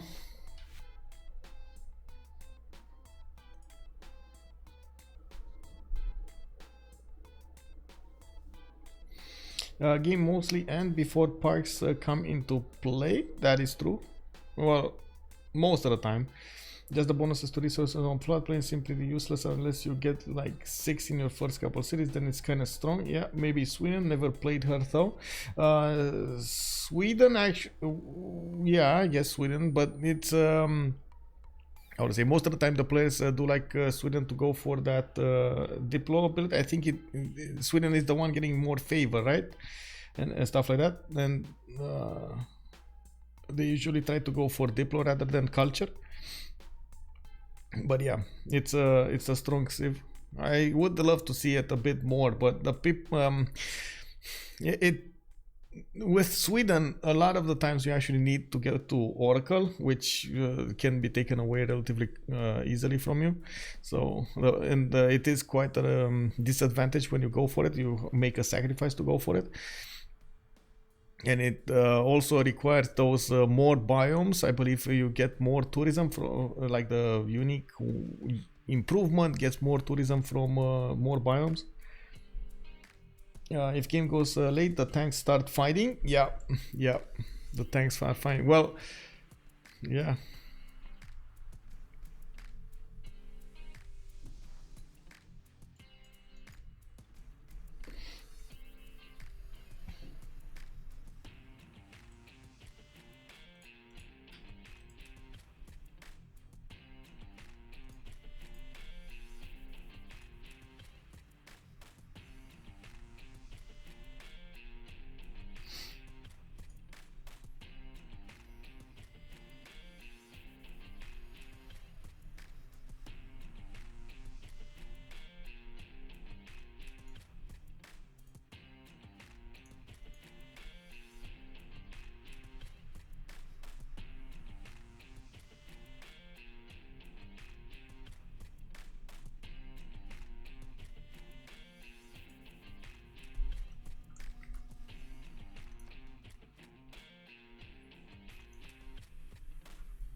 So I guess I reloaded the last turn.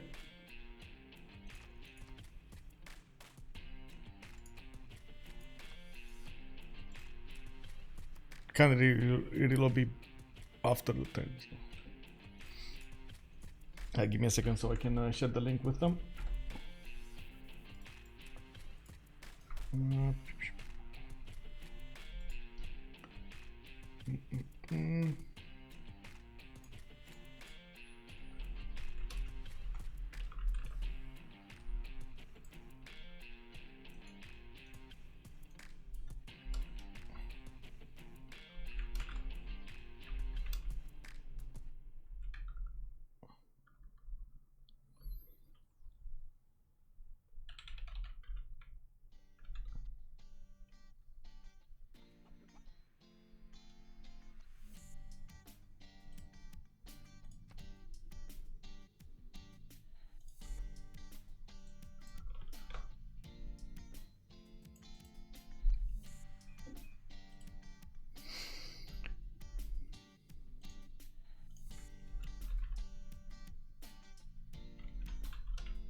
How many resources can spawn on floodplain anyway? What rice, mile, sugar, nitrate, and she not lacking any food in nuclear production plus culture instead. Yeah.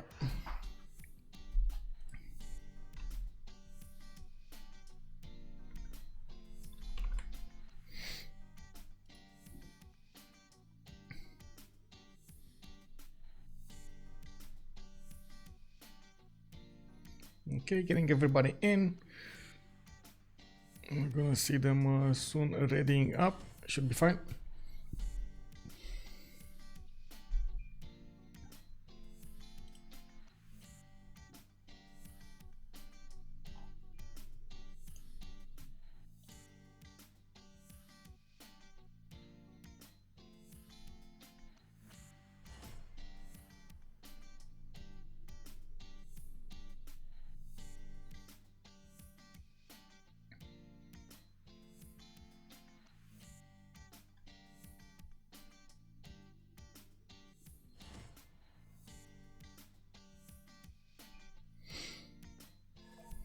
The artwork is suspicious. Okay.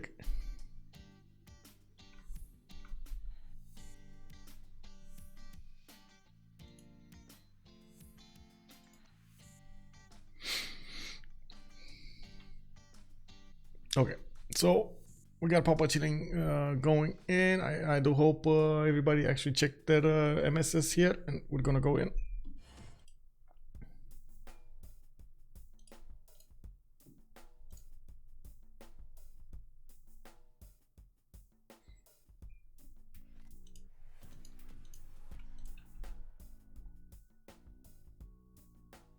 One minute.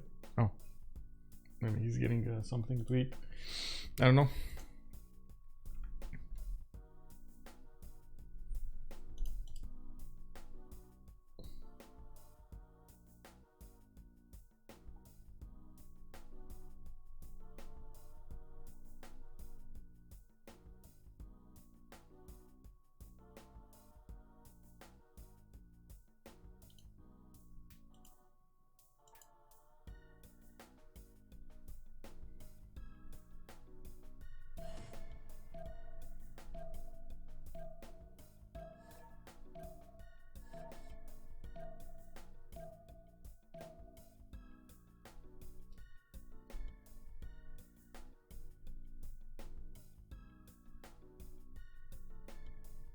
From the first stirrings of life beneath water. Nuclear ability is purely for preserve gaming.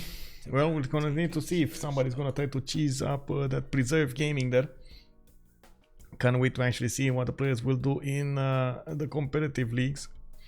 I'm pretty sure Benjak at some point, maybe he's here, he's gonna put up a vote to see what's gonna happen with the new civs and where they're gonna be allowed in. And maybe that's gonna happen after the new BBG changes. That's gonna come up soon. I believe we're still waiting for the finals.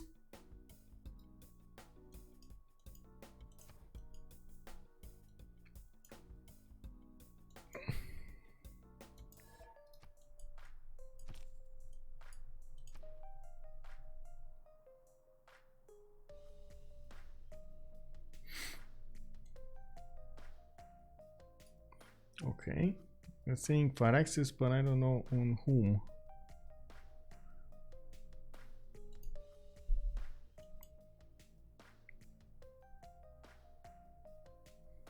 Let's see.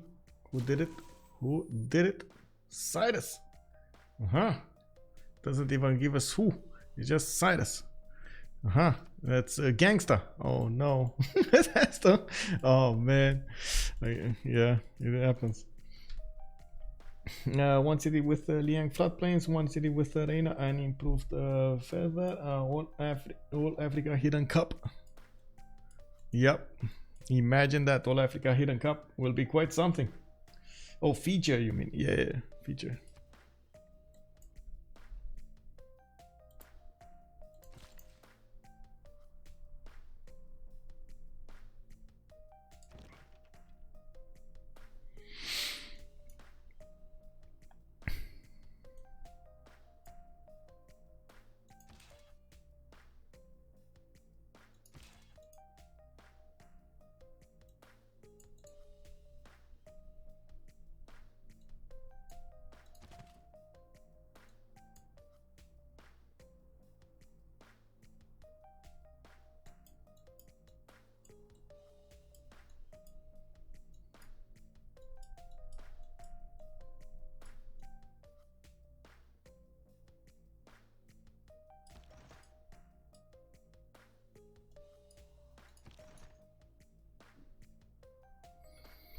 All Trajan hidden cup. That might be good as well. Seeing legions against legion, but no, not sorry, not the other Rome, right? The all Caesar hidden cup or something.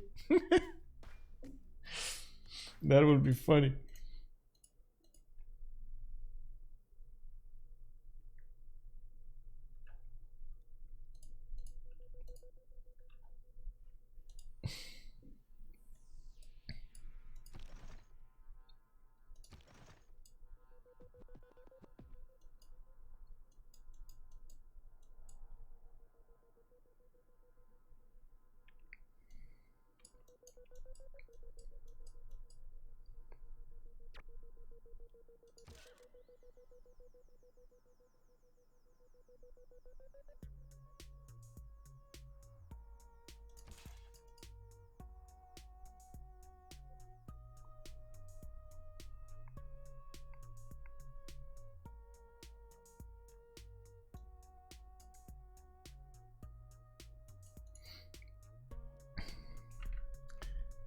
Ganksta, hello, are you rejoining?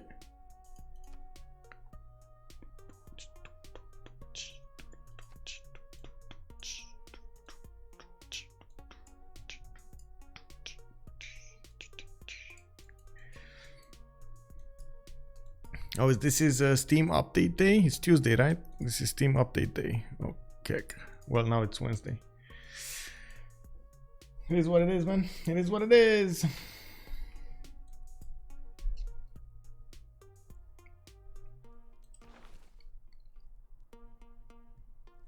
Okay, so Egypt actually has 130 out of 120 points, and it doesn't look like they are, I'll say, it doesn't look like he auto-recruited it. So what did happen here? Well, actually the stun didn't start. Is he gonna auto-recruit it? Oh my god.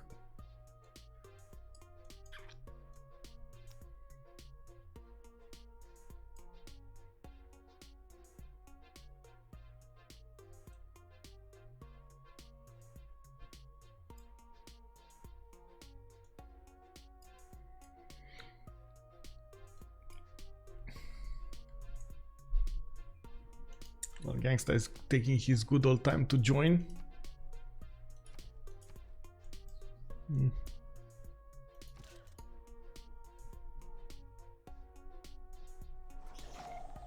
There we go.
I can't talk.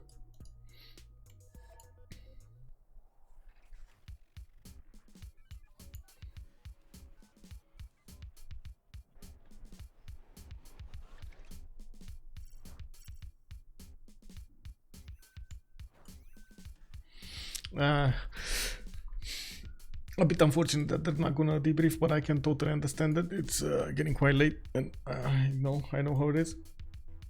But I guess it is what it is, right? They put a game late, so they kind of knew what they're getting themselves into. Wow, Kongo Apostle over here. What is he getting? Did he just get?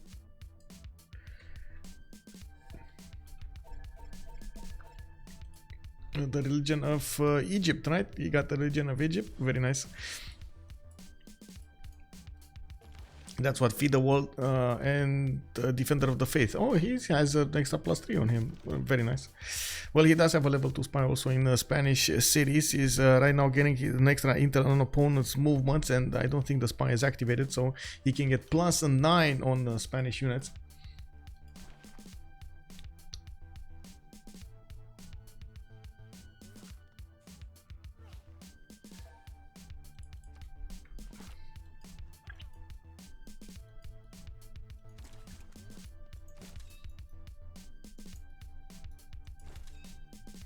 Well, to be honest, it doesn't look like that was an auto recruit. If it was an auto recruit, anyway, it is what it is. We do have Egypt coming up with Swanit, and it does seem like Malekit is gonna start pushing a little bit forward. Does he have enough units here to take down Smolensk? He might. Actually, he's one-shotting the crossbow on course, and with Gustavus Adolphus getting in there, he's gonna get bonuses towards Renaissance Industrial Era units. He's gonna have extra movement on these field cannons. Able to move and shoot at the same time will be extremely important. The same can be said about the Bombard Corps. It's a very important for them to have that extra point of movement there. Now we do have on the east side a bit of an army here from Persia, upgrading some cuirassier corps, which it does look like they're going to need to go against the Egyptian units, but I don't think he's actually going to have enough of them if he actually wants to be on the offensive over here. I think Ganksta still is wondering how he can get ahead of his opponent with straight up science bonus stats and production.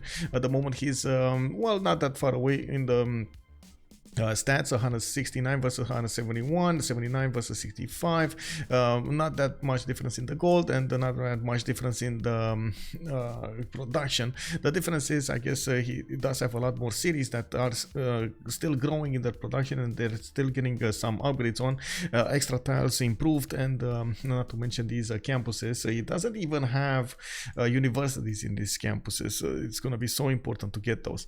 Throughout the game, we didn't have a single science city state, so nobody actually benefits from that.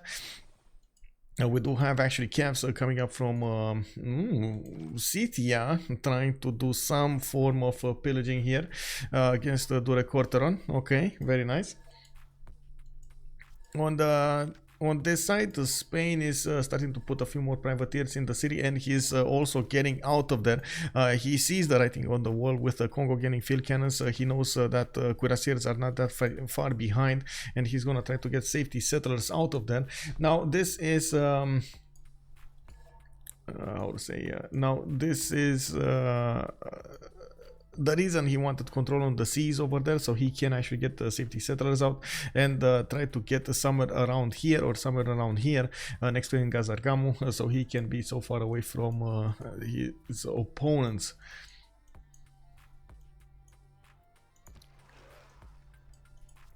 What is at 7 a.m.? 7 a.m.? No, I have to take my uncle to the hospital. So I need to get up early in the morning. I need to drop him off at like 8 at the hospital. But I need to wake up at 7, get a bath going and a shower, and you know. What's it with young floodplains? Yeah. I gotta ask, by the way, guys, I gotta ask this. What do you think of...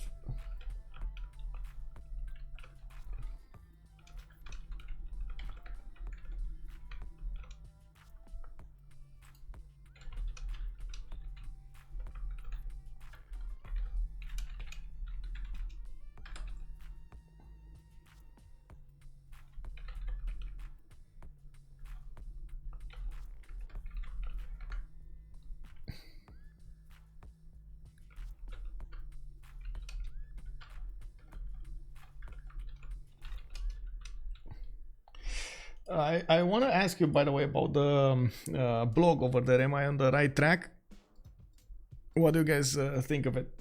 So, quick poll over here, OnSpotTV.net blog. What do you think of it? I guess you saw it during the stream earlier. Maybe you can tell me one or two opinions of it.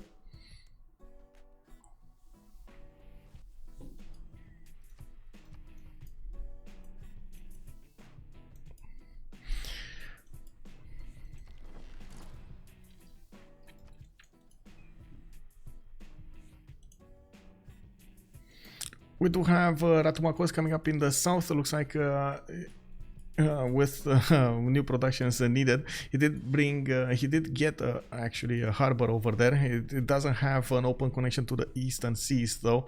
That will happen a little bit later when the seas will go down one side or another.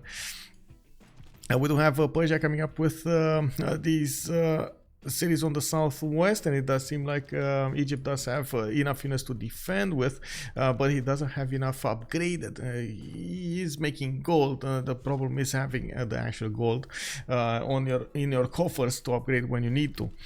Kongo is getting some more of these cuirassiers, but they're going to be very late into taking down the Spanish cities, and those Spanish settlers are getting out of there as soon as they can, so they can settle new cities on the northwestern part.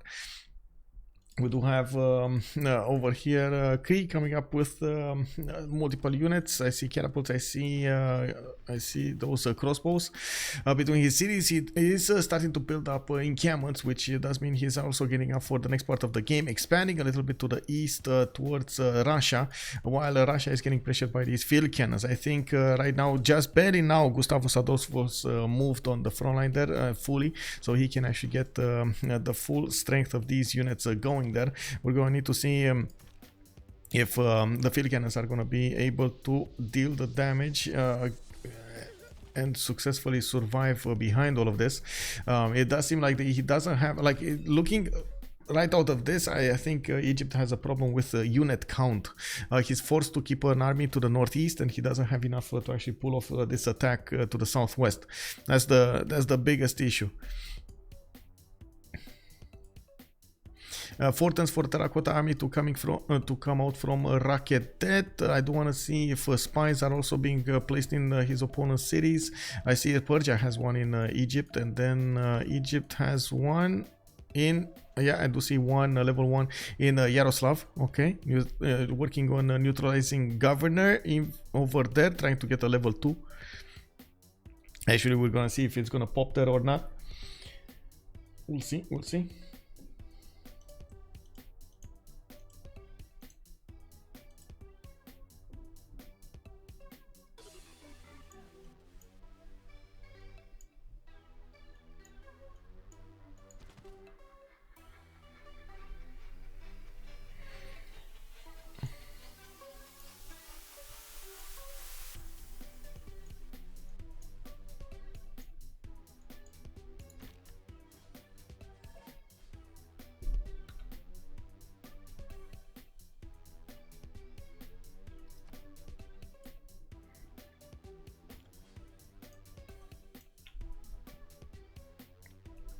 Yeah, we do have Ganksta desynching.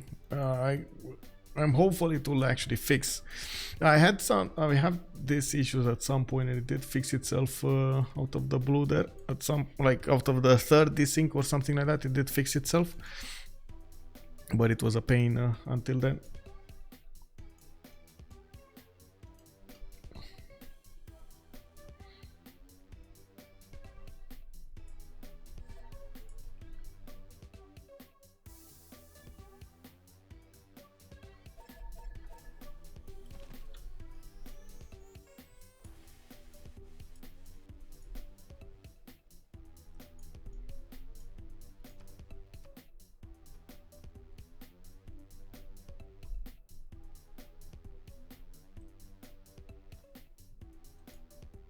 He will DC? Wait, what? Why is he gonna DC? Anyway.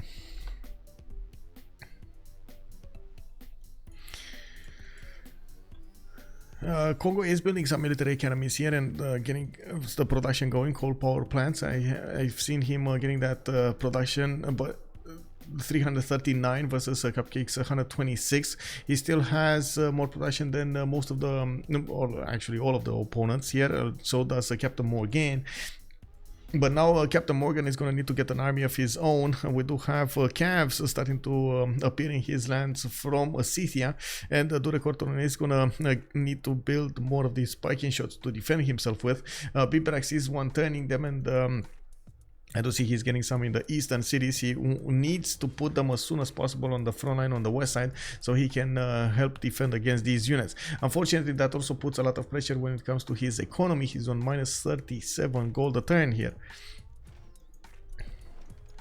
And we do have Spain, Spanish privateers coming up on the coastline and trying to get in there, trying to do some how to say, some pillages. Very nice, very nice. He did manage to finally take out that city to the north of Aduatuca. That was actually quite interesting that we didn't see James of St. George actually get the 150 points there, but I guess with the Spanish frigate armadas coming into play, he could take down those walls anyway. It was just a matter of time until he lost that city.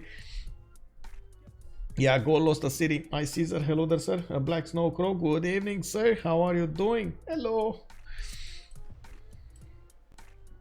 We do have encampment projects coming up from Kuloba. I see a theater's quest coming from Pazirik, and we'll go need to see what's happening in the west side here with what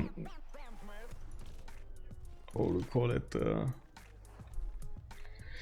Egypt's army torn in two places. He needs to go west, but he needs to defend the east side. And now that we have Persia upgrading most of his military, the second these Egyptian units are going too far out on into the Russian territory, he's going to get attacked by the east, and he needs to be prepared on both sides. It doesn't look like he has enough military for those.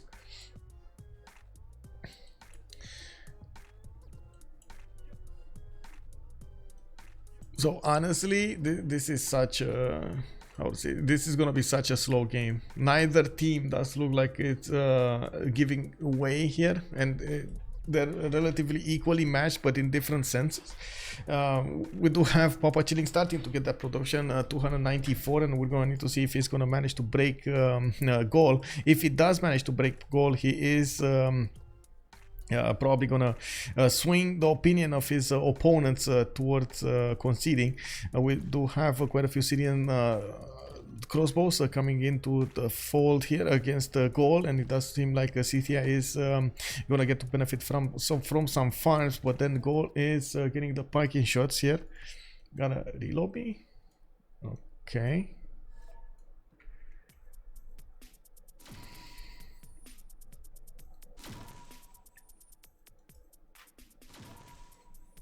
So they don't have the patience to wait a little bit. Okay.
the first stirrings of life beneath water to the great beasts of the Stone Age, to man taking his first upright steps, you have come far.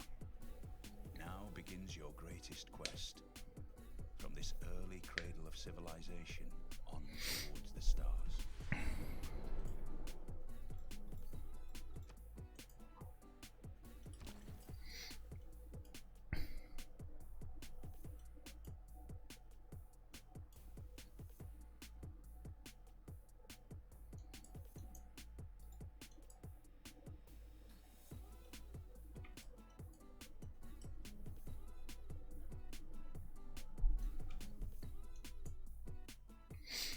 Okay, let's see if anybody crashes now. Hopefully not.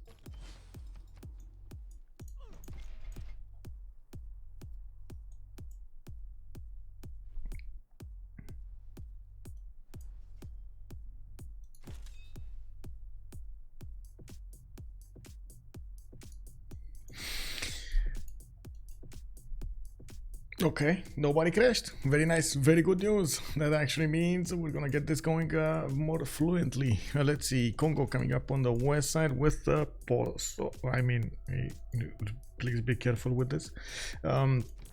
I do have a Kongo with a level 2 spy in there anyway, and it does look like his field cannons are benefiting from the +6 intel on opponent's movements. In the meantime, probably Cupcake did get the printing, and maybe he got a spy also on his opponent. I don't see one though, so I have doubts about that. Russia on the other side is being pressured by Egypt, but it doesn't look like he's being pressured into the city of Smolensk. His units on the front line needed to retreat there, but these lands look very, very tough to push through, especially with 2 rivers over there. Or actually the river going around. The city of Smolensk does have 2 essential modes defending it.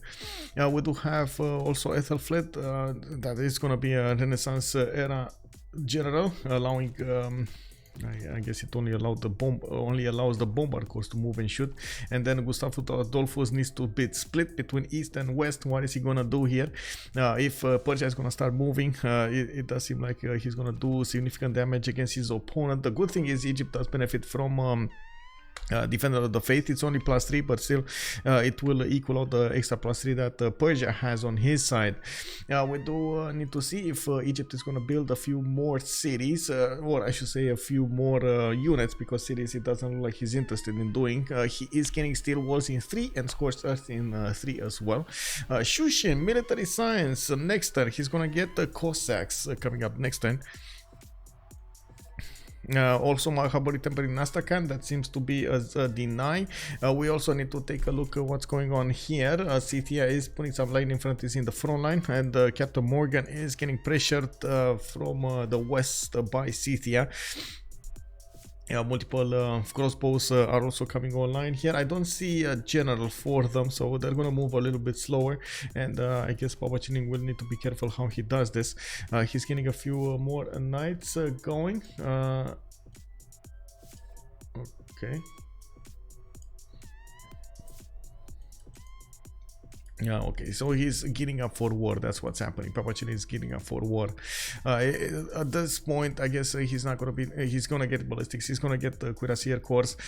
Gaul is gonna be forced to put more and invest more into his defenses, and looks like he's choosing to go for packing shots over here instead of going for some more of these crossbows to turn into field cannons. We do have him losing a city on the east side. Spain is gonna take away the capital city, actually, of Gaul, slowly but surely. That city does benefit from 150 fortification health, but it's just a matter of time until these units will punch through its defenses. The moment looks like Spain is interested in taking out this one, taking out the Wait, why is he not moving here? What did he move? What did he do? Did he promote or no, he did not. This one, did he lose all movement from the northeast to the south? I guess these guys don't have that much movement to work with.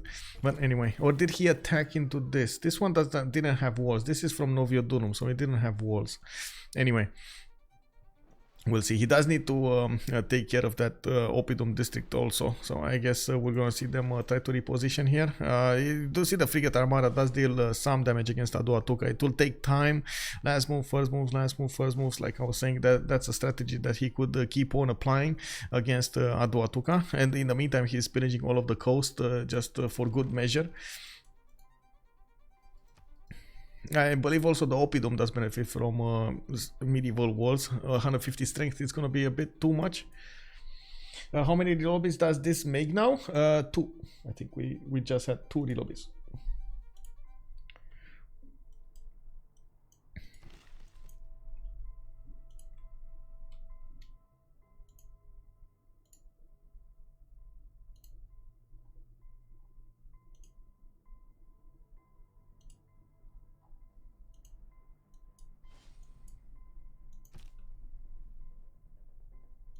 Mubamba coming up in Art Museum. I see Mupinda coming up with Art Museums. Kongo Art Museums. Okay, Armory. We got banks. We got military academies.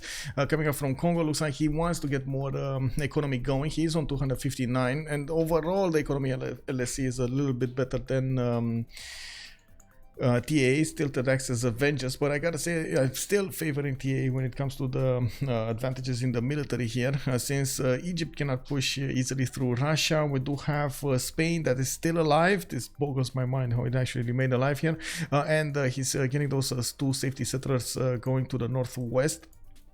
They're probably going to settle next to Ngazargamu and between Ngazargamu and Preslav and be safe over there. Ganksta did spot a few safety cities there. Okay, possible safety settlers. We do need to see if there's ever going to be proper defense coming out. Well, I guess now Gaul is going to get so many. Look at the parking shots that's coming out of his cities. Everywhere, parking shots everywhere. Yes, yes, parking shots. He's getting them from every turn out of his cities. And he does have Timur for the medieval Renaissance era land units. And these are going to be strong units to defend against the Cavs. The biggest issue is the Cavs are quite maneuverable. And we do have some Scythian crossbows that will do some damage here, not a lot but some. Light infantries are 100% going to be quite strong against those. Oh my god, oh no, wait, can the Kornok be sniped? No, I don't think so. There's just not enough damage. Even if he wanted to, there's just not enough damage, and he's gonna keep on pillaging mines here. Let's see. It does seem like also PAPACHILLIN does have how to say, he's allowing his opponent to move, not actually using his first moves in any strong case, so it's fine. I guess CaptainMorgane is just gonna make a line of these parking shots, and that's about it. It only took him a few turns. Even if PAPACHILLIN is gonna try to follow up with Cuirassiers, it's not gonna be easy. The next units that can punch through easily through parking shots are tanks, and it's gonna take a while for him to get there. He does have 200 science, and that's actually a lot more than the CaptainMorgane's 119. After he lost this city over here to the north, he lost a lot of science from it. He's basically losing his campus over here next to Aduatuca because it's getting pillaged by those privateers. And we do see the capital city of Gaul is taken down. So if they do manage to pressure Gaul enough, he might buckle here. Doesn't have a lot of science, and he is relying on his allies' economy. Now, can CaptainMorgane? Yeah, he can one-shot the crossbows. That's going to be very important. With parking shot cores coming online here, he's going to have enough strength against the Cavs as well as the as well as these crossbows, and he's just going to ignore this line infantry. It can withstand the damage of the one line infantry, but cannot attack into it.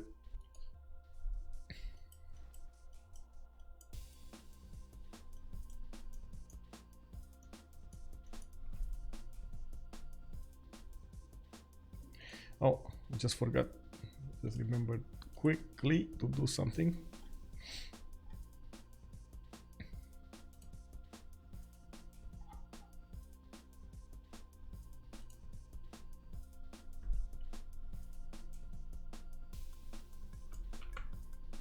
Need to put something into my schedule, because otherwise I totally forget about it.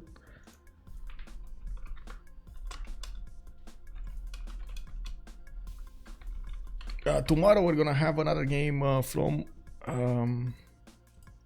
the CPL Premier League in 12 plus versus veteran Takimli. What I guess that is Tak 1ML1. I guess it's called Takimli. I guess it's Takimli. I don't know what that means though. But anyway,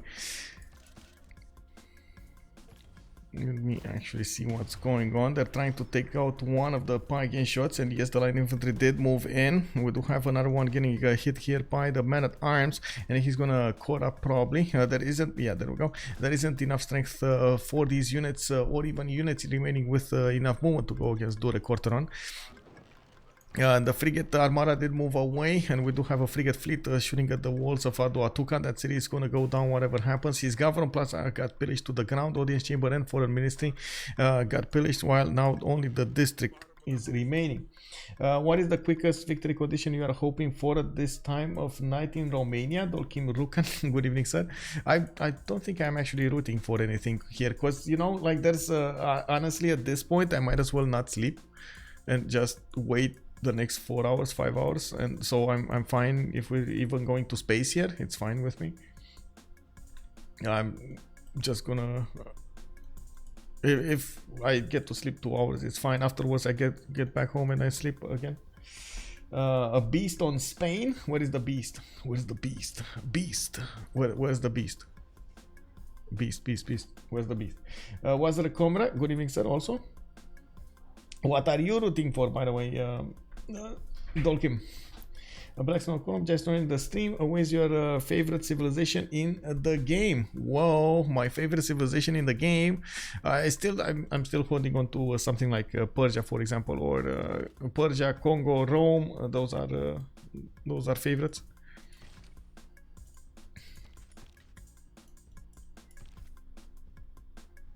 I guess I also like Pericles. Really also like Pericles, but it's situational, and the science is always a pain to go for. New Persia though, New Persia also, yeah, no problem. Nader Shah is also quite strong.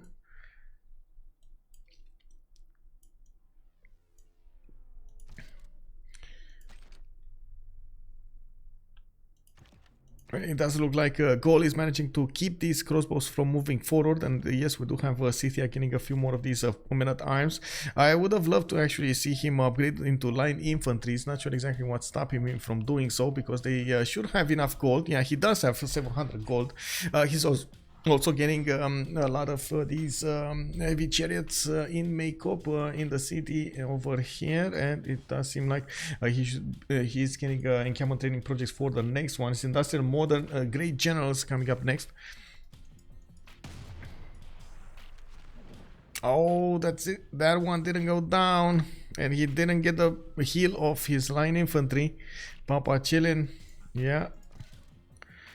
Well, at least he got I would say he got the mine pillage. He got a mine pillage.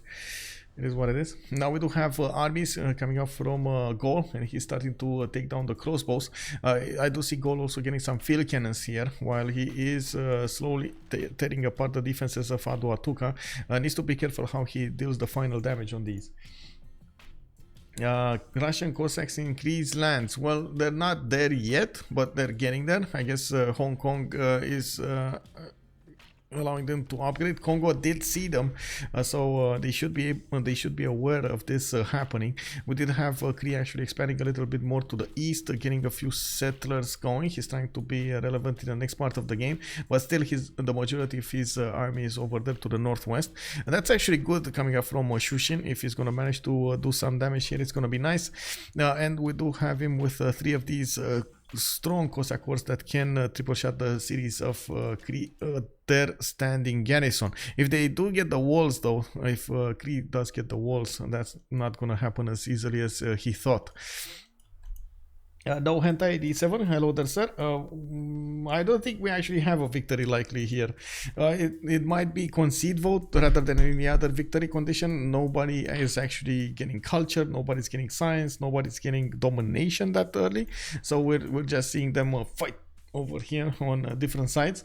It's quite a mud fight going on. Also, a quick recap, I can say from the beginning of the game, Kongo did try to keep as much as possible Spain from expanding to the north, where there was another continent. Spain, even in this situation, he was in a 2v1, he did manage to keep on the 3 cities, then expanded to the 4th one, and got a navy out, and took out Cree, which did have a navy, but for some reason, yeah, he never actually stopped Spain from getting one. On the other side, after Spain did manage to get a navy, he did manage to push forward towards Gaul, took a city, and now he's aggressing the capital city of Gaul here, menacing it, or how do you call it? I'm not sure how to call it. How to call this action, but anyway, on Scythia was the designated gold generator, and PAPACHILLIN did manage to get to 200 science and 254 gold throughout the game. He did manage to keep these stats, and now he is gonna try to pressure Gaul some more. Putting pressure on Gaul does take away from the gold of their opponents, and they do have a decent amount of chance of breaking him. He doesn't have that much science and culture compared to everybody else, but he does have a lot of production, so he can actually put out a lot of units if need be, and that's exactly what he's doing, getting a lot of pike and shot cores, promoting them into armies and cores and so on. We did also see a war between Egypt and Russia. Egypt did manage to take away Feed the World from Russia, a defender of the faith, while Russia did struggle quite a bit to get his sim going. He snatched out Oracle away from Cree, and then he did manage to get the choke point over here in Smolensk. Egypt was a little bit too late when it came to his attack against that city, and needed to retreat back behind the mountains. Also, Persia did get to expand from the west side and got all of these cities here, now actually benefiting from a decent amount of science and culture on his side, not to mention the production. Throughout the game, I gotta say, LSE did manage to keep the production advantage, but couldn't actually put that production advantage into a victory condition of one kind or another. In the victory screen, they tried to get some points, lost some diplo points in the diplo victory screen. In the culture screen, you see there's really nothing happening. Shoushin has 3 points, and that's about it, and it's 90 to actually get the win there. Nothing's going to happen there. We got 46 tourism a turn, and 27, 36, 33 on the other side. So that's basically like a few wonders here and there, maybe the religion, and that's about it. We could see Kongo try to take out Spain entirely in the tank timing, and I think that's exactly what he's trying to do here, getting cuirassier armies, and he's gonna upgrade into tanks soon. He wanted to get railroads to make it faster. And I gotta say, because he got there so late, unfortunately for him, Spain did manage to get all of those safety settlers out towards Engazagamu and Preslav over there to the northwest. So yeah, Spain over here is gonna survive the next part of the game. So will Russia. Russia did put a coastal city over here, and you can see he's also trying to get Mahabari Temple to at least deny it from his opponent, if not actually getting himself some advantages. And now we're ending up with Persia trying to pressure Cree. Persia trying to Scythia trying to pressure Gaul. That's what I wanted to say. For some reason, something else came out. Russia might actually try to pressure Cree over here with the Cossack horse, and it does seem like also. Wait, is this Hong Kong? Wait, Hong Kong is not. Oh, Hong Kong is an opponent city. Okay, I see. So Hong Kong is not gonna go down. It has medieval walls, building Renaissance walls. These Cossacks are not gonna go into it, and it also has a cav in there. That's an 89 defense strength city. Now Kornok cities are totally different. They're much weaker, and he doesn't have that many upgraded units. He only has a few pre-built heavy chariots and some crossbows. Yeah, looks like it'll be close. A big boy Spain, like okay. Well, I don't know what that is, but sure. I don't know if we should make that comparison or not. We do have bombards coming up from Makeup and the cities of Scythia. In the south we do have cuirassiers over here. They're coming up in the south there, and it does seem like at the moment Scythia is getting pushed back by Gaul. He's winning this war to the west side. Unfortunately, there weren't that many strong units, and most of them were levied and not upgraded and so on. Now on the east side, it does seem like we do have Spain coming up with frigate armadas, and he's gonna take out Aduatuca soon. He does need a unit to actually take out that city in time. Oh, he does have one. He does have a horse, and the horse does not have enough movement to go there. I don't. Oh, I guess, man. Oh well. It is what it is.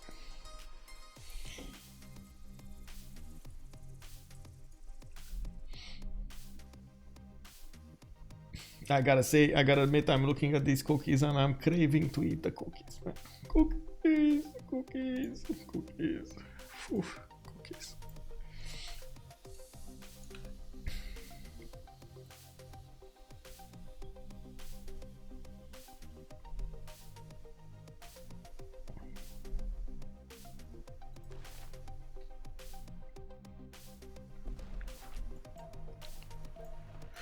Well, it seems like Gaul is getting under attack from the north, and Scythia is going to put tanks on the table. He does have steel in 3, mobilization in 6, and he's getting more of these cuirassiers, and not to mention pre-built artillery soon. So the pressure is happening here. He does need to pressure through the cities of Gaul. And he does have quite a few of these encampments to go through.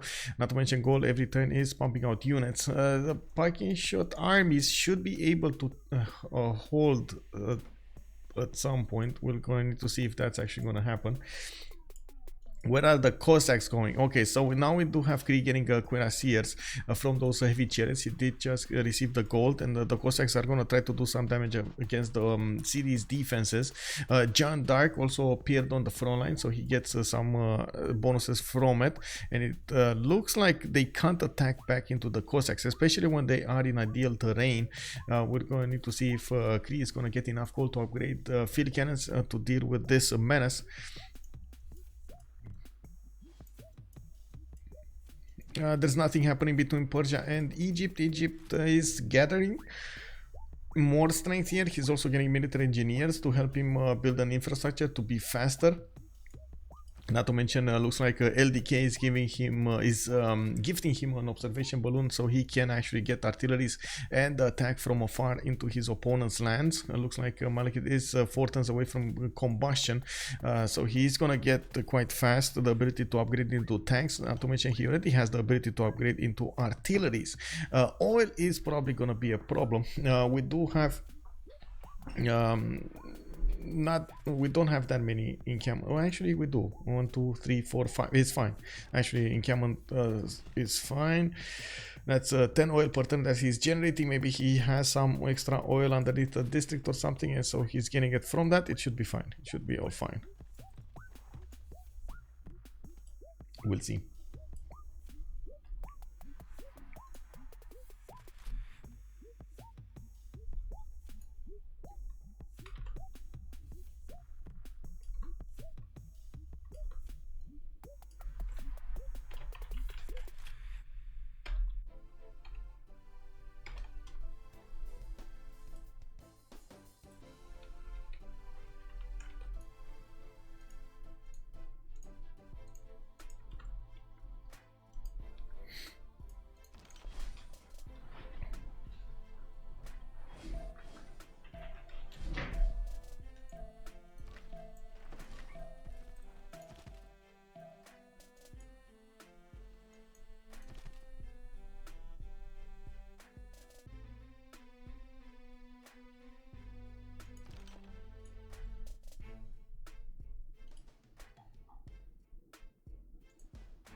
Okay, so artillery is coming up from Egypt. He does have Kongo's observation balloon to shoot from 3 tiles out, and he's gonna try to take Smolensk from 3 tiles out from that encampment over there. We do need to see how fast this goes. Okay, 4 turns, maybe 3 turns to get in there, and he does need to open up a space for it. Not to mention he needs to keep a cuirassier probably on this tile to help it move faster towards Smolensk. He's gonna try to take it as soon as possible. He did upgrade a lot of artillery on the east side, probably to try to defend against the Persian possible attack. Ganksta is 4 turns away from his own combustion, or did he get it? No, he has only cuirassiers to upgrade from, or I should say into. It does seem like he's also getting more of these cuirassiers in the bottom line, and he's getting more culture to work. He's trying to hit that not only the mobilization timing but also the fascism timing. He's gonna need a lot more to go for, and it looks like Cupcake did manage to take a capital down. Atuatuca, the Gallic capital, did go down. That is quite an achievement over there from somebody that should not have lived so long. We did have him on 3-4 cities at the moment, and live and kicking over here. Just goes to show how Spain can be so damaging when it comes to getting an army out and being relevant with so few units here. He has only 78 size and 38 culture. He's taking capitals, man. It's unbelievable. We do have Kongo with the field cannon armies. We do have the engineers getting those railroads directly into his opponent's lands. He's gonna start on the attack soon enough. He does have observation balloons coming up from Kinshasa, planes coming up from Kinwila, so he's going both sides here. Well, I guess Russia is going to be next after this, but still, unfortunately, because of this happening, it took him a long time to get here. The thing is, LTK with 267 science still has the lead in the total amount of science generated throughout the game, and the total and the science generated per turn right now. He does have also 5,000 culture per turn, and we're going to need to see how this is going to work.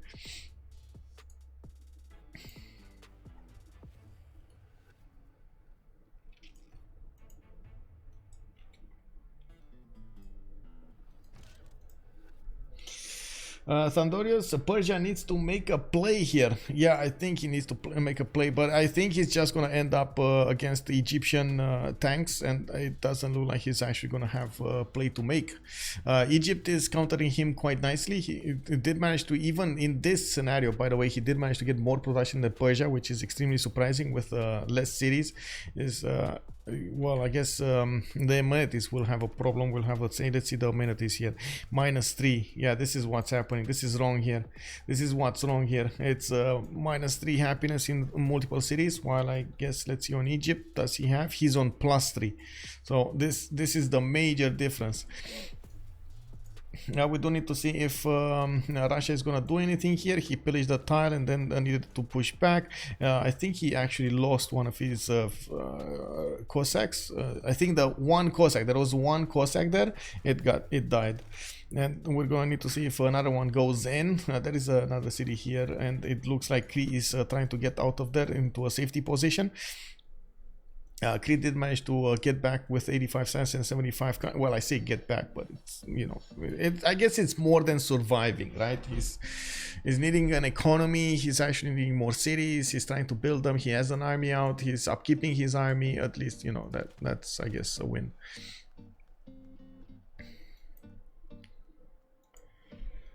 We'll see.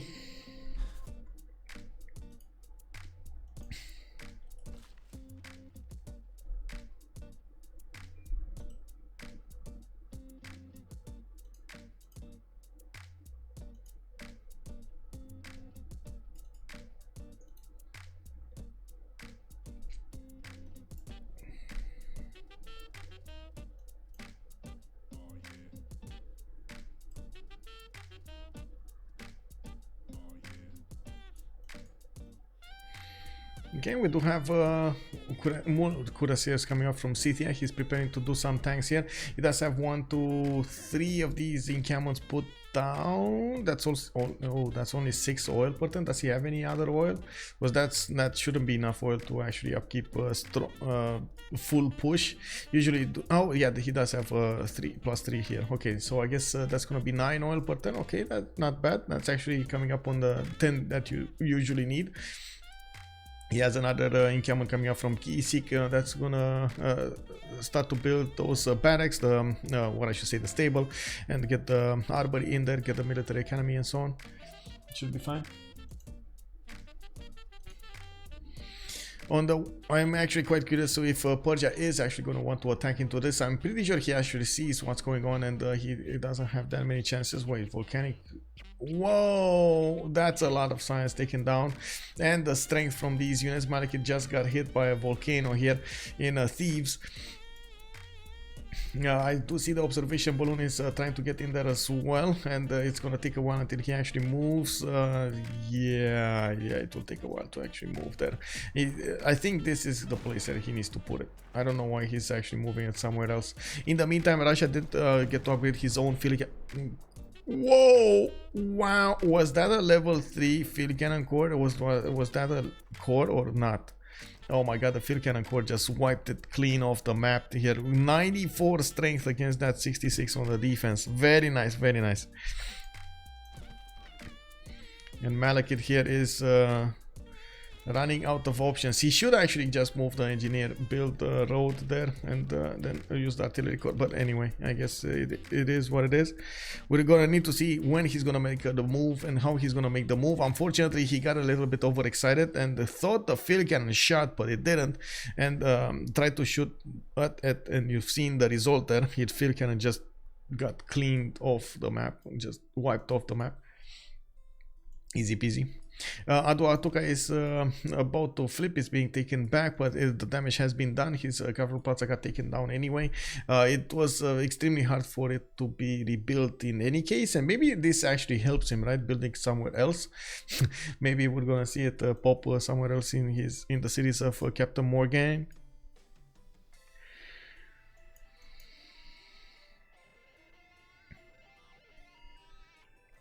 Oh, we got a conquistador on the way. That's gonna be a bit tougher to deal with, but still not enough to be that successful.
Malekit just built the first tank. Malekit, that's Egypt, right? He got the first tank. Let's actually take a look. Where did he choose to build it? Over here. Wait, what? Wait. Okay. Is he gonna build a tunnel or something? Okay, finally the observation balloon gets next to the location he needs to be. He needs to be over here on the Cuirassier Corps and where the general is, Napoleon Bonaparte. We got multiple tanks upgraded in Mohenjo-Daro. And immediately Malekit is upgrading his own tanks on the each side. It doesn't look like these tanks can actually push through, especially with the Defender of the Faith bonus and extra intel that Egypt is actually benefiting from against Persia. Persia has a level 1 spy, and I do want to see if there is a level 2 here coming up for Egypt. Of course I do know he got the Terracotta Army earlier, but I don't see a spy. Where is he getting the extra intel? Is it guys. You see? Oh, there we go. There we go. I see the spy. Ispahan. Sorry, my eyes were deceiving me for some reason. Yeah, there we go. It's a level 2 spy here in Kibale. Kibale is in Ispahan. Ispahan. Flying toilet. Good morning. Hello there. How are you doing, man? Kongo big? Yeah, Kongo is getting quite big here with tanks, with planes, with artilleries, with everything he wants.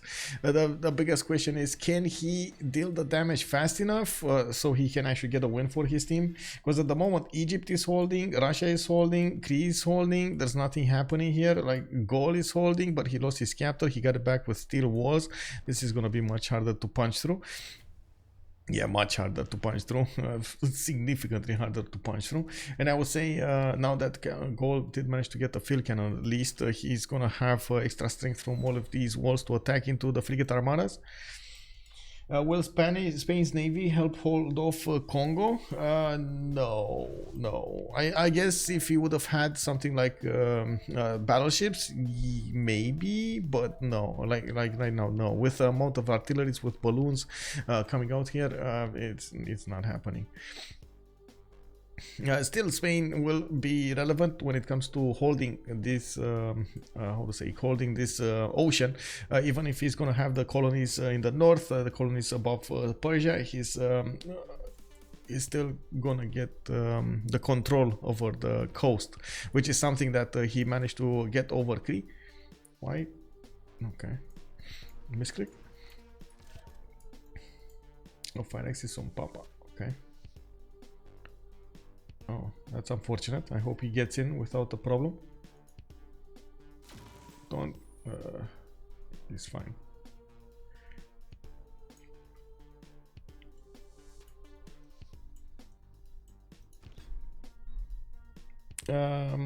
Wait.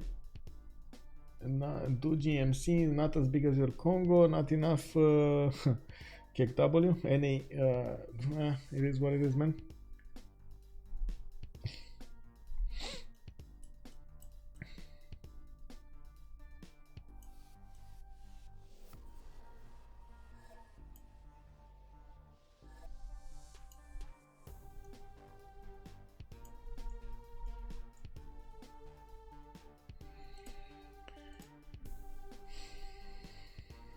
Oh no.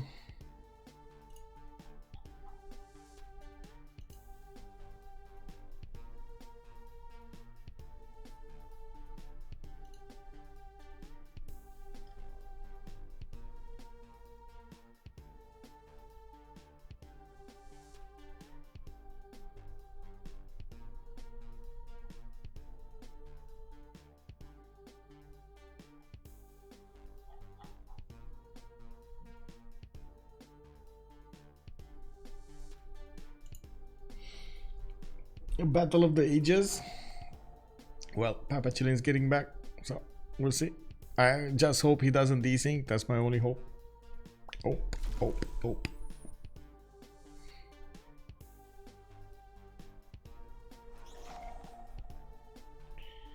Hey, laggers, best laggers. Yeah.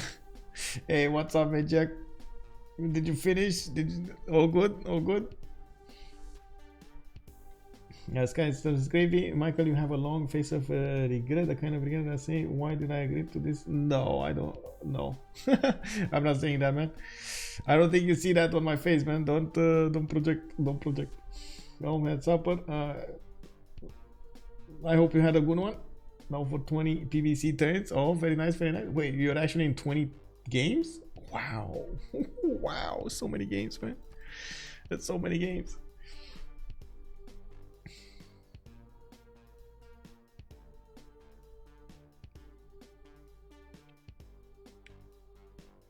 Oh, 39. Wow. Okay, that's a lot of games, man.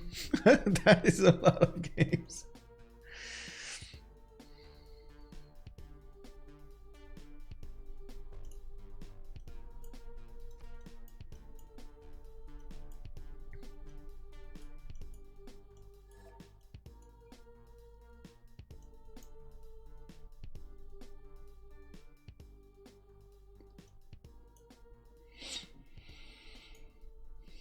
Yeah, you have like a they just average 14-15 hours to take their turn. Oh, that's, I mean, I think that's a bit worse, isn't it? Waiting so long, like you're coming up on a half day to wait for somebody to take their turn. Oh my god. Well, coming back to the game here, it looks like Kongo is going to send a second observation balloon, and finally tanks from Egypt are going to get to Smolensk. They did start to attack that city center before it actually got the medieval walls through, and two of the artillery corps have started taking the defenses down. These Russian cuirassier corps are also not up to the challenge of withstanding the damage of the artillery corps, and they're gonna go down soon. Now I think he's gonna prioritize taking the city, and I think these units are not gonna have enough strength taking it back, especially with the steel walls that should come up after that. I'm also expecting Kongo to get the attack going. He's probably waiting for his tanks. He has combustion coming up in 2, and it does seem like ideology coming up in 5.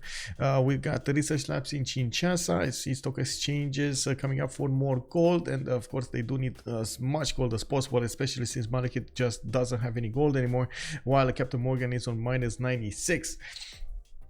Kornok getting 30 though. At least he can upkeep his army. That's nice. That's nice. There is a possibility for Cree to actually try to push in through the Russian territory. There are only 2 Cossacks on the west side, and that's gonna stretch thin the Russian defenses. But of course, Russia did get out of there earlier. Oh my god, this smell of Cinnabon is amazing, man. Oh man. Oof. Ally can send balloon or drone. Yes, that is amazing. By the way, the ally can send, and Kongo did get to planes faster, and maybe this is why he got to planes faster, not to actually get planes, but he wanted to get the balloons for his ally, so he can help out with the damage here against Russia. Now it's all up to Scythia and all up to Persia, because it does seem like Russia is going to go down, and the majority of the Spanish main cities are going to go down also here. No one to trade with. Yeah, Goober Dragon is pointing out the obvious here. Gaul doesn't have anybody to trade with. He is over here, and he did manage to get his capital back while it's getting pressured by the frigate armada. Oh, looks like wait, steel walls, but 65 strength city. That still will go down to the 97 strength frigate armada with all of the level 3 frigate armada. Never mind.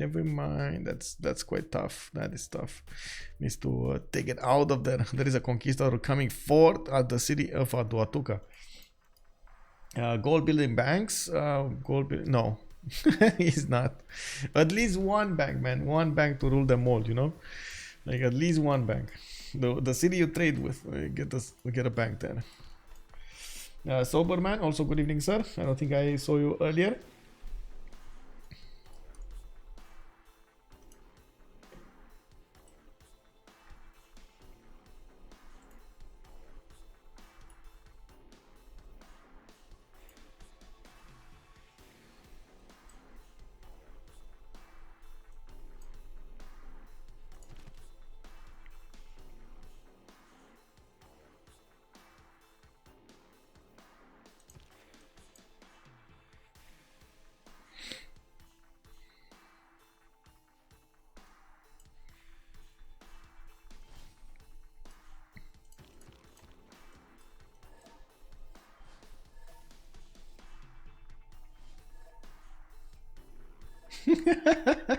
(28, 17, 26). I was expecting 15, 14, you know, and then bam, 26 back. Oh my god. Well, I guess it's kind of late anyway for them also. It happens, man. It happens, you know. When you're late, you're late. Wow. 00000001111. Papa chillin'. Oh, there we go. We got, well, I guess I'm gonna need to vote B here. Let's go for Marsh. I don't think that many of them will go Marsh. We do have Portrait. I think Portrait is the best one here. And then minus for me. I don't see this that impactful, but I gotta mention they just got back that extra +5 strength on the melee units, which is gonna be quite important in the next part of the game, especially for Spain, which does have a few conquistador cores. At least they're gonna have an extra +5 on them. Well, I guess it doesn't matter. Oh my god, look at the field cannon army just wiping the floor with them. Oh wait, it's still wait. Well, whoa, it's gonna be 83 next turn, because I still see the -5 from the military advisory resolution. So I guess the game needs to roll over for this. Okay, I see how it is.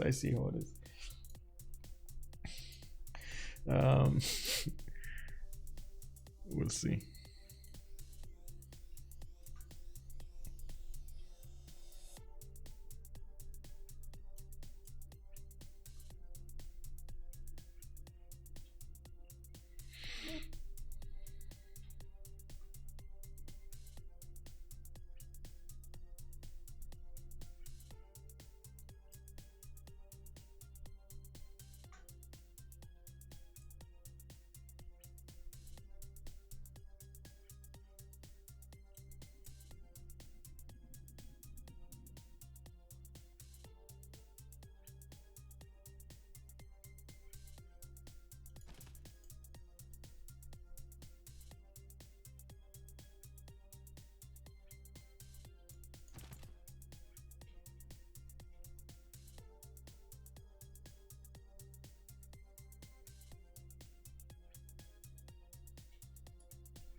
Well, we're just waiting for the session to be over, and we're gonna need to see how Smolensk is gonna go down in the remaining cities of Russia. He does have one safety one here in Novgorod, while it looks like Malekit is gonna keep as much as possible Persia's units in retreat. We do have a possibility for Malekit to actually keep on pushing here, try to use his artillery corps to shoot from afar, and maybe that was one of the uses of the new observation balloon coming up here. He is trying to get in here for the artillery corps to have a shooting solution against these combat tanks. We're gonna need to see when he gets there what he's gonna shoot at. And this is gonna put a serious pressure on Ganksta, which did try to go wide. Unfortunately, it didn't go tall that much. Oh, and the good thing is PAPACHILLIN at least does not desync. Okay, woods, music, and PAPACHILLIN loses 2 Diplo victory points. Okay, computer voted A, computer voted A, computer voted A. Okay, that's good. So we equaled out. Persia is starting to get a few tank armies. Those are going to be strong enough to defend and or push a little bit. What now the artillery corps are going to need to do their magic, and this is where it does seem like there's going to be a bit of an issue. Egypt is getting stopped by the Russian cuirassier corps throwing themselves in front of those tanks. We're going to need to see if Malekit is going to try. Yeah, he's going to actually smoke that tank at the last second. He does have a tank corps ready to pounce over here, going for that T-talent. Gonna bite off a chunk of that cuirassier corps. On the west side, we still have Kongo needing to move. He does have artillery ready to go, and he's preparing his infrastructure with railroads here to the northeast of Madrid. Well, Cupcake in the meantime did get a lot of these squadrons just getting out of his cities and sending them on the west side, which is good. I mean, again, he's building up a military here, a navy to keep going and being I would say being relevant in the last part of the game. We do have him keeping Aduatuca as much as possible, even though it will go down here. It looks like he's just placing districts to take out the mines, dealing some more damage to the production of that city, available to the production city. Oh, he put down Statue of Liberty. Okay, well, I guess he just killed the fish. No. Okay, Taj Mahal is just, I mean, can you like, oh, I guess the quarry is not useful, right? And everything else got taken down anyway. He can't put anything on the iron tile. Well, it is what it is.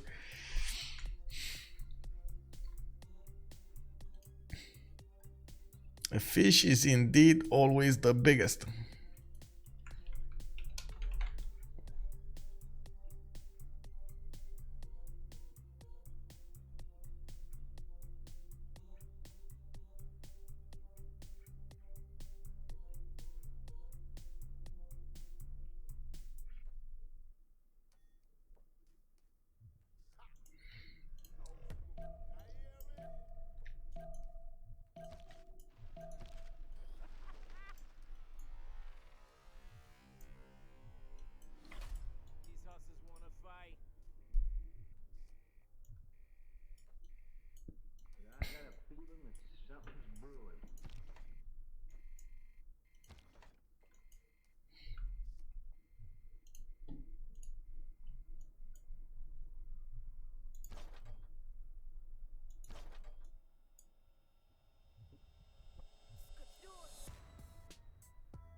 Well, please wait, button.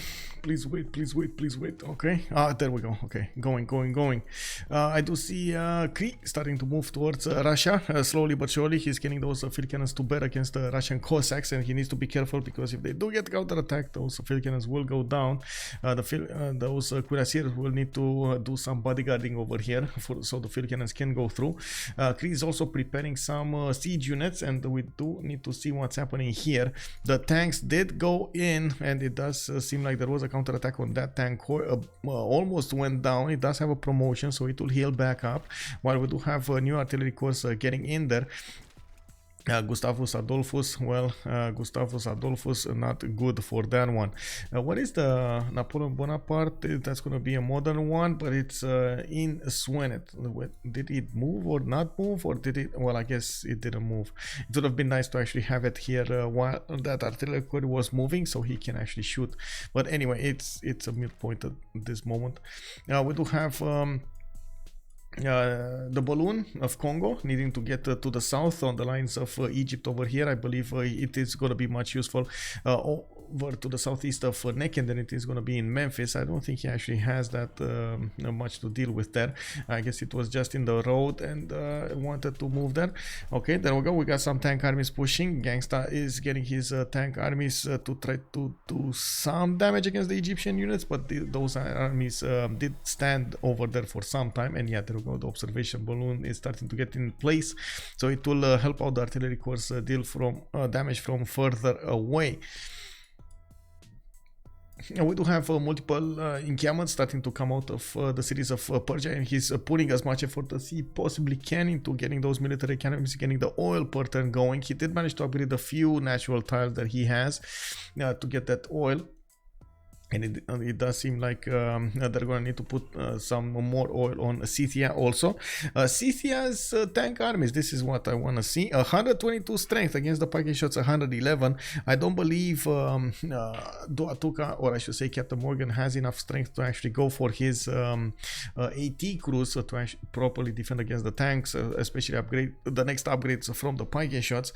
And it does seem like he's going for combustion and ideology. So he's trying to get his own tank to bear. Now it doesn't actually have pre-built, so he's going to need to hard build them, which yes, he does have 279 production to work with, but so many tanks, man, so many tanks coming up from Persia. I think this is going to be a problem, a big problem actually. These package shots cannot attack back into those tanks. Okay, maybe. Well, that's a tank corps, that's not a tank army. This one is going to be the problem. Tank army, 124 strength versus the Viking shots 104. Oof. You can see how the damage counter is 100% swayed towards Scythia's tank armies. Oh man. This game is still going? Yes, Salty. Yeah, it's still going. How are you doing, by the way? Did you finish with the exams, or is it, you said it's this week, right? The final exam?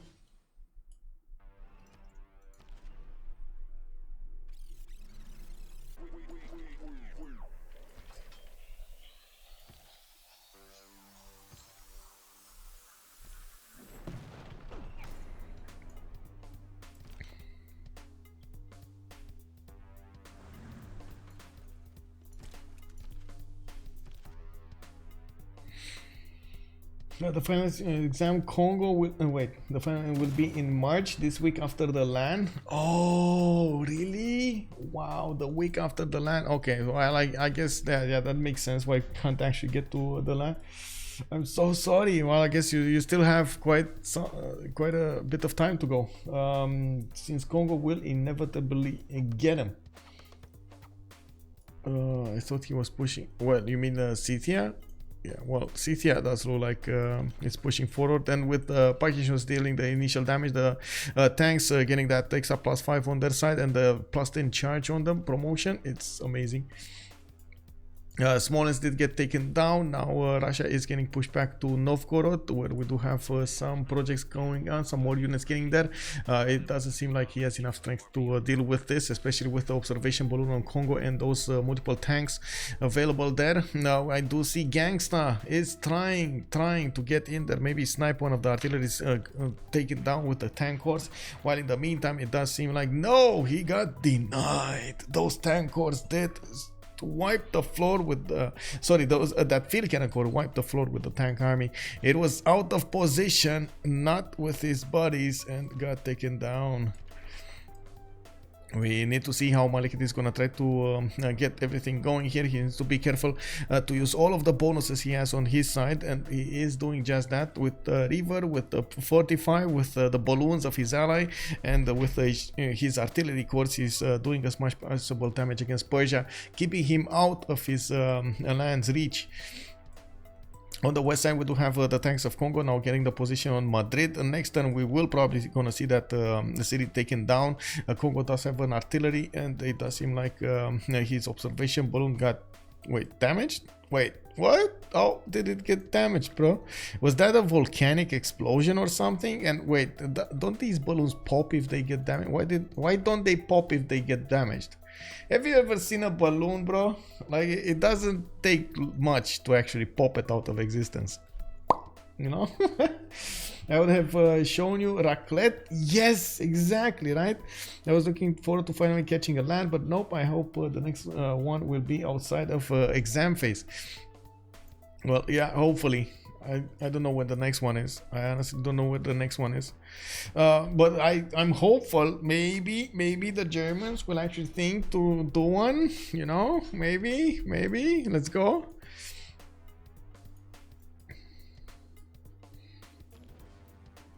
We got biplanes coming up from King Willa. It's gonna take a while until he actually gets fighters. Looking at the tech side here, he is going synthetic materials and ideology. He's gonna go for helicopters, while slowly but surely Egypt is gonna need to push through the south. Russia did get a few pikey shot armies actually to defend the north there, but even these will not be strong enough to defend against multiple artillery corps shots. You can see actually they died to 2 artillery corps shots, especially since these artilleries have promotions on them, the shrapnel and the grape shot. Very good damage outputted. I think this is where the action is at the moment. We do have Scythia with a lot of available med packs in the cities of Gaul, and he is punching through these piking shots like they're butter. Looks like still tanks need to come out from the cities of Gaul, and he was a bit too late to get all of the production going. He's probably gonna lose his initial army before those tanks come online to be in sufficient enough numbers to stop the Scythian crusade here there. Yeah, the Scythian attack. Atuka did flip back to free cities, and it looks like it's getting okay, taken back or well, something.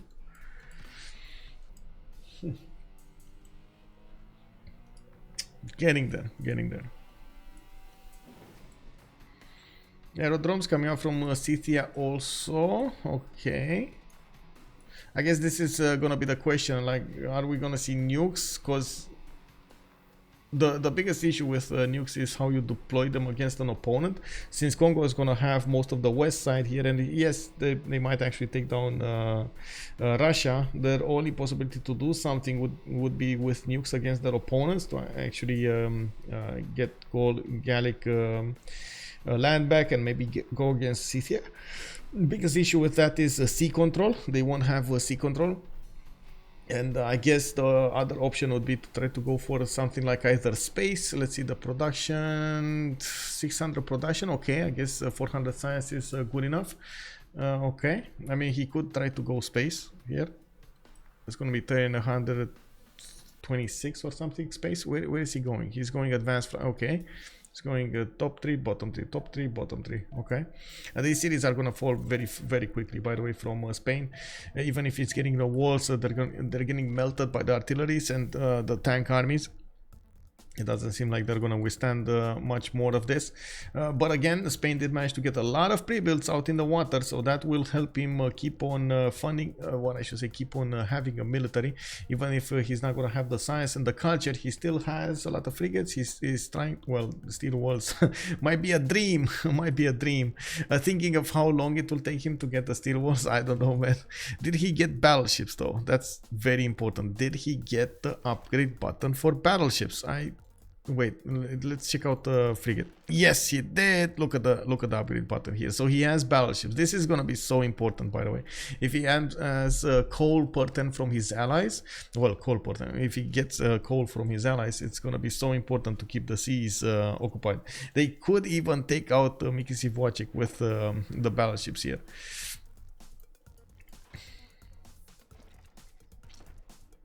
Okay, Seville gonna go. I don't think. Well, too late now. I don't think that was a good idea to pop the spy before you actually move it, but sure. I mean, whatever helps, bro.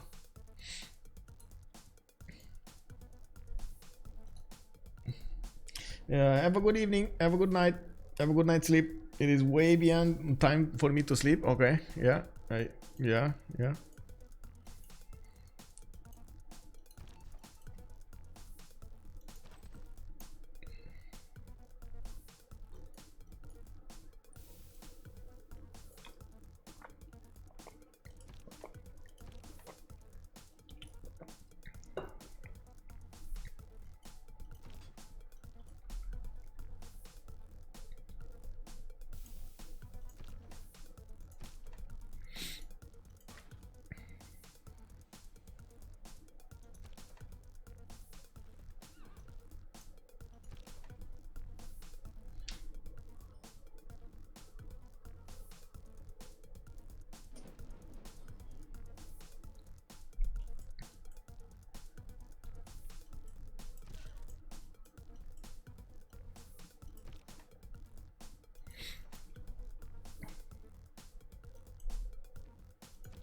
And there we go. Battleships upgraded here, and it looks like he's gonna have that armada, the battleship armada with the level 3. Oh man, this is gonna do a lot of damage.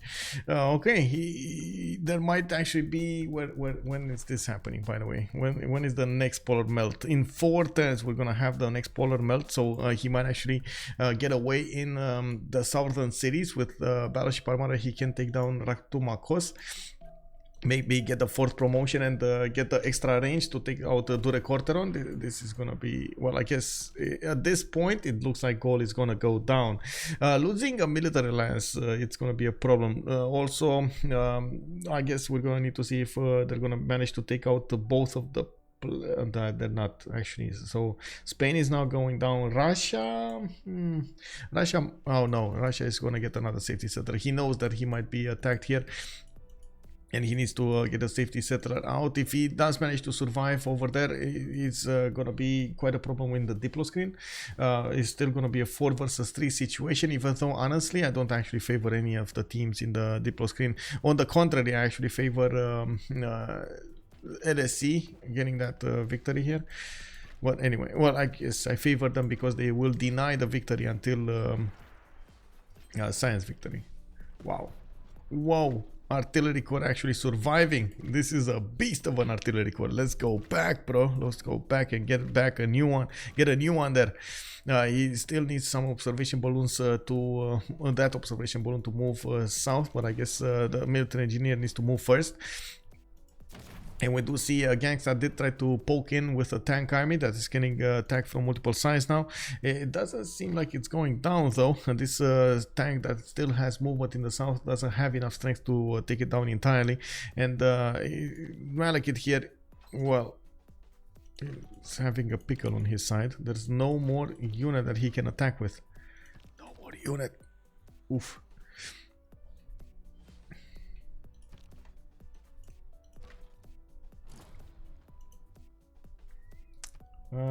Cupcake did get Kilva? Wait, what? Oh, he's again killing tiles. Where is he killing tiles? What did he get? Oh, okay, he's killing them in Bilbao this time. Okay, got it. He's just putting scorched earth tactics over here, wiping everything off his land. Bilbao will get taken down. LDK is gonna move towards Barcelona. That's the last remaining stronghold of his initial land. While he still has the capital city of Gaul, he still has 2 other cities as well to the north of Valladolid. We do have over here Coruna, and we're gonna need to see how this is gonna develop here.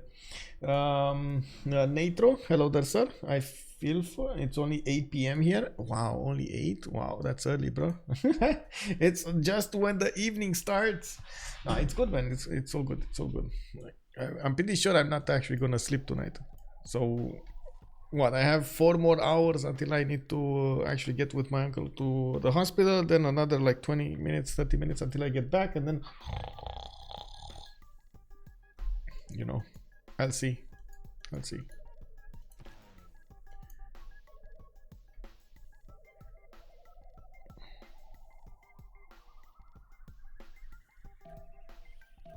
Okay, fighters coming out from Chinchasha, bombers from Kewilla. I guess this is another big question. How is he gonna try to use his aviation? How is Kongo with his big science and big culture gonna try to use his aviation to be successful here into taking down his opponents? He might try to get something in the water on the east side. He is gonna have the opportunity to attack at least against Persia, helping out Egypt to go against his opponent, which will put more pressure on Scythia afterwards. And I guess Scythia is the one getting the economy, right? Yeah, he's getting the economy. Russia has some economy, but Russia's economy is going to go down soon. You want to have 2 attacks, Cree pushing from the west with I would say actually a skeleton army. It doesn't look like it's going to be that big, while Volona is definitely taken down. Egypt did manage to do some damage, but we're going to need to see those artillery corps start to shoot against the Russian defenses, and he is happily losing an artillery corps to take down that city. We did have also Persia managing to get back his tank army. It's going to take a while until he actually repairs it. You see it doesn't have enough experience points to promote, and we still have more of these artillery corps getting on the eastern side with new tank corps also available for him. Persia has stopped building tanks at some point. Now he put some in production, and he needs to move them on the front line to replenish his units. Novgorod did go down. Smolensk is getting captured and getting back to full loyalty. And while we do have those cities in the south there slowly moving, slowly I guess taken down, slowly taken down. Okay. They need to pillage. By the way, LDK's goal pattern is quite nice. He has a lot of production, 628, a lot more than Scythia is benefiting from. But now Scythia is gonna start taking down these Gallic cities. He's gonna have a lot more cities to work with, and Colosseum also to work with. Very nice. Yeah, the defenses of Gaul are just broken at this point. Yeah, there's just not enough time to get all of the tanks out. The good thing is, if he gets 1 tank out, it's still gonna delay the takeover, but not by much, because we do have artillery armies managing to deal the damage here against his cities, and it is what it is. Isn't tile destroying with wonders a little dirty? Raccoon slowly asking us. Yes, it is a little dirty, as in I actually got flagged quite a few times by the players, but it is also a strategy that has been played on in real life. It's called Scorched Earth. So let me actually put it up with Scorched Earth tactic. So basically what people did with Scorched Earth was there we go. You can actually, oh wait, that's too long to, oh my god, it's, I don't know, I think you actually need to look it up for yourself, because if I put it up, it's too long of a how to say, too long of a link, unfortunately. But anyway, basically they like poison the wells and burn the trees and stuff like that. So the army that's taking that territory is not it's not benefiting from any kind of bonuses from there. Even like more so, it's actually getting some penalties from entering the land. So it was kind of a split decision if it's good or not to do that. What it is, well, if you have available options to delete the tiles, yes, sure. But if you're going a bit further than that and you're using the game mechanics, like abusing the game mechanics to do that, then yeah, that's not allowed. Zelfer, bonsoir monsieur, comment ça va? If I can't get in, then you can't too. That's the definition. Medicine Man calls it out. Yeah. And yeah, like I was saying, it didn't actually take long, even with the tanks coming out of Bibrax. It didn't take long for those cities for that city to go down with the tank armies and the multiple artillery corps that he has. PAPACHILLIN did manage to break that defense down.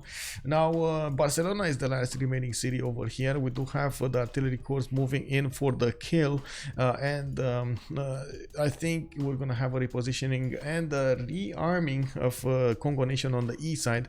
I think by the looks of it, LDK is gonna try to help out to take out Russia first, and then gonna need to figure out a way to actually go directly against Persia. He's getting multiple bombers from his cities. I see 3 of them in the build queues with a fighter coming up here. He's gonna try to go against his opponent soon enough, and we're gonna need to see exactly whom and how. At the moment I don't see him, for example, building aircraft carriers, so his aircraft at the moment are not actually gonna get to be deployed over here. He can actually go with the military engineers and try to get some airstrips, which sure could actually increase the range of these bombers and get to move them on the front line. There aren't that many flat tiles to use those airstrips in, though. That's a bit of a problem. And I guess he can put one over here. I think that's a flat, yeah, that is a grassland flat tile, so he could put one there and allow him to shoot at Voronezh Volonna, and then I think even can hit Astrakhan. He can't hit St. Petersburg and Yaroslav, those are a bit too far away, but I'm pretty sure Egypt is gonna have this in the bag. And then the biggest question would be, okay, how do you move those on the east? So can he actually reposition them somewhere to the south of Swenet and get multiple military engineers to build those airstrips here and get those multiple bombers as soon as possible to work against his opponent? Maybe. He does have a level 2 spy already plugged into Tarsus, getting the extra 2 levels of diplomat visibility over his opponent, so he has quite a few chances of taking on Persia. I don't see Persia at the moment having any spy inside of the cities of Kongo, which is going to be a significant advantage. I gotta say, this is going to be a significant advantage for LDK. Let's actually take a look here. It's 100, yeah, he does have the 6 intel on opponent's movements, and of course fascism on his side. Can Persia get to fascism? Or is he in fascism? No, he's still in Merchant Republic and takes his mass media. Ooh, not close. Not close enough, I would say. Can you replace the no, you need to have your own airstrip. You can, I think, if for example, if you have an airstrip next to your opponent's land, next to your ally's land, and it gets taken, I think your planes don't move back. You can still use it, but if it gets taken before you rebase, you can't move them there anymore. And that is something that I should say it should be looked at. Like in real life, you should be able to rebase, like use airstrips commonly with allies and so on, or in your allies' land. They should look like different colors if you have an alliance with them or something, and it should flip when the alliance goes over, just like other stuff flips, like units get popped out of the borders and so on.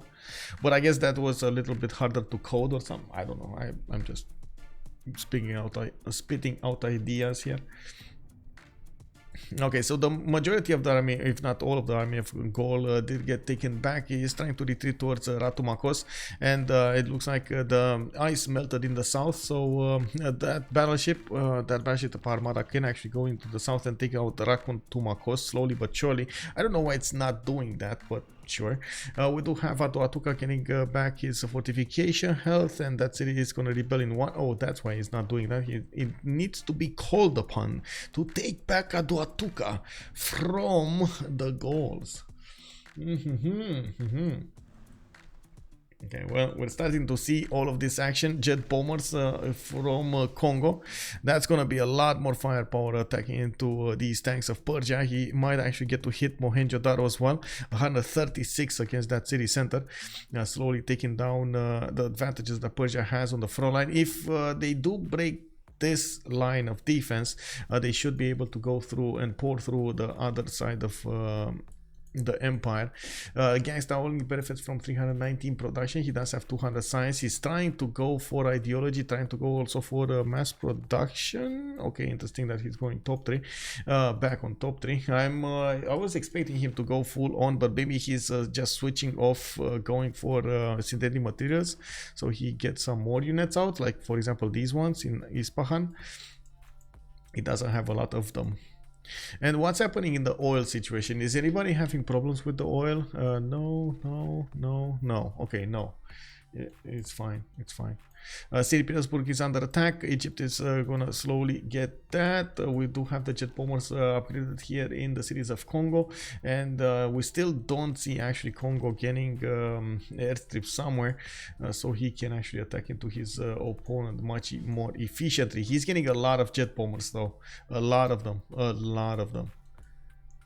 That is gonna help him deal enough damage. And usually when you get to this point of the game and somebody gets like 10-12 jet bombers and he has the means to keep on pressuring you, that's when you either get GDRs or die. It's very hard to defend against that. CC Pyro, good evening, sir. What's going on in this game? Why is everybody dying? I mean, not only is everybody dying, well, not everybody, I can't say everybody, but I gotta say they didn't really go for any other victory condition than domination. Like they don't care about culture, they don't care about other than the fact that it gets them to fascism. They don't care that much about science victory. I mean, sure, they have a lot of science, they have a lot of production, but they're still building bombers. You know, it's so not peaceful, man. It's so not peaceful. It is what it is, man. It is what it is.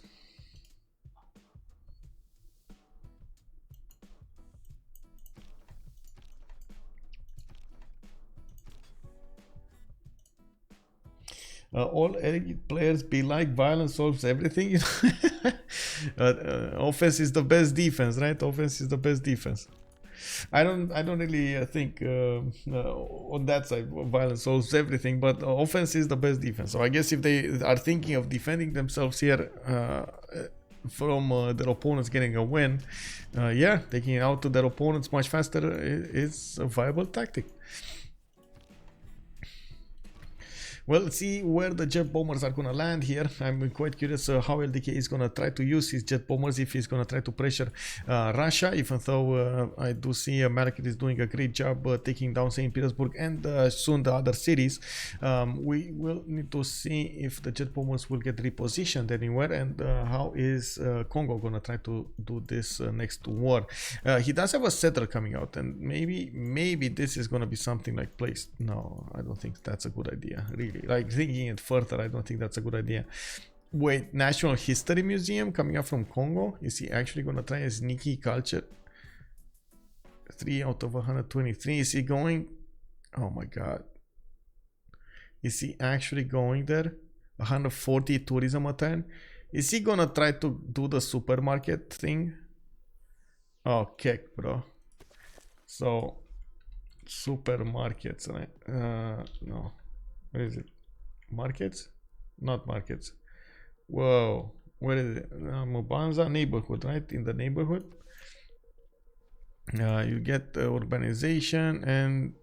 what is it? No. Hello. Shopping malls. That was the, oh my god, shopping malls. I'm sorry. I'm a bit. Okay, there we go. +6 tourism, right? And you can only build it once per city. If the city, even if the city has multiple neighborhoods, you do get the amenity, you do get the gold, extra amenities over there, and it's just amazing. Now, I'm not so sure. I'm not that convinced that 6 is gonna be enough to get him the win, but it's certainly gonna get him closer, especially since his opponents don't actually benefit from that much culture to begin with. If he couples that with musicians and so on, that's gonna be quite a thing. Okay. Oh, the settler is moving south. Okay. Moving south. So he might try to get a settle here, though. So if they keep these cities, he might try to get a settle here and put down those airstrips I was talking about. He can still put them down, so anyway, it is what it is. Russia will be deleted too. Yeah, they're gonna try to get to Novgorod. Russia was getting safety settlers for some time now, moving them on the east. And there we go. We got one going here. Now trying to get in the safety of this tundra in the south of Scythia. And keeps on building settlers here. There's one last remaining city of the Gauls, and that's going to be Ratumakos. And I actually have a hard time believing they're going to give up on this. They're going to go through.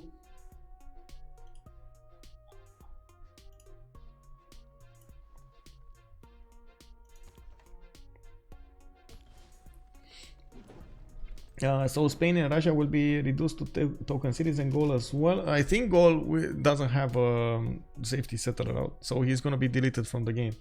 No safety settler. 3 versus. It's gonna be. It might be a 3 versus 3 here. It might be a 3 versus 3. I have questions if Russia will be actually deleted, but I think Persia, like before Russia gets deleted, Persia might lose his hold on the city of Mohenjo-Daro, and then it's just gonna be a rolling ball of problems. Okay, so St. Petersburg got taken down. Voronezh is gonna be taken down this time. Kongo is gonna get it, and it looks like he's gonna use it to puddle jump his bombers through. Needs to also get his settler here. Things are starting to happen a lot faster. We do need to see Vologna taken down in Astrakhan. While I see Kornok did put an army in the face of Vologna, he didn't actually push forward to try to do some damage. The cities of Russia did manage to get to steel walls, so they have 300 fortification health. So you know, that was a problem. Too much, especially without artillery. It's extremely hard to actually puncture that wall.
Russia getting safety settler behind Scythia. Anyone know where Scythia would be in a modern day? That's actually a good question. I don't know where Scythia would be. Scythia. Well, it should be next to where Persia was, right? Because what, Scythia, a killer of Silos or something? Okay, shit. Map. Let me actually see. Yeah, it was to the north. Actually, what is it? Uzbekistan? Or something like that. It's north of Iran, north of Iraq and Iran. Global map. What is it? Countries.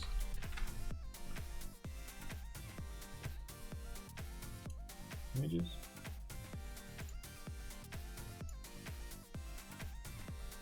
Kazakhstan. No, Kazakhstan.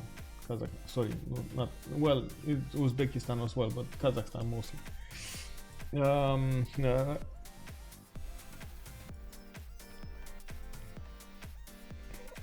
Okay, it was quite a big nation, by the way. Quite big, big for its time, big. Okay, we do have Volona taken down by the jet bombers, I believe. It's good that they started shooting. They do need to get some promotions off. One of them did move to Voronet, and I do see he can take down Volona with this one over here. He's gonna need to start building some airstrips so he can move them faster, and in the meantime Egypt is just tearing apart the last remaining units of his opponent of Russia here. It does seem like, okay, why is he delaying? Well, I guess he doesn't have movement, right? He has only this amount of distance, this amount of oh, wait, where are those going? Hello? I saw some of them move, but I don't know where they went. West side? No. Oh yeah, they didn't go west side. Okay. They're gonna try to take out the Spanish caravels. I'm pretty sure he doesn't have enough strength to go there. Maybe he's gonna try to defend here. Well, okay. Oh, just one got placed. There's no second one. But I'm pretty sure I heard two of them reposition.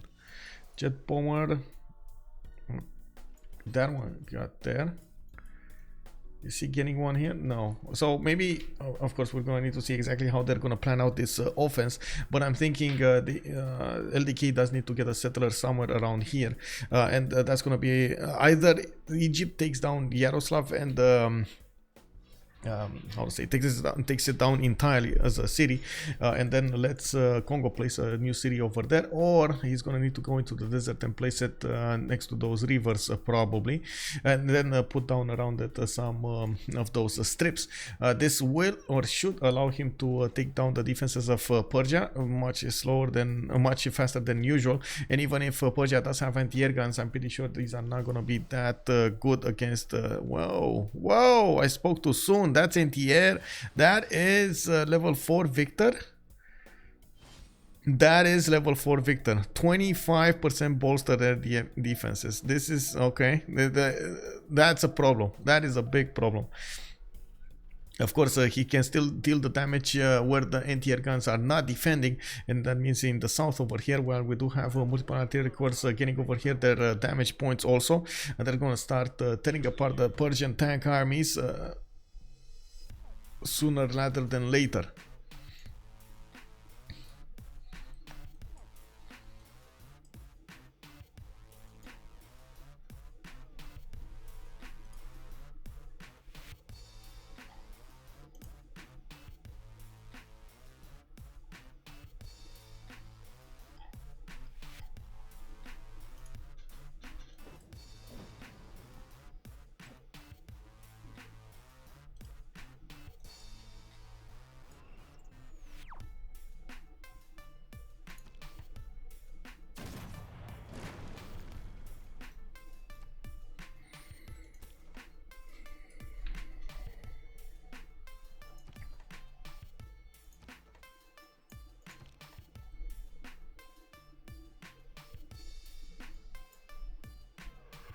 Well, that's CaptainMorgane taken down, and we do have one player taken down from the game here. 4 versus 3 situation. Usually the players lose not usually, but the players will lose a military alliance because of this, and it looks like Cree lost it. Yeah, Cree lost it.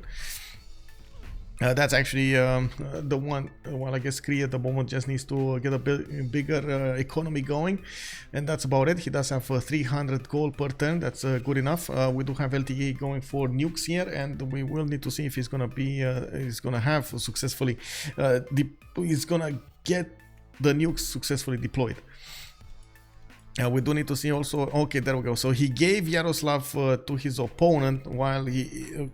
Kongo over here is gonna get more of these settlers on the front line. I think LDK is mad about this, by the way. LDK is definitely mad about this. He's going all in, all out against his opponent here. Two of his opponents, Cupcake and Shoushin, are very, very low. They only have a few more cities to work with, and the last remaining cities will probably be taken down by Egypt. We do need to see the repositioning of the Egyptian army also to bet against Persia, while I'm pretty sure the Scythia will actually need to get some of these tanks on the west side. They're not moving though.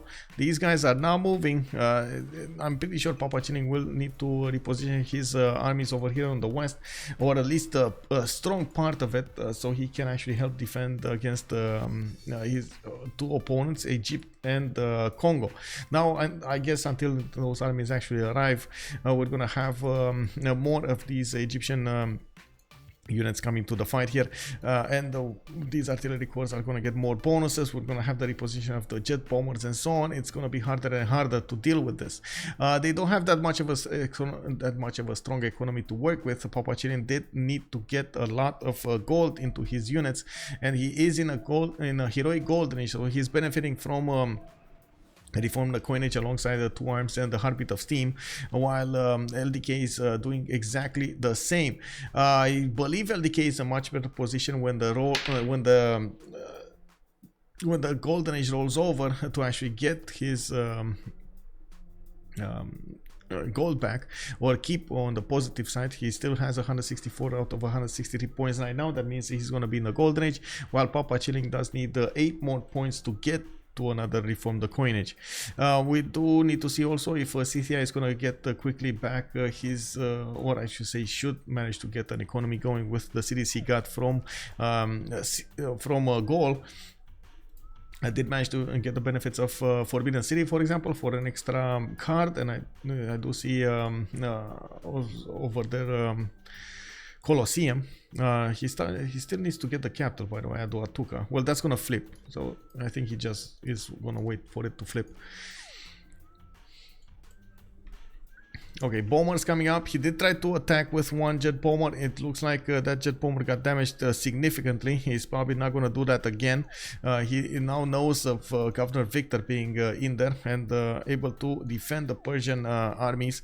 Now it's all up to Egypt moving in with the artilleries, and he should actually get artillery armies. All of these units should actually be artillery armies soon, so he can do enough damage from multiple sides against the Persian tanks.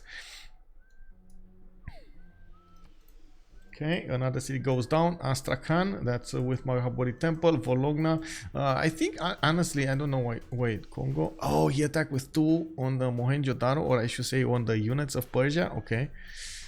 Okay, well, that's a bummer. His jet bombers here will need some time to replenish their health, or maybe he can actually attack into units that are not getting defended. For example, this one. He needs to be extremely careful what kind of unit he's going to attack. They don't have that much vision over all of this. He has vision over a few anti-air guns, and you see how Persia is using these anti-air guns to the maximum effectiveness, trying to make 2 circles out of them and not only cover each other. GG Gaul. Yeah, GG Gaul. Well, he gets to go to sleep, man. He gets to go to sleep. Actually, in real life, you know, he gets to go to sleep. They were complaining about this earlier, so it is what it is.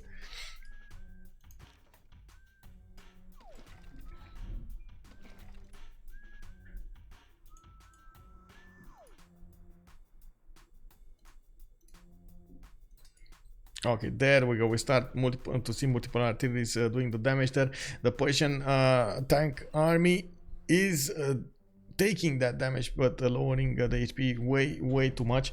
It doesn't get enough experience points to actually get back up, and that's it. He's going to need to reposition new ones on the front line, while of course next turn we got new ones taking the damage. They don't benefit from the full fortified defense and so on and so forth. We're going to need to see also new jet bombers coming up into the fight. Egyptian, the next armies that were going against Egypt, going against Russia in the south, will get repositioned there, and I still don't understand why he's not attacking with the jet bomber against Volona. Take it down and then allow somebody to take it over. You know, just till that take it down. Take it down. Yes, it's fine.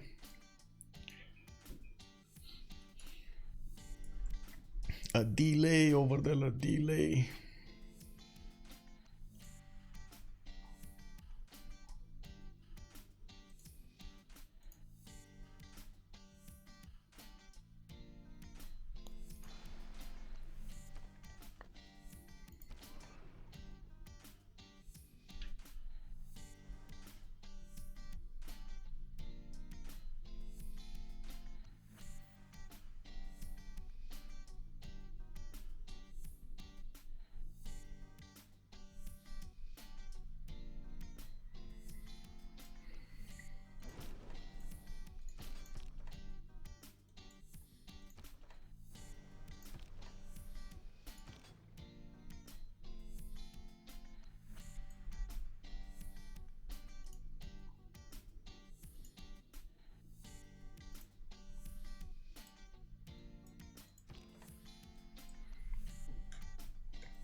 Hopefully Civ 7 fixes multiplayer. Well, how and why? I mean, I don't know why, what at the moment you're referring to when you're calling fixes multiplayer.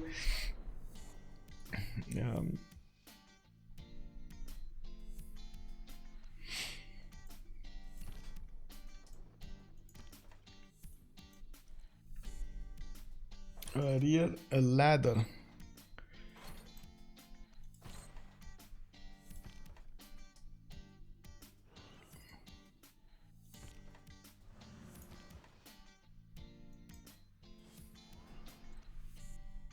These things and delays and all that other stuff. Okay, yeah, I guess, but it's not. I mean, sure, they could significantly reduce the numbers, but at the end of the day, you're always gonna have. You can't really fix all of the, player computers from all across the world. So,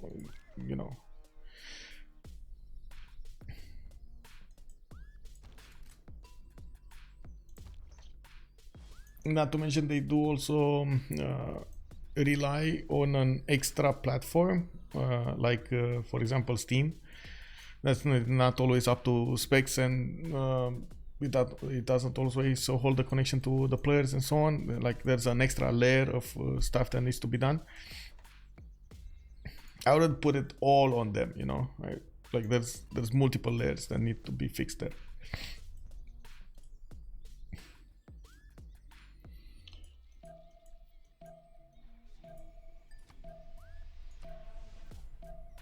Okay, so let's go with the bombers. Where are they? Okay, Kongo coming up with Mepina, Mobanda more. Nuke's Manhattan project coming up in 4. He does have serious production in that city, by the way, with Baza Kongo benefiting from, oh my god, it's so many bonuses I can't see it. 147 production. He does have 245 with 5 great works in that city, and it does seem like he does have Moksha there, so he's probably doubling that. He's doubling that. I would say tourism. What is the kick double culture overall? I want to see this. Kongo 169. Okay, so he's not there. He's not actually maxing his culture that as often as strong as I was thinking. Is there another city? Yeah, there's another city on the cattle tab. There's another city north. We do have Scythia repositioning his army to the west side here. Tank army is coming on there. Now with artillery on the way, most of the military from this side, from the east side, is getting repositioned to the west to head on first against Egypt here. And we do need to see if there's going to be enough strength on these Egyptian artilleries to break down the defenses of Persia. Honestly, at this point, it doesn't look like it, but we're going to need to see, especially since he is refusing to move across that river and get 2 lines of artillery corps to attack into the Persian defenses. Now we do have helicopters coming online from Egypt, and looking at the Gaul situation here, he is doing nicely on 100. He does have a normal age, and I gotta say PAPACHILLIN needs to get that golden for himself. Reform the coinage is gonna be instrumental into helping them have an economy to work with. Now, if he's not gonna have an economy, nobody's gonna have an economy from his team, I mean. Okay, so another one of those tank armies was forced to go back. Oh no, that's another. Okay, Venetian answer coming up from Upinda. Food markets coming up from Ubam. Okay, okay. And airports, more fighters, stock exchanges. Okay, so he's going for it. Destroyers from the cities on the west side is gonna start tearing down the Spanish boats on the west. It's gonna go full strong against both of sides here. War department coming up from Scythia. He's gonna get a lot of fields off whenever he's gonna take down a unit. He did get the Rule Valley, and late game Scythia is quite dangerous. He has 180 production in that city center with strong-ish science, 340 and 285 culture. Also has about the same production of LDK right now, 784, since he did manage to inherit 6 cities, 2 for 6 cities from Scythia, Gaul. From Gaul. We do have finally Egypt actually moving forward a step in with all of his units. He's going to put more pressure on his opponent, and this is before actually Scythia gets his units there. We're going to need to see if this is going to be enough to take down Mohenjo-Daro, and then immediately afterwards Scythia is probably going to take up Sponge, those next damage points. Yeah, submarines from Kongo. I'm pretty sure Kongo is going computers into telecommunications for the nuclear submarine, and we do need to see how fast he's gonna get the first nuke out. When nukes come to fly, well, that's gonna be a different story. PAPACHILLIN is gonna try to get his own nukes, but then we do need to see if Ganksta is going to be important enough in the next part of the game and can keep himself important enough in the next part of the game so he can be relevant to help out PAPACHILLIN. Otherwise, it's a grim story. It's a big problem. Now, okay, tank armies getting shot. Those 2 lines of artillery corps are starting to do more than enough damage against these tanks, and it looks like he's going to get the tiles next to Mohenjo-Daro. Good enough for this because of these tanks. Persia did build some of these forts over here. Okay, sure. Yeah, forts. Why not? +4 and another +4 on the tanks of Egypt on the defense. It looks like, I think at the moment Persia is realizing he's going to lose that city, even with the Governor Victor established there, and the anti-air guns is not going to be enough to stop the whole armies going through. And at this point they're going to go and reposition on Tarsus. I'm actually surprised he's not moving Victor right now. Like, you might as well do it, right? Victor over there is just doing nothing at this point. You might as well take it back, like move it to Tarsus. Don't waste a turn. Is there a difference from launching submarine nukes or from city placed in Thunder? Yes, there is a difference when it comes to what helps you deploy. So first of all, the nuke strength from the submarines does depend on the submarine strength, or I should say if it's a core, if it's a fleet, or if it's an armada. So just one single submarine is not gonna make it, but this privateer armada is gonna turn into a nuclear submarine armada, and that's gonna help it punch through the defenses of his opponent much easier. It's very hard to defend, if not impossible, to defend the submarine armada attacks. Nukes, of course, well, there still is the possibility of defending with it with GDRs, but anyway, that's, I guess, a different point. While the jet bomber does have, let's take a look at the damage here. It does have 112 strength against these opponents. It can easily be defended by multiple air guns.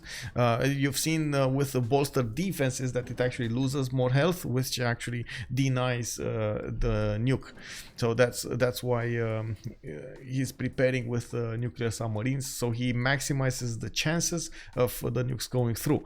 There is a third option, and that is also the nuclear missile silo that you can use to attack into your opponent with I would say placing it with the help of a military engineer in a tile that you own. I don't think you actually can place it in neutral territory. I think at some point on the stream somebody said you can, but I never seen one in neutral territory. Would still nuke the city even if it has anti-air. Yes, a nuclear sub would still nuke the city. It goes through, like it punches through the defenses. Yeah. And also the jet bomber is susceptible to jet fighter defensive attacks. On the nuclear silo, the nuclear silo attack does depend on the highest strength ranged unit you have. So if you have, for example, machine gun, that is going to be so strong. That is going to be so strong, and it usually does help you do the damage over there against your opponent. Punch those nukes through. Okay, telecommunications coming up next time from LDK. He does already have those privateer armoras ready to get upgraded here. He just needs the gold to put it in there, and it does look like on his team he does have enough gold throughout. He's also getting Manhattan Project in 1, so maybe he would need to actually stop a little bit there. We got Kongo over here. Okay, getting those planes in the water. Man, LDK, bro. LDK is just wow, doing everything over here, preparing everything, doing everything, doing the infrastructure to go for the late game. Very nice. That's quite an effort from him, especially at this hour. That is something we need to admire. Man, he's gonna be tomorrow, he's gonna go to work and he's gonna be like, yeah, man, yesterday, oh man, I destroyed 2 of my opponents. You know, Trojan, let's see. So I don't think you can. You lose the +5 military. Who lost the +5 military alliance? It was Cree. And Trojan Man, you are saying I don't think you can in the when I was talking about the flat tiles for nuclear silo, like not the flat tiles, the neutral tiles for nuclear silos. Yeah, I don't think you can. But anyway, I just wanted to point out because it was pointed out to me, and I just wanted to point it out. Maybe I'm a bit how to say a bit too how to say looking into the details into this. Yep.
Okay, so Tarsus is getting attacked now. Is Ganksta sleeping? Where is Governor Victor?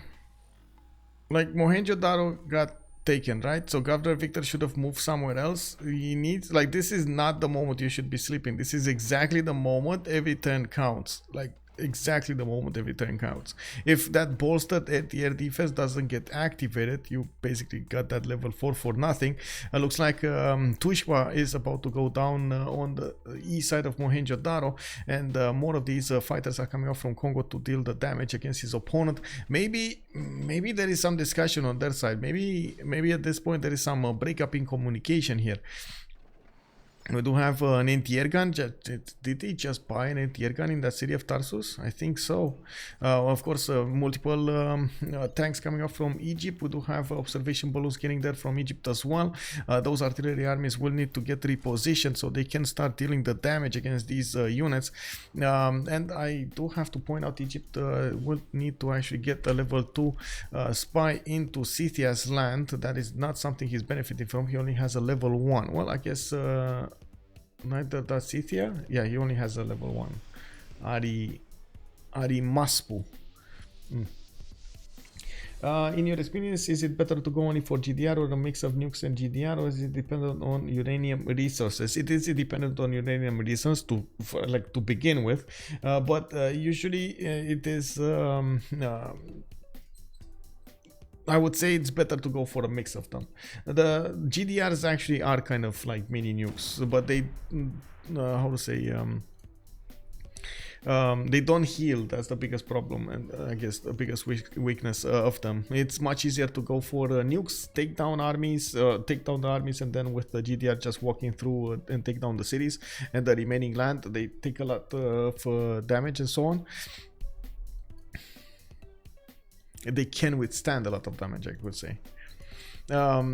Most of the time, the players, though, at that late part of the game, they do the nukes first and then they just go full GDRs. It's rare that I've seen actually them building at the same time, because by the you can build the nukes by the time you get to GDRs, and then when you get to GDRs, the higher strength of the GDR makes it much more much better return on investment, if that makes sense.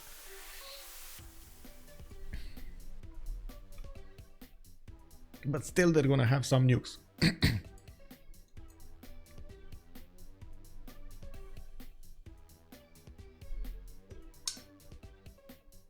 Whoa, 5, let's go.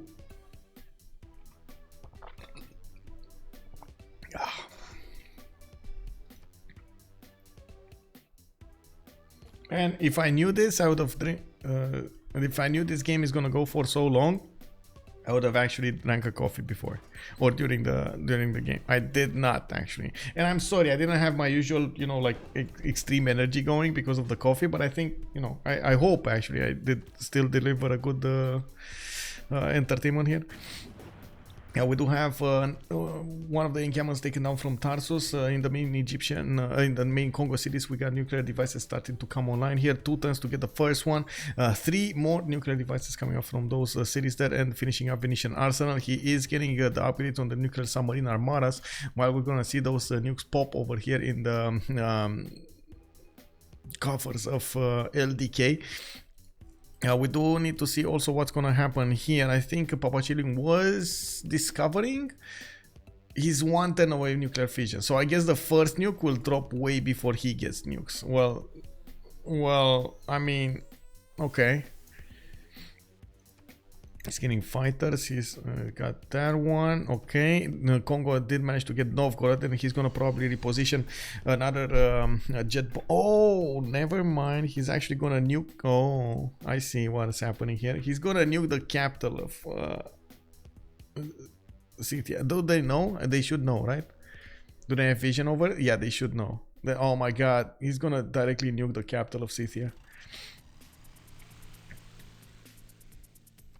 Oh, if only this biplane would have gone here next to Novgorod instead of outside of the borders. Oh man, anyway, it is what it is, man. It is what it is. Nuclear launch detected. Oh man, oh man. Yeah, don't worry, we're happy with you. Thank you. Comfy, yes.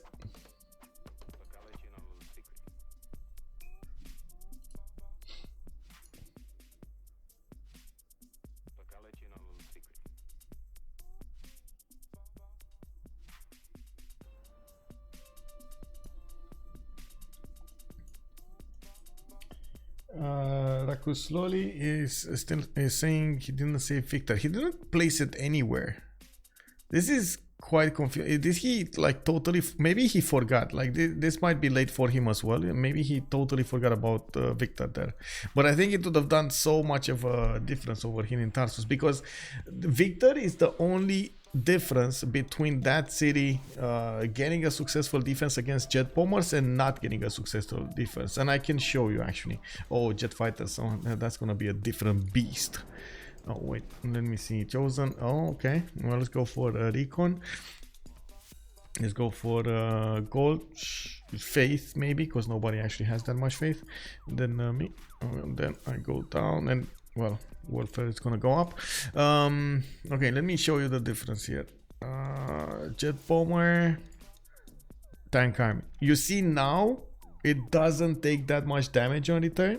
It's compared to earlier when Governor Victor was there, he was like basically dying. It lost like what, 75% of his health when he was doing an attack. Yeah, exactly, right? Double strike, no siege. Yeah, it's amazing. Victor power, power, to the power, to the power.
Okay, well, they're taking that good old time to actually finish this.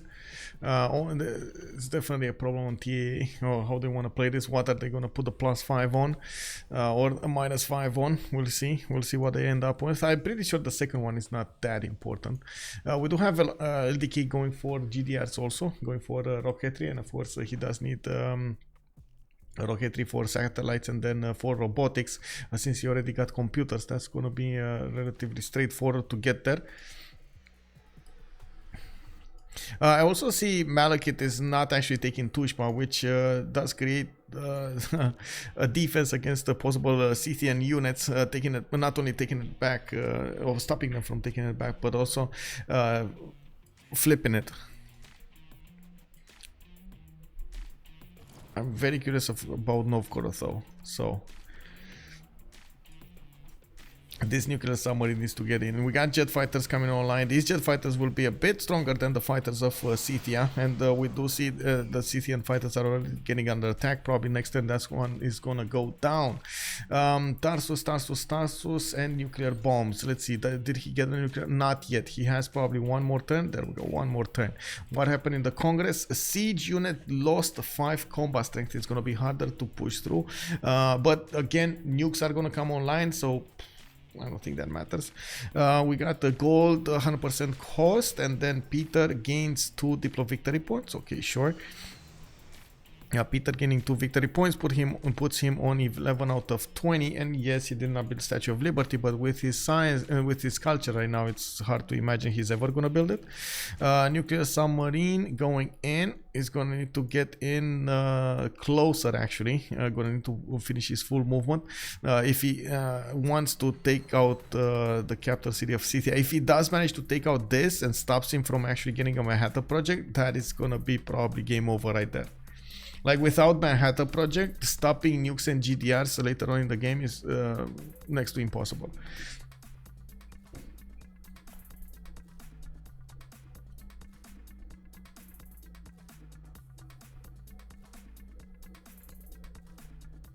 I hope they will finish before you gotta go. That's a good one, yeah. I mean, we still have 3 hours, bro. We still have 3 hours. Let's go. Actually, not 3 hours. So 2 hours and 15 minutes. Let's go.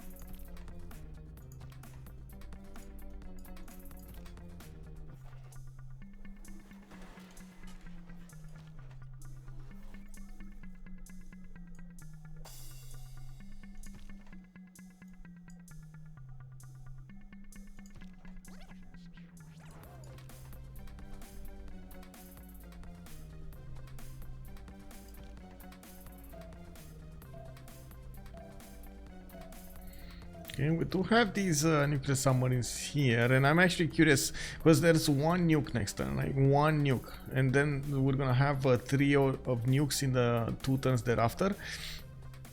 Now, where is he gonna shoot the first one? And will Kongo get new? Well, I guess he doesn't have money for new ones. Do they? For another nuclear submarine, because this is just one nuclear submarine. Maybe he doesn't want to you know, spend that nuke on the capital city of Scythia if it's defended or not, even though he doesn't know if it's defended or not. So, you know, that's a casino style attack there. He doesn't benefit from the vision we have over things. So let's see how this is gonna go down. One nuke, there's a nuke. Is it gonna be from the nuclear submarine armada? Is it gonna be from the plane, or is it gonna be like jet bomber? Should be able. What is this? 15 tiles? No, this is way more than 15 tiles. So nuclear submarine should move over here somewhere and start shooting. But this is like, it takes him 2 turns to get there anyway. Yeah, 2 turns. It's probably gonna move last. Tarsus finally getting Victor established in the city, and I think Ganksta just realized his mistake. He didn't put that in 3 turns ago. This is exactly where he needs it. Like, this is the moment he needed actually the extra strength of Governor Victor established there, and we do need to see. Okay, Preslav has been defeated. Where is that? That was here, right? Okay, Preslav. There we go. So this is where the armies of Persia get obliterated. If Governor Victor was there, there was a chance, a small chance, that actually might have survived. And that's what, 9 units taken away from Persia, with a city also. Governor Victor needs to reposition. We do have Persian armies also scrambling to get out of there, getting a hit on return, and we do have some Scythian armies taking over there or taking up the defense. There's not enough production on Scythia to keep producing his tanks. He's trying to get some more, but you see there's just 3 top tanks take him way too long, while we still have a standing army from Egypt. Now there is Manhattan project coming up from the capital city of Scythia, which might be a breath of fresh air if he actually gets it going. We're going to need to see how Kongo is going to try to use his nuclear submarine to attack into his opponent with new bomb that's coming with new bombs that are coming up in 3 turns. Actually, 1 slack behind. Well, it looks like 2 nuclear devices are coming up in 2 turns, with another 2 coming up in 3. Okay, well, it's fine. By that time, he's gonna get more position on his opponent here. Yeah, nuclear launch detected. Welcome back, Flying Toilet. By the way, looks like the game has gotten spicy. Yeah. Hey, what do you think, man? You wanna join me? By the way, let me actually take a look. Where are you? You wanna join me for some morning casting over here?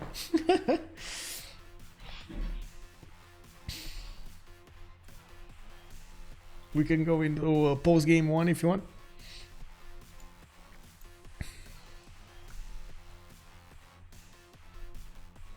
Man, I gotta say, these guys, they take their good old time to get everything going here. Oh, look at Sparta actually going for 4 turns of nuclear tank army. Okay, so the other cities are just the problem. Just having lunch, watching this. Okay, okay. Have a good bon appetit. Gaul died. Yes, Gaul died entirely, but that didn't stop LSC from getting their stake tonight.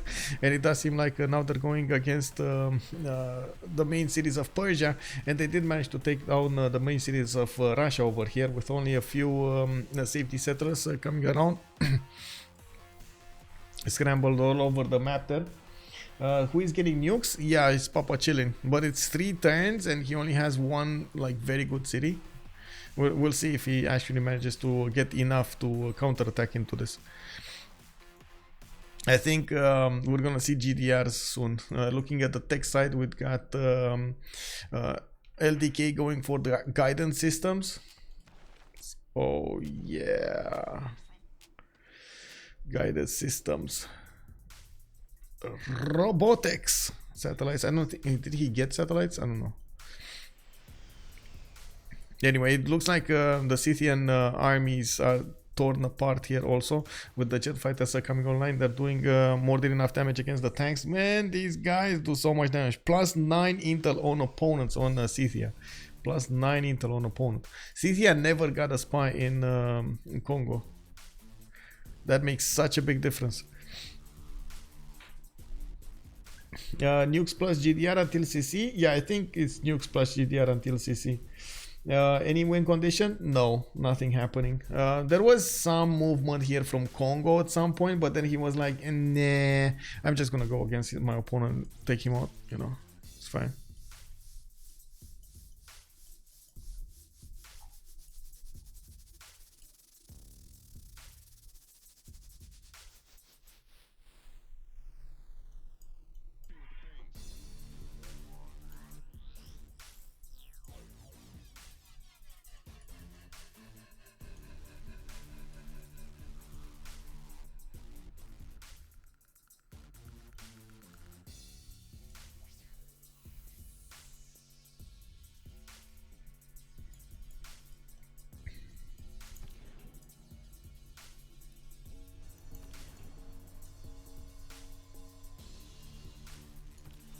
Jet Bomber is probably gonna start working on Solicam's defense, and he does have Tver.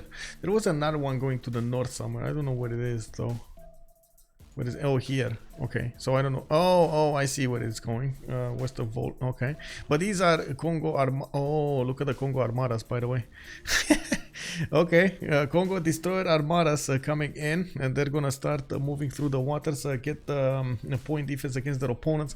He didn't care about going against Spain's main boats here next to the city of Aduatuca, but he is gonna care about going towards the north there.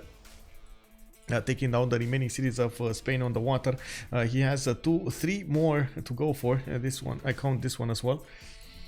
A lot of nukes coming out of Kongo. Yes, a lot of nukes. A lot of nukes. Like already a lot of nukes. Like we got, I think he just finished 2 of them, and he's gonna get another 3 of them next time. So let's see how fast he can melt the Persian armies with the Scythian armies. Like by the time the nukes come online from PAPACHILLIN, there's not gonna be anything to counterattack with, you know. And again, if Manhattan Project finishes, I'm very surprised he's not actually attacking with the nuclear submarine against the capital city of this. Like only for there we go. Oh, he lost movement. No, he lost the movement. Man. Well, I guess he needed to get as close as possible, right? 6, 8, 10, 12 tiles, okay.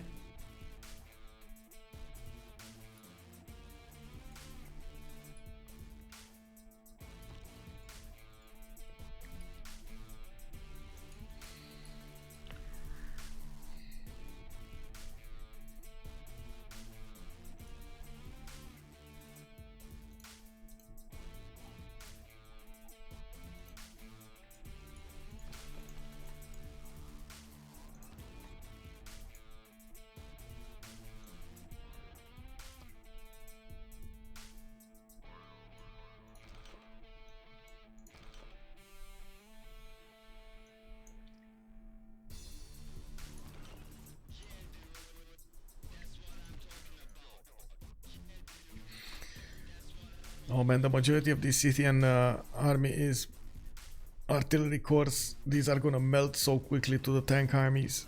This is not gonna be even fun. Yeah, there we go. They're starting to melt here.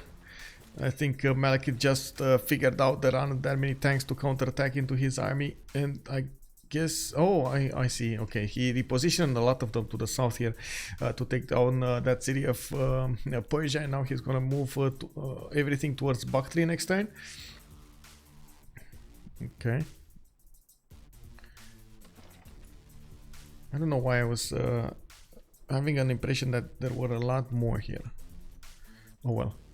We'll see. Next turn, very important what's happening next turn. If they manage to take down the capital city of Scythia before he gets Manhattan Project, there's no way for Scythia to get back here.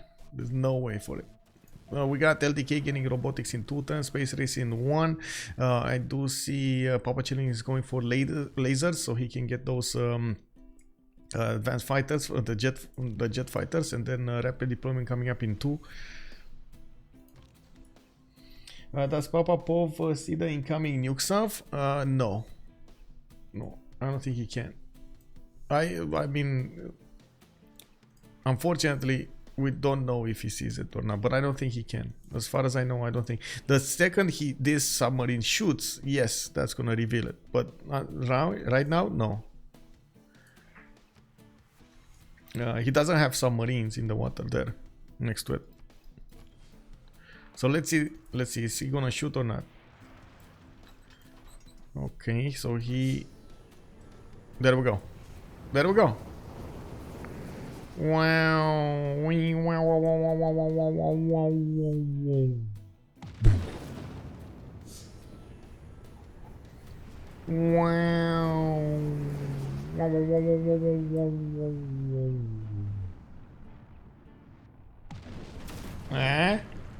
The effects, the sound effects.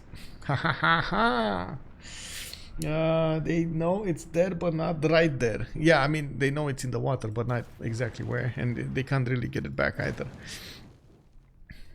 Well, wait, is he actually gonna try to move forward with this? Is he? Oh man. Okay. Like, what do they think they're gonna get? Diplo victory? That's so far away. That's 2 congresses away. The Diplo victory is 2 congresses away. Man, GDRs are gonna take you out, bro.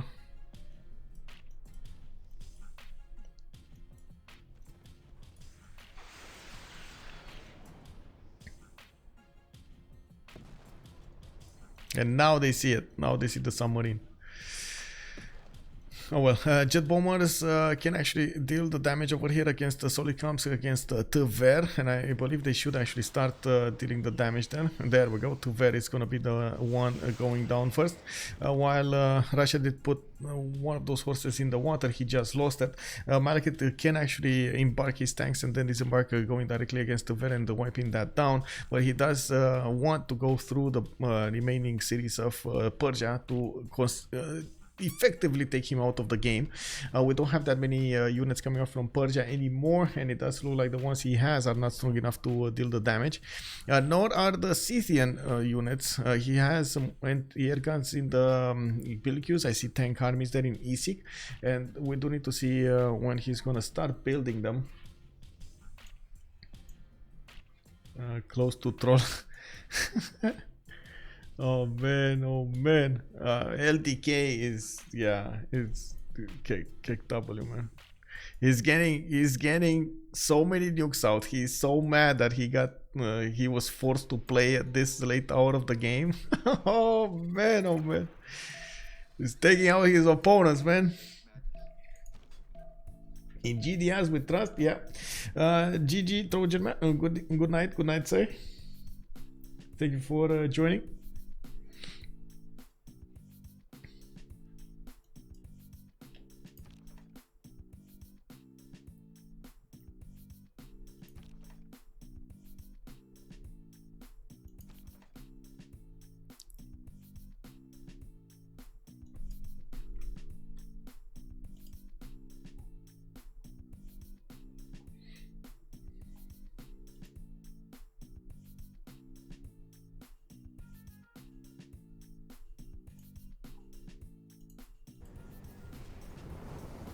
Oh, more nukes.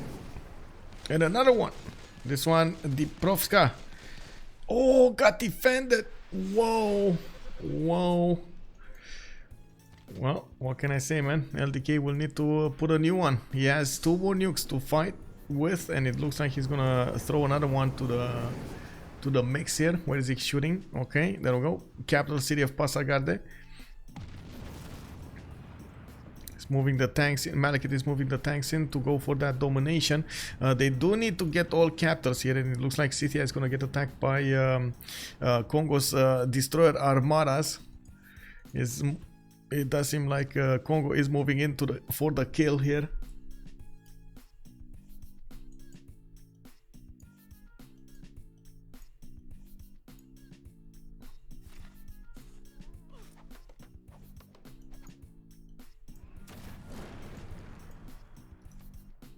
Bakhtri this time got raised to the ground. Malekit doesn't want to repair it or deal with that negativity there.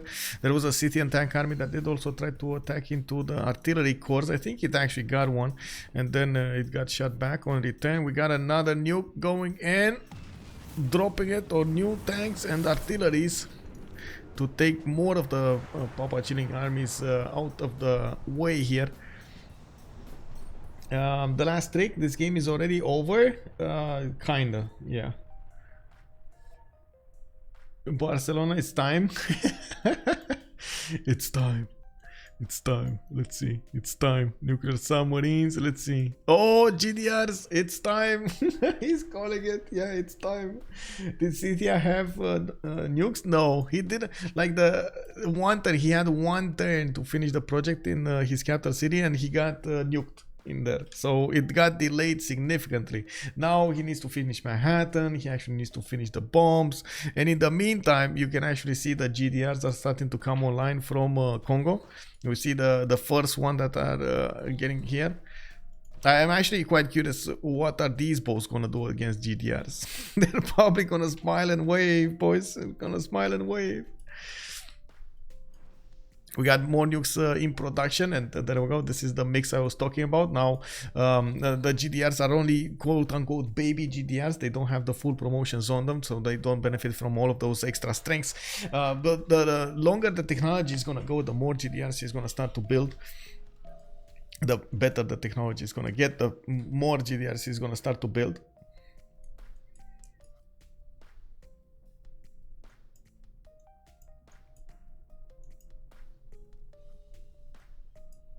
The player can chat to you, but you can't chat to them. Yes, I can't respond. I mean, he's taking the risk by himself to chat to me, but if I don't respond, it's fine. I am not allowed as an observer to take part in the game, and that would be like, if I respond to this would be private communication. So yeah, not cool, not cool. Okay, Pasargade did get taken down. Looks like we got another nuke activated here. Where is it going? Okay. Is this from the sub? No. Hello? What is it? Oh, it got defended by the destroyers. Wait. Okay. We got some more destroyers coming up from Scythia here. Okay. Kongo will get a promotion here, and it does seem like, okay, he probably tried to shoot with the nuclear submarines. The destroyers do have anti-air defense. Not a lot, but if they're close to each other, that tends to build up quite quickly.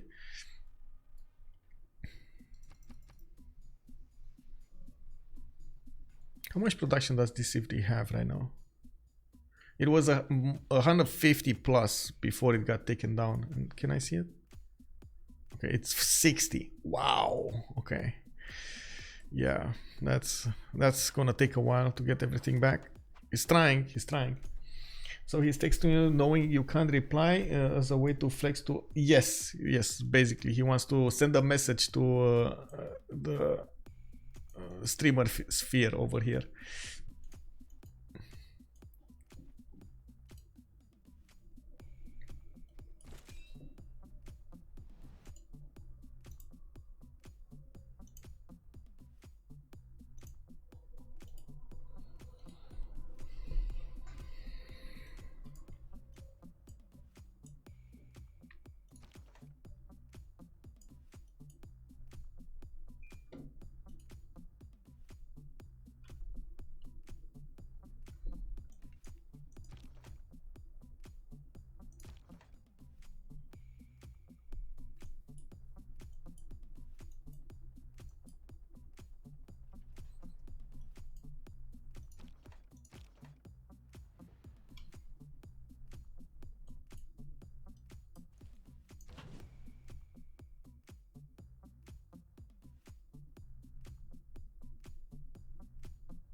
Oh, he's going for the repair outer defenses. Interesting.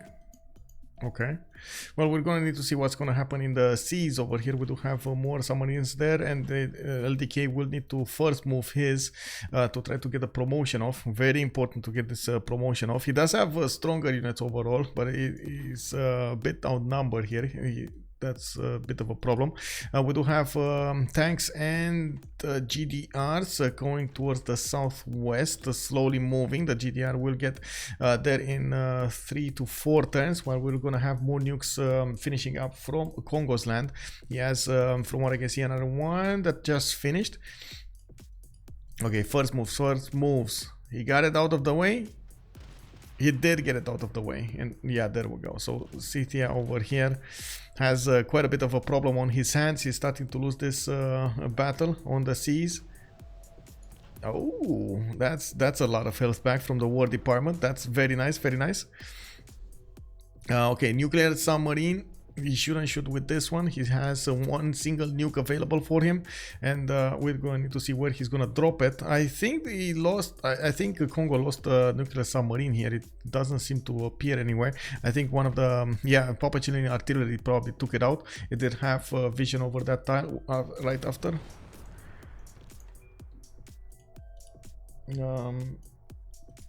Another city goes down from Persia. The capital city also went down. Persia right now is on 88 science, 96 culture.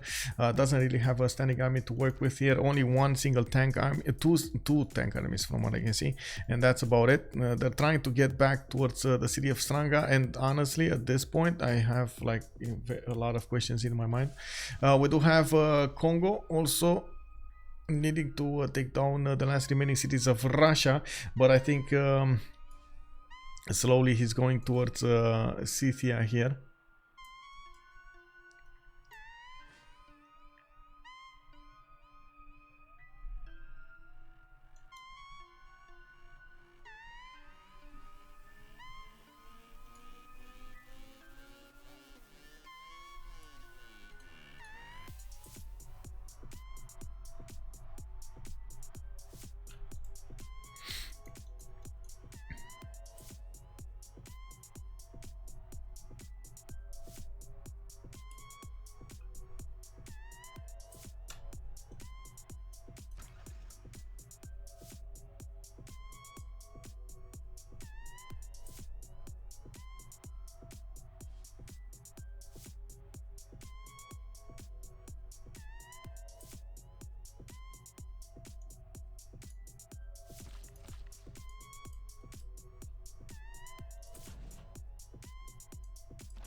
Oof, that's unfortunate. Egypt lost a few units defending Pasargade from being taken back. That city got nuked, and of course some of them were sitting in radiation land. That's well, that's unfortunate.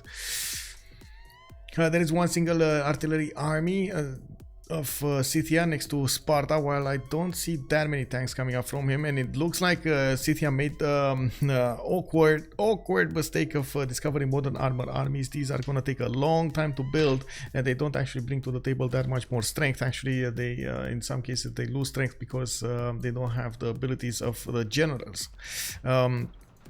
Looking at what's going on here, Kongo is still dealing the damage against the Scythian units, but I think he did manage to take out that submarine. No, the submarine moved south. We're gonna see what's happening here. The tanks are going for Aduatuca. They want to take back the capital, while of course the former capital of the Gaul, while he's moving a GDR to meet that head on. Man, the battleship doesn't do anything against the GDR. That's a battleship armada. The caravel is basically dying against it. Yeah, so there's nothing that they can do against that GDR coming for them. We do need to see if more are going to be on the way. Yes, we do see more bombs are going to be built. We got 2 right now on LDK. It's a matter of actually getting them to the front line and managing to get the attacks going against their opponents. He should actually get a new one here in Novgorod, but I do see he has a level 2 jet bomber, which he can use to drop bombs if need be. I'm actually a bit surprised we don't see more dropped bombs, but I guess the Egyptian army is also getting there to the front line and starting to tear apart the remaining units of his opponents. Even if we do have some jet fighters here and there, there shouldn't be that numerous to handle the whole Egyptian army. We're gonna need to see what's gonna happen. But yeah, there are quite a few things happening all at the same time, but it does seem like getting back into the game, it's not really an option. Even in this 3 versus 4 situation, LCS is managing to pull through against all odds over here. LDK, I gotta say, LDK, big brain over here. He did so much to help this out. Is Kongo, man. Kongo too big. Kongo too big. Free sim Kongo, way too big. What is this nuclear submarine armada? Okay, they did manage to figure out that they have an open land over there to the north, and LDK does have submarines there. Let's actually take a look at their vision really quickly to see if they see this. Oh, they don't actually see the open territory to the north. They do know about Cadiz though.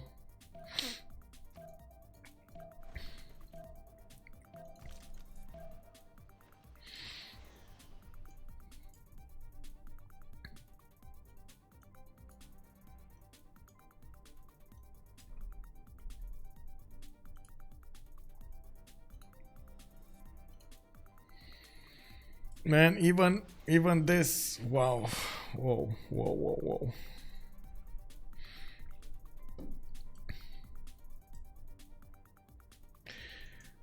Even this effort from Kongo is not facing DA. They just want to do their thing over here. We see another liberation on Passagarde, but I gotta say at this point it's well, yes, they're gonna get a lot of Diplo favor on their side, like 100, 134, 193, 109. And it does look like they're going to have a 4 versus 3 point, but nobody's going to get Statue of Liberty. Potala Palace hasn't been built and is not going to get built. And by the looks of it, the domination victory is knocking on their doorstep with 2 capitals, about to get a 3rd capital from their opponents.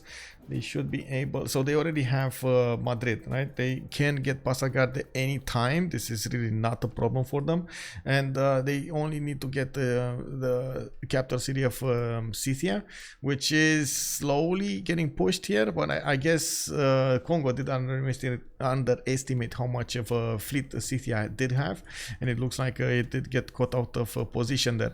The Kongo GDRs are going to keep moving towards the front line, and we do have Scythian modern armor armies starting to appear here. They do deal significant damage against the tank corps, but let's see the tank armies. Tank armies, you see they're not that far away from each other, 127, 128 on the tank army. And that is without a general? Wait, no, there is Napoleon here, it's fine. Okay. Egypt really needs to get promotions. Needs to pop them. Malekit calling out, they need to sleep a day, yeah? Yeah, they need. Well, they deserve a day off. This game goes, oh man. Sure.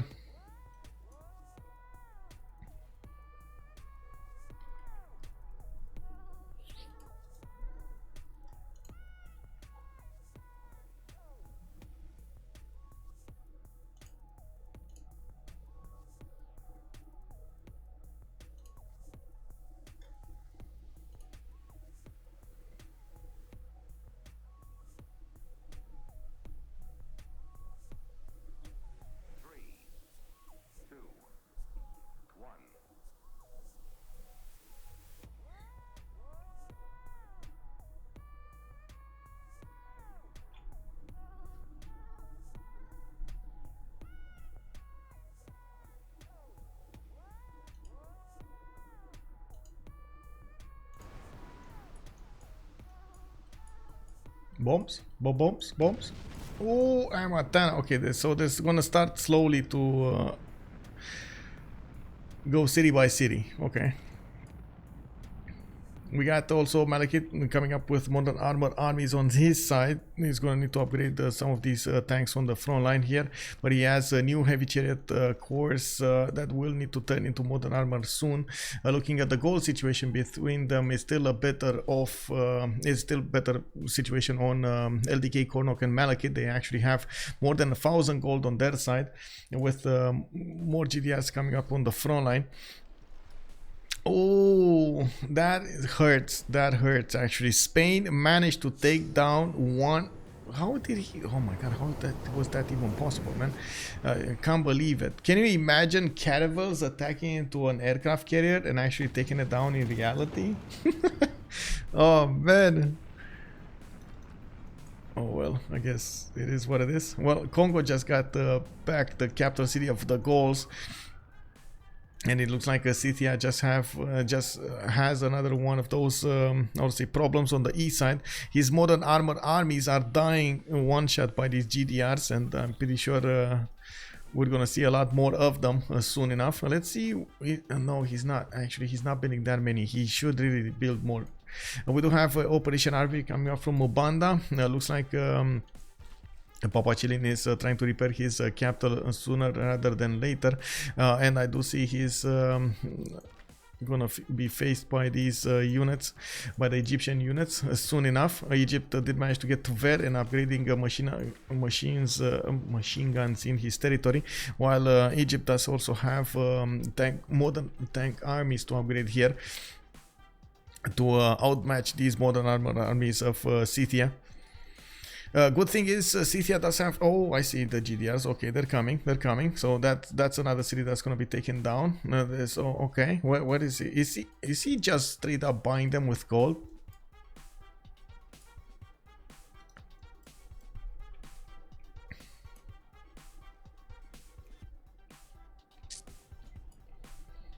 The cannibals be like those heroes in the movie for the gold. Yeah. With this beefs. Where's the bomb? Where's the bomb? Another bomb. I heard the bomb.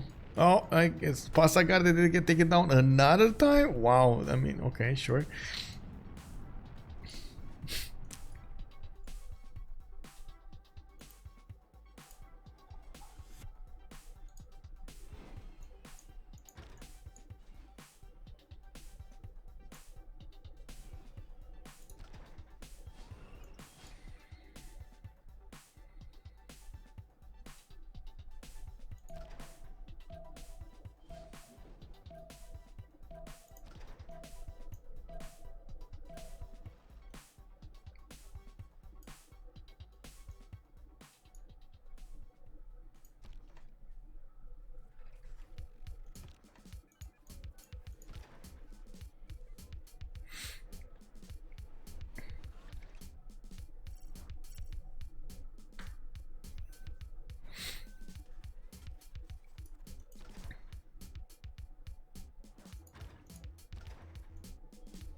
Okay.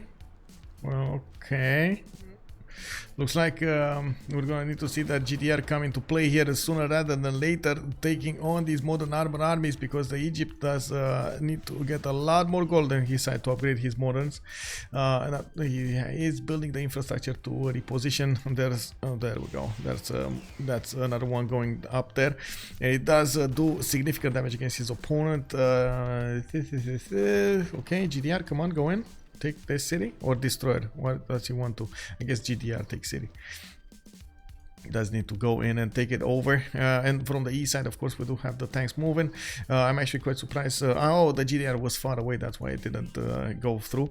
It's gonna start taking these units, go through the choke points and moving forward towards his opponent.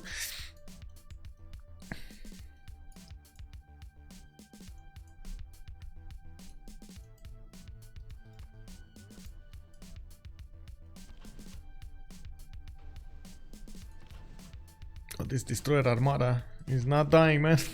He's not dying. We do need to see more of them show up over there, and it does seem like Kongo is keeping a bomber for nothing here, by the way. I guess he just forgot about it. He could move it a little bit to the south, or even try to take on the Spanish boats if he sees them. That's the main issue. He does not see those boats in the water, so he can't take them down. Okay, giant death robot. I mean, bro, if that just goes into the city of Atuka, you're never getting back that city. You can see the modern armors are basically dying.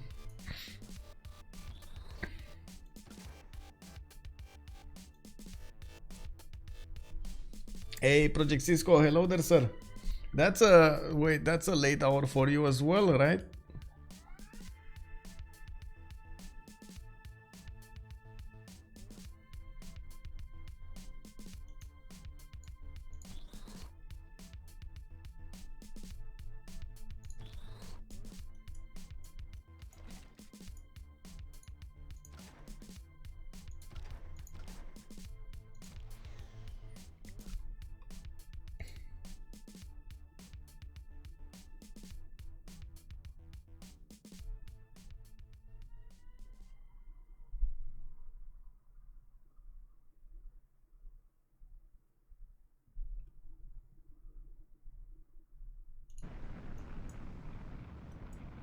Okay, another city got nuked here, but they're not... Okay, they're just nuking them, but not taking them down. Okay, interesting. Raising them to the ground. Why not? Okay. I guess Malekit just wants to deal with Scythia, and that's it. How many? 3 nukes available. Okay. And to be honest, the Scythia is kind of stretched thin when it comes to his... okay, there we go. There we go. He just took them down. Oh, this didn't have enough movement. Rip. That Sparta gonna be raised off the face of the planet here. And we do have the bomber going in. Is it dropping it again? Yeah, he's dropping it again. He did it. It did it. The jet fighter just walked there. It wasn't deployed. Yeah. Got GDRs moving in. There's no unit to actually take that city with. And he does need to keep this one. Okay, this is what I wanted to show you, by the way. Look at the modern armored armies making Pikachu face against Atuka. Oh, that is too much strength. No, don't send us there. We die, we die. PAPACHILLIN is gonna be like, move forward. Forward, minions. Take the city back. Where's the nuke? There's another nuke somewhere. There's another nuke. No? There is another nuke somewhere. I don't know where though. Oh. You just you know, like casually threw a nuke to take out all of those modern armored armies that was making Pikachu faces. What is that ball of fire? Mister. Well, it is what it is, man. Somebody trying to build a Statue of Liberty somewhere?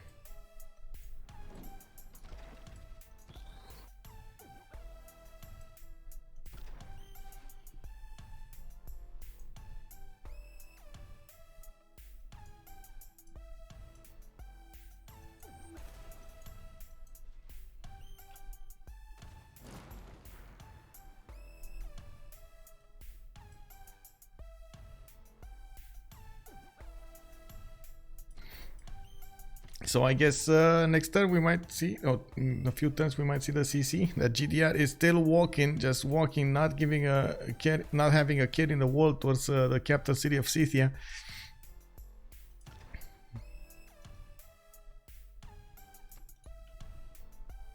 I'm fine. How are you, Cisco? I can't believe you're actually awake at this hour. It's 6 AM, bro.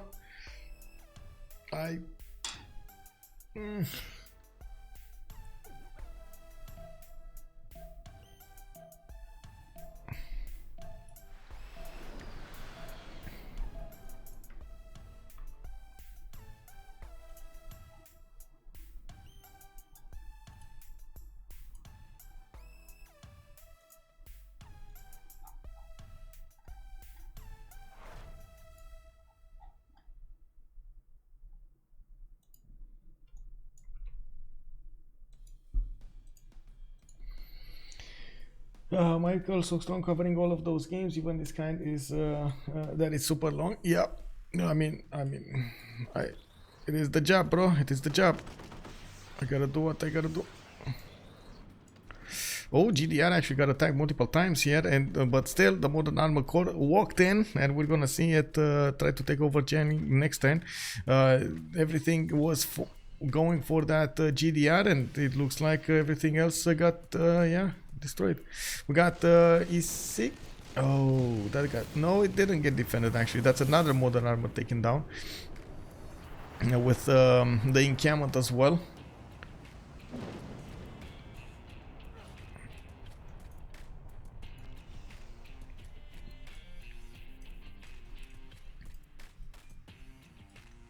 What's happening here? Aduatuka. Okay, well, I guess there's one more there. This GDR is gonna need to shoot his particle beam cannon, taking down of your Dunum strength. Oh no, okay, he's getting back. Hey, what you doing there, bro? Don't shoot my city down. Yeah, he definitely needs to keep that city. No, he definitely needs to keep that city. Wait, why does it show me the builder and not the city? Show me the city. City 0? I guess it's 0, right? Well, we'll see. There are way too many options over here for him not to get the city. So, GG next time, okay? Any George? Hello there, sir. Yes, this was a long game. Turn 130, indeed.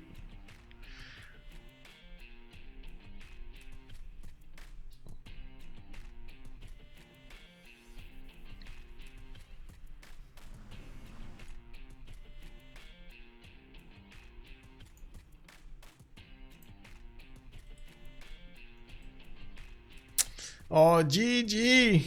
Okay, this is it. This is it. Well, it is what it is, man. It is what it is. GG, well played.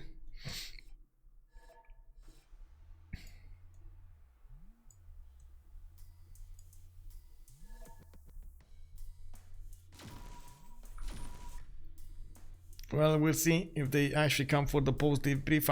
I'm pretty sure the French players do want to go to sleep here at least for an hour, and of course we're gonna need to see if their opponents TAA will come for the debrief here. It is what it is. I'm just waiting for them to see what's happening. Big props, by the way, big props to LSC for coming out of this in a 3 versus 4 situation. Kongo's efforts alongside the Egypt did manage to punch through their opponents, even if they make sorry. Hello, how are you doing? I don't know, man. We had a blast. Couldn't Man, you tell? I can't believe you remained alive, bro. Like I when I saw your spawn over there, and I was thinking immediately, man, you're gonna die. Like that's Cree is gonna push you on the coast. You're not gonna get the fleet out, and then you're gonna die. And then for some reason, they never pushed you on the coast. I was like, Well, what? here's the thing though, is Cree had to be the guy to make money for them until Egypt could get trade routes with Congo. So he. But he wasn't. It was still like Congo and Egypt doing the money. He wasn't. I don't know what he was doing. I mean, I guess he was getting his sim up, but still. How bad was it? How bad was at like 159? How good was the first map? Not amazing, but not bad either. Like there were honestly, it's been 6 Where hours. were I'm they? sorry. Were they in the middle? I'm sorry, but it's been 6 hours, bro. Nobody remembers what first month. Yeah. I know both of you felt you should remap it, so you did. I don't Well, think the it was first map remappable though. Yeah, the first map was the one where like Russia and I may have had, we thought, small amount of, we would have had to like split the land. Spain was looking pretty floodplainy, and then Papa's was okay. Oh, wait, it wasn't okay for you. I just remembered. Sorry, you had Kongo next to Persia and Scythia at the same time. Like he wouldn't care at all about you. That's well, that was what I thought, was that somebody. I thought it was Gaul reading the river names. I thought there was going to be Gaul there, and then the rest of them were going to just have the rest of the land, because we could see enough where we could, I think, see both where we would connect, and then south of that would have been all their land. So I would have been kind of struggling on land, and yeah. I don't know, man. If Cree doesn't go for the naval tax for some reason, I was so dead. Then I'm like, he's settling cost, man. He's locked in with me now. We pour, yeah. The goal is just to pour as much gold into Cupcake as possible, and we were making really good gold early, for sure. We had a problem with strategics. Otherwise, I would just push Cree because he felt vulnerable early. He went commercials and stuff, but we struggled with strategics. Yeah, I saw the number of horses were not good, especially on Russia over there. No horses there. You barely had, what, 3 tiles? I just went back to Michael's stream just to look at the first map, and you guys had like Gaul and Kongo in between you guys, and then Cree was like kind of down below. And then yeah, so the river names, basically the 2 civs that we didn't really want to be next to. Yeah, that was you could tell via the map, and then also the river names. But yeah, I think that was that's part of the issue is you're saying that you think when you're saying Russia didn't have horses just like in his land, or what? What do you mean? Yeah, Russia didn't have any horses. He settled Volognia. Yeah, Horses are in my 4th city. Was the spawn guaranteed? Well, it's Tundra, bro. Yeah. Why do you want to spawn horses in Tundra? I think it was, wait, let me see. I'm pretty sure I set the spawn guaranteed. It's spawn guaranteed. Though, when you look at like that second map, like positioning wise, you guys did get like that just was terrible. Like the one we just played? Yes. I just think Scythia's only target is Gaul. Spain's isolated, and then Russia is like in between 2 of their civs. Easy. Yeah. Like here's the thing, and I know Brick's not gonna like me saying this because I was harping on it, but I think, Michael, can you go to Russia's land, that Ford city? Smolensk, like, I didn't think that was worth settling, just because we didn't really gain anything from it. We poured strategics into it, bought horses. 2 horses. We bought 2 horses. We bought 2 horses. Yes. And then nothing else for the rest of the game for it. 2 horses. Well, you did manage to stop the attack of Egypt, because otherwise that city would have been dead. I didn't see the horse pies, but I saw you stop the attack, and I was a bit surprised, but then I brushed it off because I didn't know exactly how you did it. I chopped 6 archers. Okay. That's how I did it. Here's the thing: he was definitely going to be able to stop the attack, and I knew that. But what do we gain by stopping the attack? I thought Oh, sorry. Go ahead. I thought if you just held because my goal. The problem was when Cupcake needed the strategics and you needed it at the same time for your city, I couldn't kill Mohin Dejaro. And what I was saying is I wanted to kill Mohin Dejaro to get Egypt's attention so that you could sim. So the problem with settling that city meant that we had to start buying you horses and spending horses there. And I couldn't kill the city-state to grab Egypt's attention. I wanted to be like that meme, like, look at me, I'm the Russian now when I kill. Isn't it simply because he settles that city he can't CV anymore because he has to go for more science, which he didn't manage to get up? Exactly, because he was stuck on like no. Okay, guys. So guys, listen. So do you see where the encampment is? There was a settler there on the turn I settled the city. There was a settler on the encampment tile. So he settles there, puts an encampment on the city next to Smolensk, the tile next to Smolensk. I can only block these 2 tiles with no hills behind it, so I can't shoot anything behind that. How long does that hold? make a difference because then he can just come through the mountains anyway. Yeah, no, I'm just dead. Matter, I'm just dead anyways. I'm dead faster. I'm dead faster. That doesn't make a difference. Listen, it does make a difference. Doesn't make any difference. Well, to be honest, I have no feed the world. So Where do I settle here? I settled this one. This was a non-feed the world city that I settled after it. It's 5 pop. So Guys, let me maybe say, we just focus on you know, my general and privateer. Yeah. Right there. just let me say this last part about it. I think that as soon as I killed Mohenjo-daro, Egypt couldn't actually commit to a push on you, and he was not able to at that point. Like, as soon as I killed that city-state, he was He in just check. couldn't move any units in here. Look at those rivers. He moved one tile at a time, and they got shot by 6 archers, and the units just died one at a time. Yeah, He didn't have a general. that I had moat a you have general. over there, it's incredible. The fact that you had those rivers helped you so much to defend. They Oh, it was was amazing. losing And I had immediately. the holy waters. But Yeah. we've not yet talked about the absolute hero who erased 2 players. Spain? Cupcake.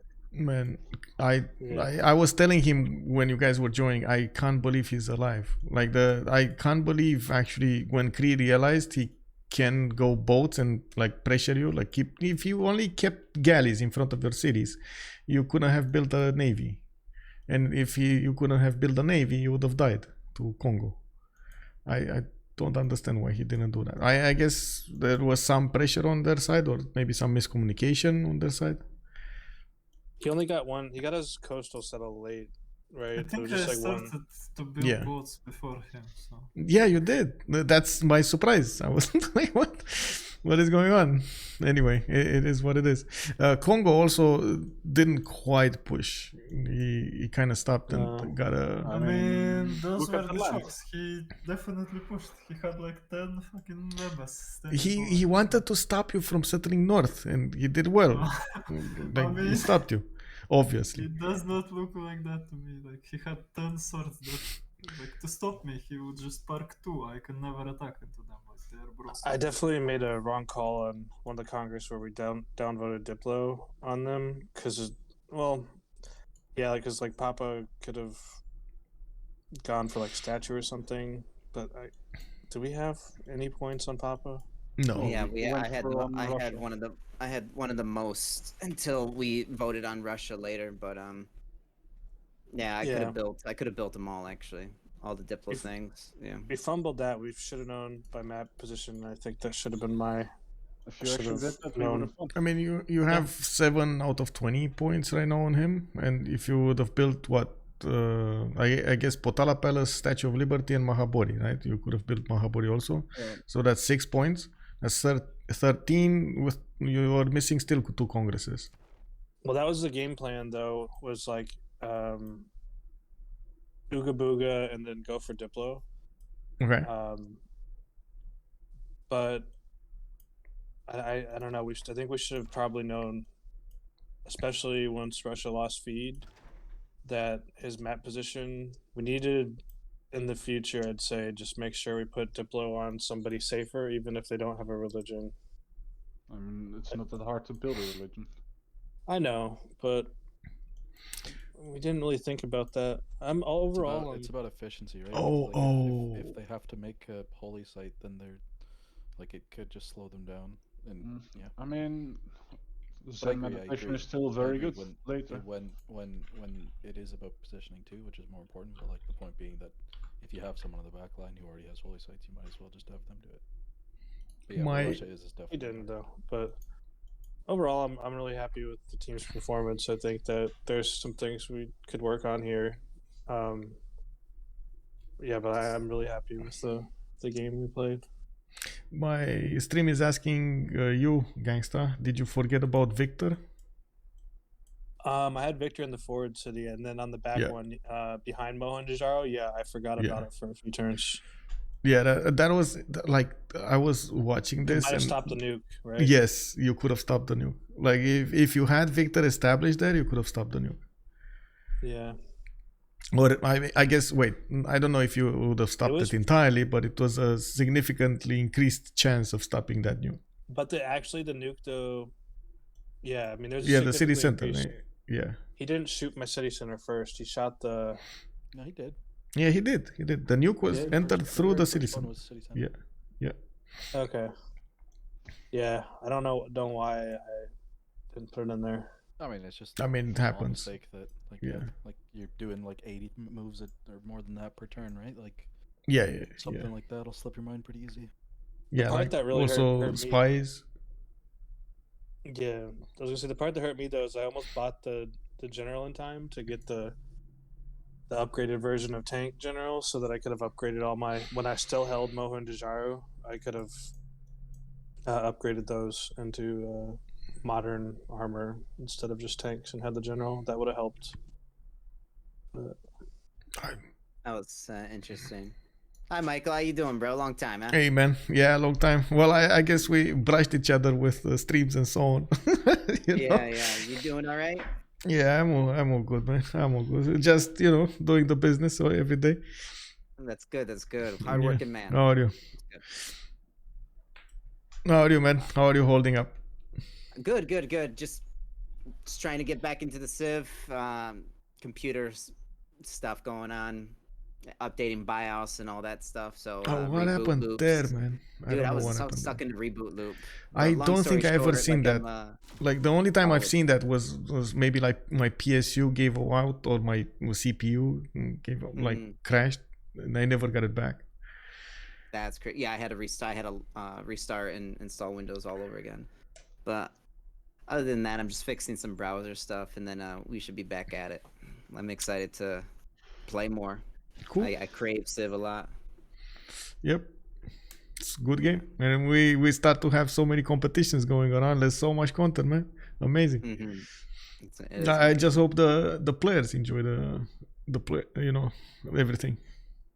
Yeah, I hope so too. How long was that game? Long enough. 7 hours and 45 minutes. Start at 3:30 Eastern, and then it would. It's an 8-hour game. Yeah. But there was between the remap and some slowness to get the game started with lobbying before the game even started. It was like you could probably take a little bit over an hour off on that. I mean, those Maybe whack even jobs wanted the game to end sooner, right? Well, they could have if they would just follow directions. The game was stable. That I don't know, man. Game was stable, and then the dude Egypt auto recruited the wrong general, and he's like, "Let's relobby because he recruited the wrong general." And after we relobbied, there was a ton of issues. So I don't know if anybody auto recruited, honestly, because he did. That's why he said he wanted to relobby was because he auto recruited. And that's we had a mod come in, Golden, to talk to him. And that's but when you relobby or whatever, I don't want to go. We got this thing in America called football, and if one of the teams score a touchdown, right? But then there was pass interference from the other team. Yeah. It's on the team that made the touchdown to say, hey, we accept the penalty or we don't. Yeah, we scored a touchdown, and they did the penalty, and we're like, yeah, sure, take the damn general. We don't care. This was right before he was going to get the tank general, right? So he auto recruits the wrong general, and then he says we have to relobby because he auto recruited it, and that's why we had to get Golden in here, and then Golden talked to them and was like, dude, you still have you gotta get back in the lobby, and they said they couldn't, so he said, all right, whenever you relobby, you have to make sure you're taking the general. So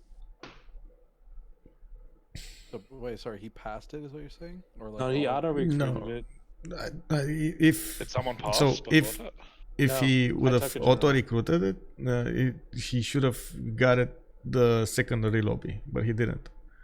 If he took a general, he can't auto recruit it because the next turn. Yeah, he recruited. I think it's just a difference in terminology here. I think he just recruited it. I think he just clicked on recruit and then realized his mistake. Yeah. Yeah. Either way, it was the point was it was his fault. Either way, what he called it auto recruit, but either way, it was his fault, and he wanted to relobby because he made a mistake, and then he blamed us for having Firaxis on relobby, saying that we were making the game go slow, and I was like, dude, that was an interesting thing. I mean, nerves were flying high. What can I say? They were pressured to go to sleep. You can imagine they wanted to get some R&R to be able to go to work tomorrow and so on. So understandable. Understandable. You know how it is in these long games. Sometimes you try to poke your opponent. You guys also, let's be fair about this. You wanted them to get the domination. You are trying to force a CC, well, quote unquote, force a CC over here by making them go to sleep.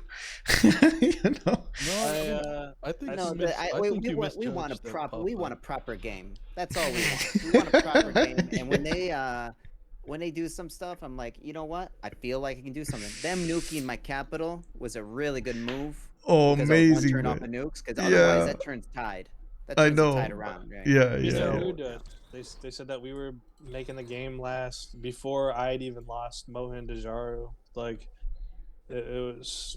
Malekit was on some other shit, you know what I'm saying? Excuse my language, but he was, I mean, he was just pushy. He was touchy, you know? It's just like, you know, we come over for dinner and he's just like, get the hell out of here before the appetizers are there. Like, what is going on? Before the appetizers. Before the entries, man. Oh no. Yeah, exactly. Like, you know, let's calm down here, you know, and let me enjoy my coffee. What do you mean? I told you, I won, but also the other team. Man, Cupcake is still MVP in our hearts, I gotta say. Man, Cupcake did his job here. Hey, Brick, did you get your feed word tonight or not? Yeah. Yes. By a Stonehenge. By Stonehenge, yeah. Oh my god. What, Egypt? Egypt. Yeah. Wow, did you project or did you just... day. No, I didn't project. No, I didn't. They didn't have any points. Right? They didn't have any points, yeah. And I was looking for a Stonehenge too. It was just in the tile right next to his cap, and we couldn't see it. That's insane. 2 games in like 3 days, or 2 out of 2 games denied feed. I mean, they figured out what to do, man. Yeah, Feed the World is actually a pretty big deal. Yeah, not you, Brick. It happened to Papa last game. Yeah, I had to go Coral on Highlands, and that was, dude, I couldn't settle the North Tundra. It was bad, dude. It was bad. I had to do what I could. They got Prophet same turn, but PAPACHILLIN's holy site was 5 movement away from his capital because it was a tree hill and then a hill, whereas the Japan had it next to a city center. So yeah, like they both got Prophet same turn, but the scenes. And then you lose speed. Your cities never get past 7 pop. Oh, dude. Yeah. Granaries and governors. That's it. Yeah, and you can't even build a watermill for the extra 1 food because you're on a lake. Yeah. I would have done so much with that spawn with feed, but yeah, that's the double-edged sword. Riled by the stupid freaking units below me. It was a good time. It was a good game. It was fun. Yeah. All right. Is that it? Have a good evening, everybody. All right. Much love. Thank you for casting again, Michael. Appreciate you. It was a pleasure. Much love. Glad to see you in action over there. Have a good evening, everybody. Do what I can. Cheers. I think if it's anything, it's a lot of action. Yeah, it was. Yeah, when I tuned in really late, and well, there we have it, guys. GG. Good evening, good day to everybody. If you're coming up from YouTube, I hope you're gonna enjoy this action over here, enjoy the game, and throw this a thumbs up. We're gonna see each other in the next ones, and come join me on the live stream on twitch.tv/OnSpotTV. You can also check out my blog on onspotTV.net, and you can actually check out quite a few informations over here about things I find interesting around the world, new technologies, new stuff from nature, stuff from inventions, and so on and so forth. Science, you know, it's there. Have a good evening, everybody, and let's see each other in the next one. Thank you so much for the bits, for the follows, for the subscriptions, for everything. Much appreciated, for the gifts. And let's see each other on tomorrow, 1700 GMT. We're gonna have 12 plus go against veteran Kimli, if I'm not mistaken. Veteran Takimli, sorry, Takimli. 1700 GMT. It's Premier League action right here, right now. Good evening. Bye bye.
Come on, let me see your hands in the air.